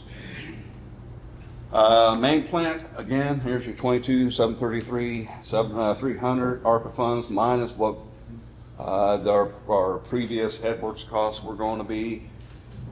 The 470 plus the 2 million off, Ed. It's gonna leave us about $2,612,000, 20 million. Let's see. Wooten contracts, they have a $2 million contract. They billed 734, they billed 1.1 million. We've paid them $734,000. There's your $700,000 plus that the town has paid, but has not received. Okay. That's gonna be on the next payment cycle with Kevin Richards to submit to the state to get reimbursed. Yes. So between the 734 and the 275 that we've paid on the Mingo Interceptor project, that's a little over $1 million we can have coming back into our bank account. This 734 is going to 734 is going toward the L-shaped building. Both of them. Yeah. Potentially, yes. So we'll be the wash. Yes, we'll have that, that project will be as far as we'll have the money back. Yeah, we'll have the money back. I would like to point out that if for some reason the L-shaped building costs come in under the 1.9, whatever the difference is, has to be given back to the state next June. So we don't, if it comes in under cost in any way, we don't get to keep the difference. We have to give it back to the state, no later than June of next year. What if it comes in over? That's gonna be our cost. Either way, we don't. But it's not moving in that direction. So. Oh, you have little faith. James said he can spend some money. Oh, if you want me to, I can. Did you get those outside order fountains in? I'm having it priced up right now. Okay. Anyway, State Utility Contractors is our general contractor. They have a contract of $17,024,000. We have some work ourselves that we're going to put into for $32,000, which will come out of the $20,600,000. They're working on the NBA paperwork and ordering equipment right now. They've got the notice to proceed. We're sending them the contracts next week to be executed. Then I'll bring them before you all and say, this is what we're like to award. Anything else on that I can think of? No? Subject receiving, Ed's Beans, the contracts were sent to ELJ. His contract $749,990. Wooten's contract is $130,200. That's a total of, I should have added this up for you, I did, but it's $880,000. We have a grant for $1 million, so we're under budget on it. It should be done within, I'm gonna say 6 months. Now this, after it starts, I know Junior's wanting to start this slow, do a few trucks and see how it affects the plant and everything for the first 3 months, but once this is in full operation, it's projected this will actually bring in a net revenue to the town of $400,000 a year. Minus we're going to set aside monies for the maintenance, the upkeep of the system itself, say for $100,000 a year, just in case. So your net $300,000. In the water and sewer fund. Yeah. Yes. Right. If you undercut the stag grant, if we go under budget, we got to return that money as well, or does that get to go somewhere else? Well, it's EPA money. I'm pretty sure they're going to want it back, but I will find out for you. We'll find out. Or I'll find a way to spend it. Or if we find a way to spend it, yes. Yeah, we don't like getting money back. No. This is a phase 3 and 4. That 125 is coming back as well that you paid on that last slide too, right? The 125, so that'll be added to the million that we just talked about? Yes, this is 105. So are we waiting on reimbursement? Yes, yes, we have, to my knowledge, we have not billed for this. Okay, can we? Yeah. This is an EPA thing, which is, I gotta get with Skip Green to make sure I got my links where we can submit for invoices on this. 1.1 coming back. Yep. This is another stack grant, EPA grant. I've almost got 1.2 million. We're gonna replace some of the water lines. I got to write up and send out a request for engineering services and have some engineering firms come in and give some qualifications before I can start anything else on this. I've gotten authorization from the EPA to go ahead. I just got to get it out, and I just hadn't had time here lately. When would you expect, let's say the best case scenario, you got everything, when would you expect to get what money? How long, a month, a year? To get what back? How long before we get that money back? Would it be a month, 3 Well, months? after we do a reimbursement, Yeah, I don't want to. they're usually pretty quick. The turnaround time would be a few weeks. Yeah.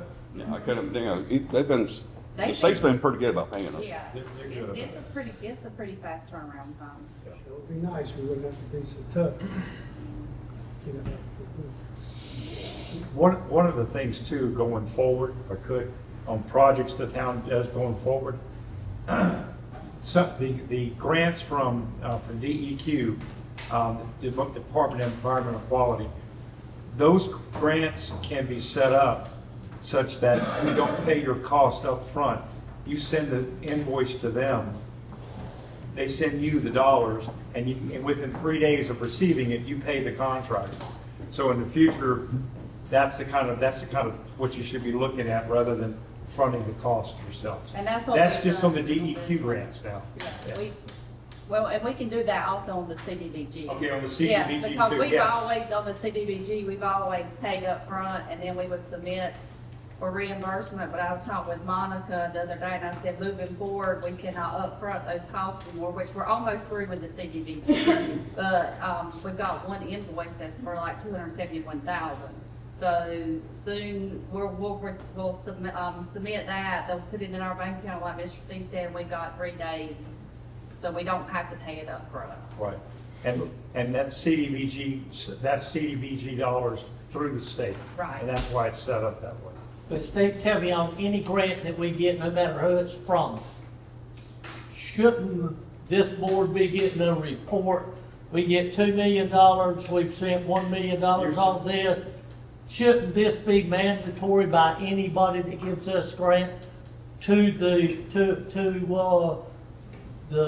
Board of Commissioners so we could keep up with it? These are set up in a project ordinance, and your project ordinance states right in the project ordinance that you're supposed to get a quarterly report, not monthly, but quarterly.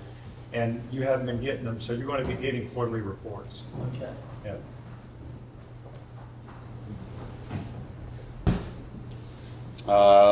This next one's a stormwater design, which is complete. I talked to Wooten this week. They do have it complete. They have not. I'm waiting for them to send me cost opinions of what it would take to do the 2 different projects. This is actually 2 different projects. We got the Riddick Street, Man Street over by Carly C's, and also the stormwater replacement lines are on the downtown portion. So it's a Lassie grant, but the Lassie grant's a fancy name for ARPA money. So Okay. it's $400,000. We're probably pretty close to be paying this off. We've been submitting for reimbursements, so I know we've been. Okay, that's just a design only? Yes, that's all it is. Okay, that is nothing. Where do we go, let's say, to the stormwater improvements behind Carly C's back in there? It comes across 2 lots that you can't build on top of stormwater, right? No. Okay, so it's got to be rerouted or whatever. How far off would this be to start any project as far as moving that? That's phase 4 of Benson Village. It comes right on up by Carly C's Man Street maybe, and cuts up. There's people that are already building and wanting to build, but they can't because one lot is split by the stormwater that runs up underneath it. how far out, date-wise, do you think we are before anything will be done as far as putting pipe in the ground? It depends on the availability of state or federal grants to actually do the work itself. Okay. And there is little to no actual stormwater grants for doing the actual construction itself. Okay. The only stormwater grants that I'm aware of, and it may be that they'll change, is dollars that come through, what's the name of it? The Golden Leaf. Yeah. But those dollars have to be tied to damages that were, and stormwater that were caused by a storm, hurricane, primarily.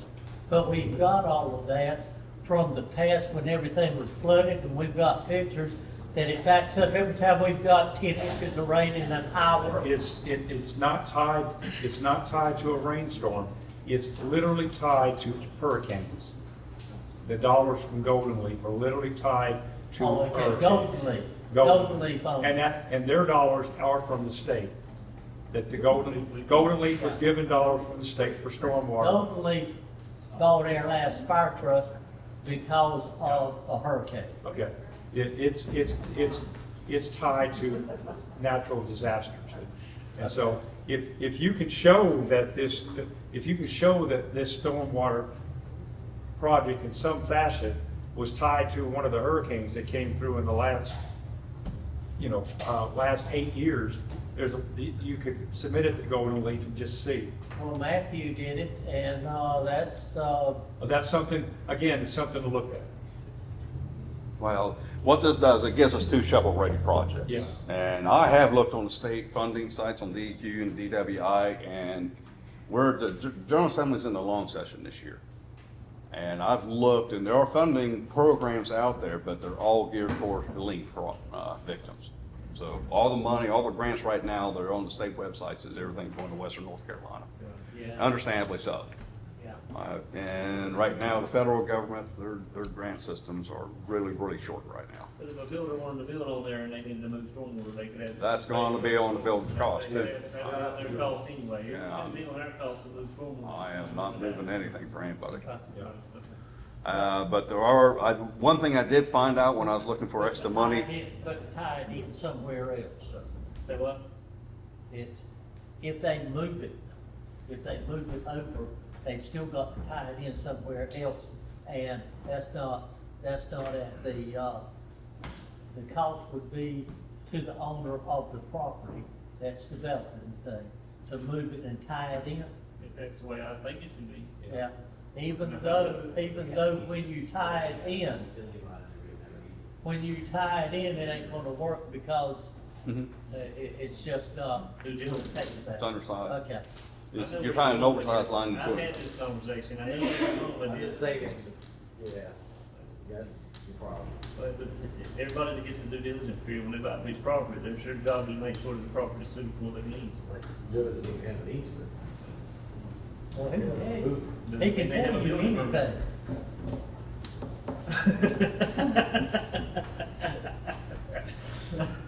Well, that's a long conversation, we'll move on. Okay, Jim. All right. All right, but I have looked on the state website, and apparently there is some extra ARPA funding available. So I'm actually looking at that so I can finish up the wastewater plant, and we may be able, if I can try to get a hold of it. I told Wooten to take a look into it, see if we can get some money to do both these projects. It might be ARPA money that can do it. Yeah, it might be ARPA money that can do Well, now, this. was it ARPA money or was it Gold Leaf money Nope. that took care of 301 into our maintenance, our plant that we've done nothing with? You know, we had to drop a line behind, it used to be Tarp Brothers. Okay. Came under the road. We got money for that, and it was supposed to be water and sewer department down there. That nothing's being done with it.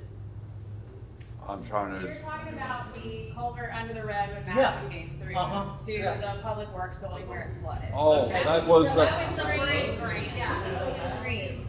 That was what they call Building Resilience Infrastructure Grant, called a BRIC grant. Okay. The federal government canceled all BRIC grants across the country. So we didn't have any money as a reimbursement grant to begin with. We've had to take out a long-term 30-year loan, but the federal government just came back out and just said they canceled all of them. So we don't have it anymore. So the town put the lines in, and we had to pay for it because we thought we were gonna get grant money for it? It was just canceled. It was like within the last 2 months. Right, the current administration canceled all the BRIC grants. So I guess. I know what he's talking about, because we got those 2 lines underneath Johnson Street that Yeah. has a new pavement and everything over, but, Who and paid for that? that was before me, I have no clue. Who paid for what? So, anyway, we'll let her do The that. lines that we put in, Park Brothers, under the road, and we were supposed to get money to go over to the maintenance building and move it. We're gonna come on the other side of CXX, we're gonna take all those pipes out of the ground, tear down the old Public Works building. Yeah, Public Works building. Tear down the old Public Works building, we're gonna take all the culverts out of the lines and put 2 new culverts oversized underneath the road going into the new Public Works and daylight everything else and just turn it into an open stream until we got to Johnson Street. We're gonna cut out the ones at Johnson Street, install 2 bigger culverts in there, do some re-support work on the water line that runs across there, and just let it go. That was a BRIC grant, but it got canceled. And we started on it, and then they did away with it? Yes. Now, when they replaced the culverts underneath Johnson Street, that was before I got here. I had no idea how it was cost or how it was paid for. The one that was done at 301, the box culvert. Yeah, I don't know who paid for that, but that didn't have to do with brick grant. No. Then the town ended up having to pay for it. I would assume that was FEMA because that was storm related costs, so whether they were Cat B costs for the storm or they were, Cat A costs for after, we can look into it because it's not listed in the project because it was directly related to storm damage and that was a federally declared disaster. I can propose that probably was through FEMA funds. And it probably was. That was during the Matt. That was Matt during era. That was when Matt and Michael Blackman, so that was in the building work.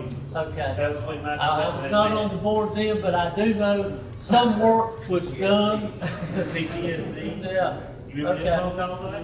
I was just wondering if that work would ever be finished, but you've answered the question. Nope, it will not be finished. Not now. That money, we wait, it ain't no money. Now, this design project, it's gonna be 100% reimbursed, so where you say we paid for 746 and We've been getting reimbursements back. but that's 100% reimbursement, no cost on table, right? Right. Okay, all right.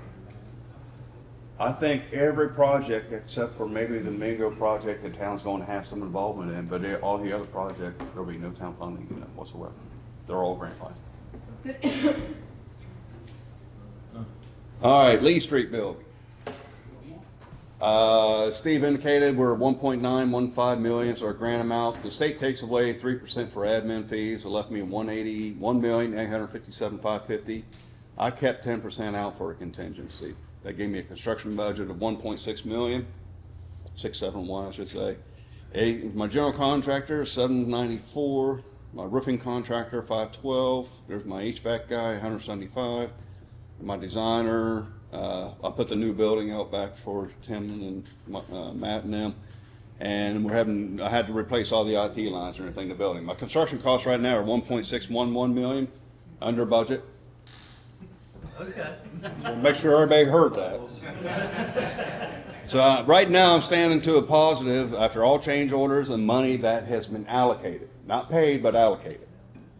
I'm $60,670 to the good, plus my contingency of $185,755 carried down from here.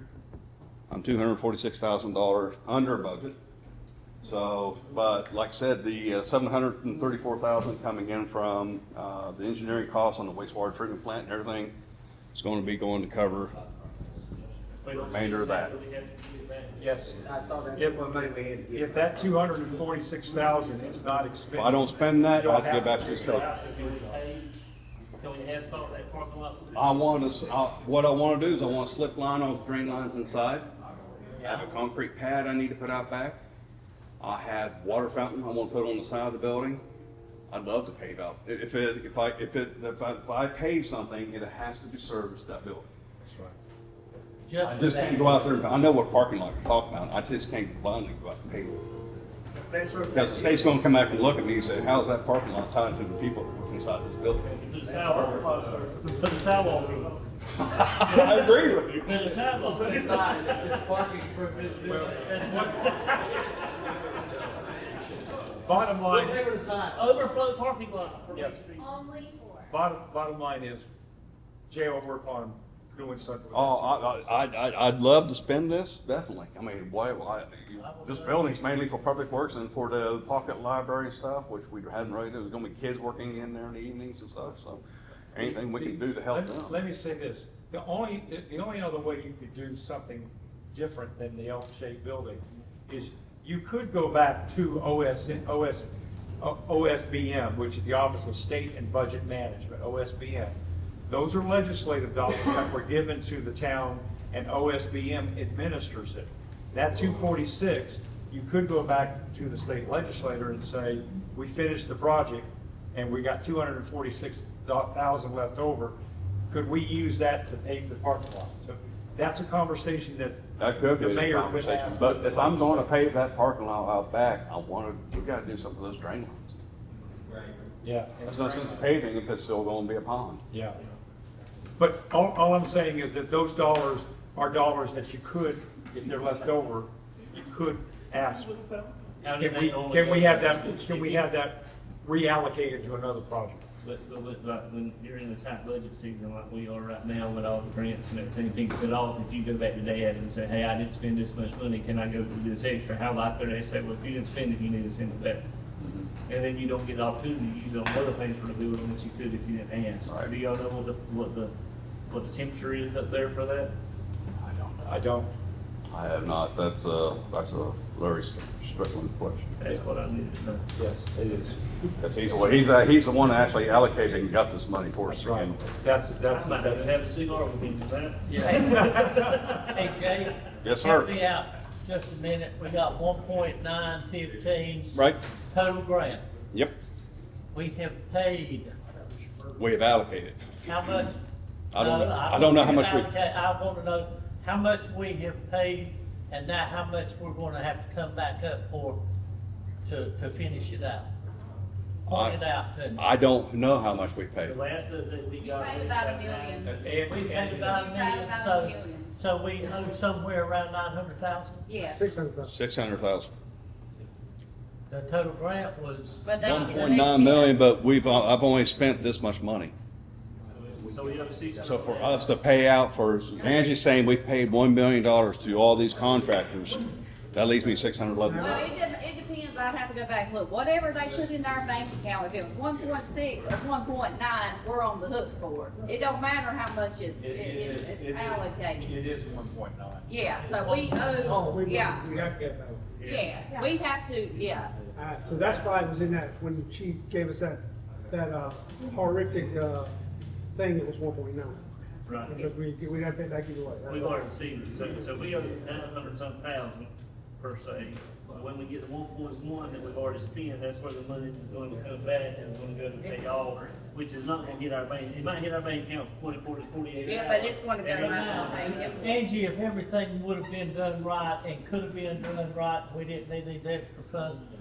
Right now, either that would be paid off or we would have that extra 900,000 in the bank. Right, if we didn't owe on this 1.9, but when we were getting back this That's the money, it would be figure in our that account. I wanted. That's where it looks like the majority of our misappropriation came from. Yeah. Yeah. That's We- what flooded We the paid tank. something else off. That's what flooded us from being broke in 23, dollars, having money in 25. Is that $900,000? Okay. This came in April of 2024 or May of 2024. So that is what has got you, when everything was told everything's good, this is what we were, this was. That's what we said, let's buy some people and hire some people. That's what Just rooms, entire suite, straight suite. Give them, 400. Be done with it next week sometime, I hope. Less IT, Can And I we do can a get walkthrough when you're done? Huh? Can we do a walkthrough of the building when you're done? You can walk through it anytime you want to. The majority of the work right now, all they're doing is, miscellaneous painting, stuff like that, nothing fancy. I might give these guys up every day. All right. I haven't been in there since the last time we walked in there. Janelle came by Thursday and walked it. Yeah.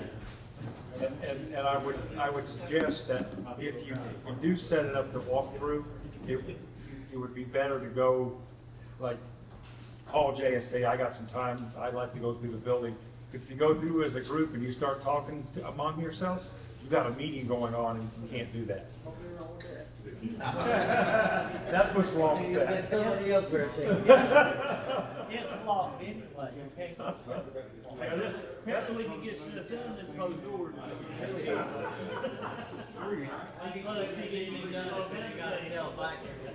Dean, 3 or more. Dean, one more thing like that, and you'll earn the free breakfast for him at a Waffle House. All right, Mr. Mayor, that's all of our presentations. We got through the second half pretty quickly. Yeah, look at Tanner's happy. So, yeah, unless you all have further questions, unless you want to talk a little bit more about it since you're already here. We got time, me and Dean, and 3 or 4 of us will meet and talk about it. And just, that's a joke, Mike. It's a joke. Mike didn't even smile last year. As long as you don't go to right, there is right. And I do want you to write for me. I did not charge the town a damn penny for this bill. So I see it on Facebook. It's hilarious. Well, we have a big job. Of course, I know that we're gonna have to consider everything. And nobody take it personally if we have to stuff, because we will. I tell you what, we will survive. When we get through this part, we got big stuff, big. If that comes, man, we are going to be broke. Any second. Anybody want to say anything on that? I just don't want to say thanks to y'all. I mean, y'all put in a lot of extra time to be able to accomplish these things. I know there's some stuff in here that are still on wish list. I don't know when we'll get to them. It might not be right now, but it'll be something. That's right. The good thing about it is, if there is, I mean, like, for the first time, we do have some contingency funding in the budget for the first time since I've been on the board. I was gonna say that there's gonna be left over by the end of the year, but at least we're starting out with good intentions, right? So, I mean, maybe, hopefully everybody will pay their taxes up to supposed to in December and we'll get that funding in. But I'd say that, we've had a lot of very big expenses that we're not budgeted for correctly, or either just came in as surprises as we always have over the past few years. And so it's gonna take us a good 10 years to get out of it. And we're gonna have to be very mindful, and for department directors, we need y'all to be mindful too, for that. Get what you need. But don't go down some retarded stuff if you don't need stuff. You know what I mean? If you need a shovel, somebody else and somebody else's truck has got a shovel, don't go buy a shovel every time you need a shovel. That's what I tell my staff, right? Somebody's got a shovel, borrow it somewhere, right? You know, so that's the only thing I'll say. We appreciate all that extra work and y'all spending this effort, at least I do. Thanks for all you do every day. We'll get through it together, I hope. If not, they'll throw us all out. Regardless of what the public says, we know what makes the town turn. We appreciate everything that you do. We love you, and we'll stand beside of you, and we'll make this thing. Y'all just remember the town, this is a small town and everybody knows everybody knows everybody's business. Whether they know the facts about everybody's business, they don't. So, when somebody comes up to you and, like they have me, and said, you know that Benson project out there that started putting all those houses, why did the town pay for everything? I said, the town did. Oh yeah, we were talking about it down at Pat, said the town has paid for all the utilities to go in. If they don't know, try to correct them, but don't get in those fights. That's right. If you do, Yeah. But appreciate everything you do and the time that you spend on sitting down and doing budgets and whatever. I can vouch for the fire department because I'm a part of the fire department. I can go down there, answer a call at 1, 2 o'clock in the morning, and Alan ain't down there on the call, he's down there trying to figure out how to redo this budget for the 3rd or 4th time. And I know y'all are in the same situation. You don't know really what we're asking for, and you don't know really what to cut, because if you cut this, it's going to cut something else out. Look, ask questions. Ask your staff questions, and I know a lot of times you don't know who to ask. Don't come to me and ask me if I need to buy 4 new transformers, because I don't know whether you do or not. But you go to that staff and say, can I do this, and this is what it's going to cover, and this is how long it's going to take me to get it. We don't know your job, but I feel like you know your job. So, y'all just, we appreciate your time. We appreciate the time that you put into it, and a lot of times, I know you think, you know, this is a waste of my time because I've already done it 3 or 4 times. We're just in a situation right now, we gotta get it right. So, appreciate your time. This would just be great, because you know, with me, I might be the dumbest one here, but it's like a maelstrom, man, of information. I don't know what we got, what we ain't got, what we do, what we don't do, and this stuff to get it all in a logical manner. And so if we can come out of this, we can paper it around like at some point. Paper it all.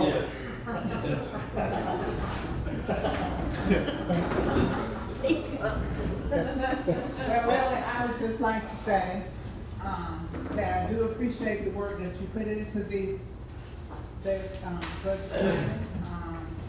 It is very well written up.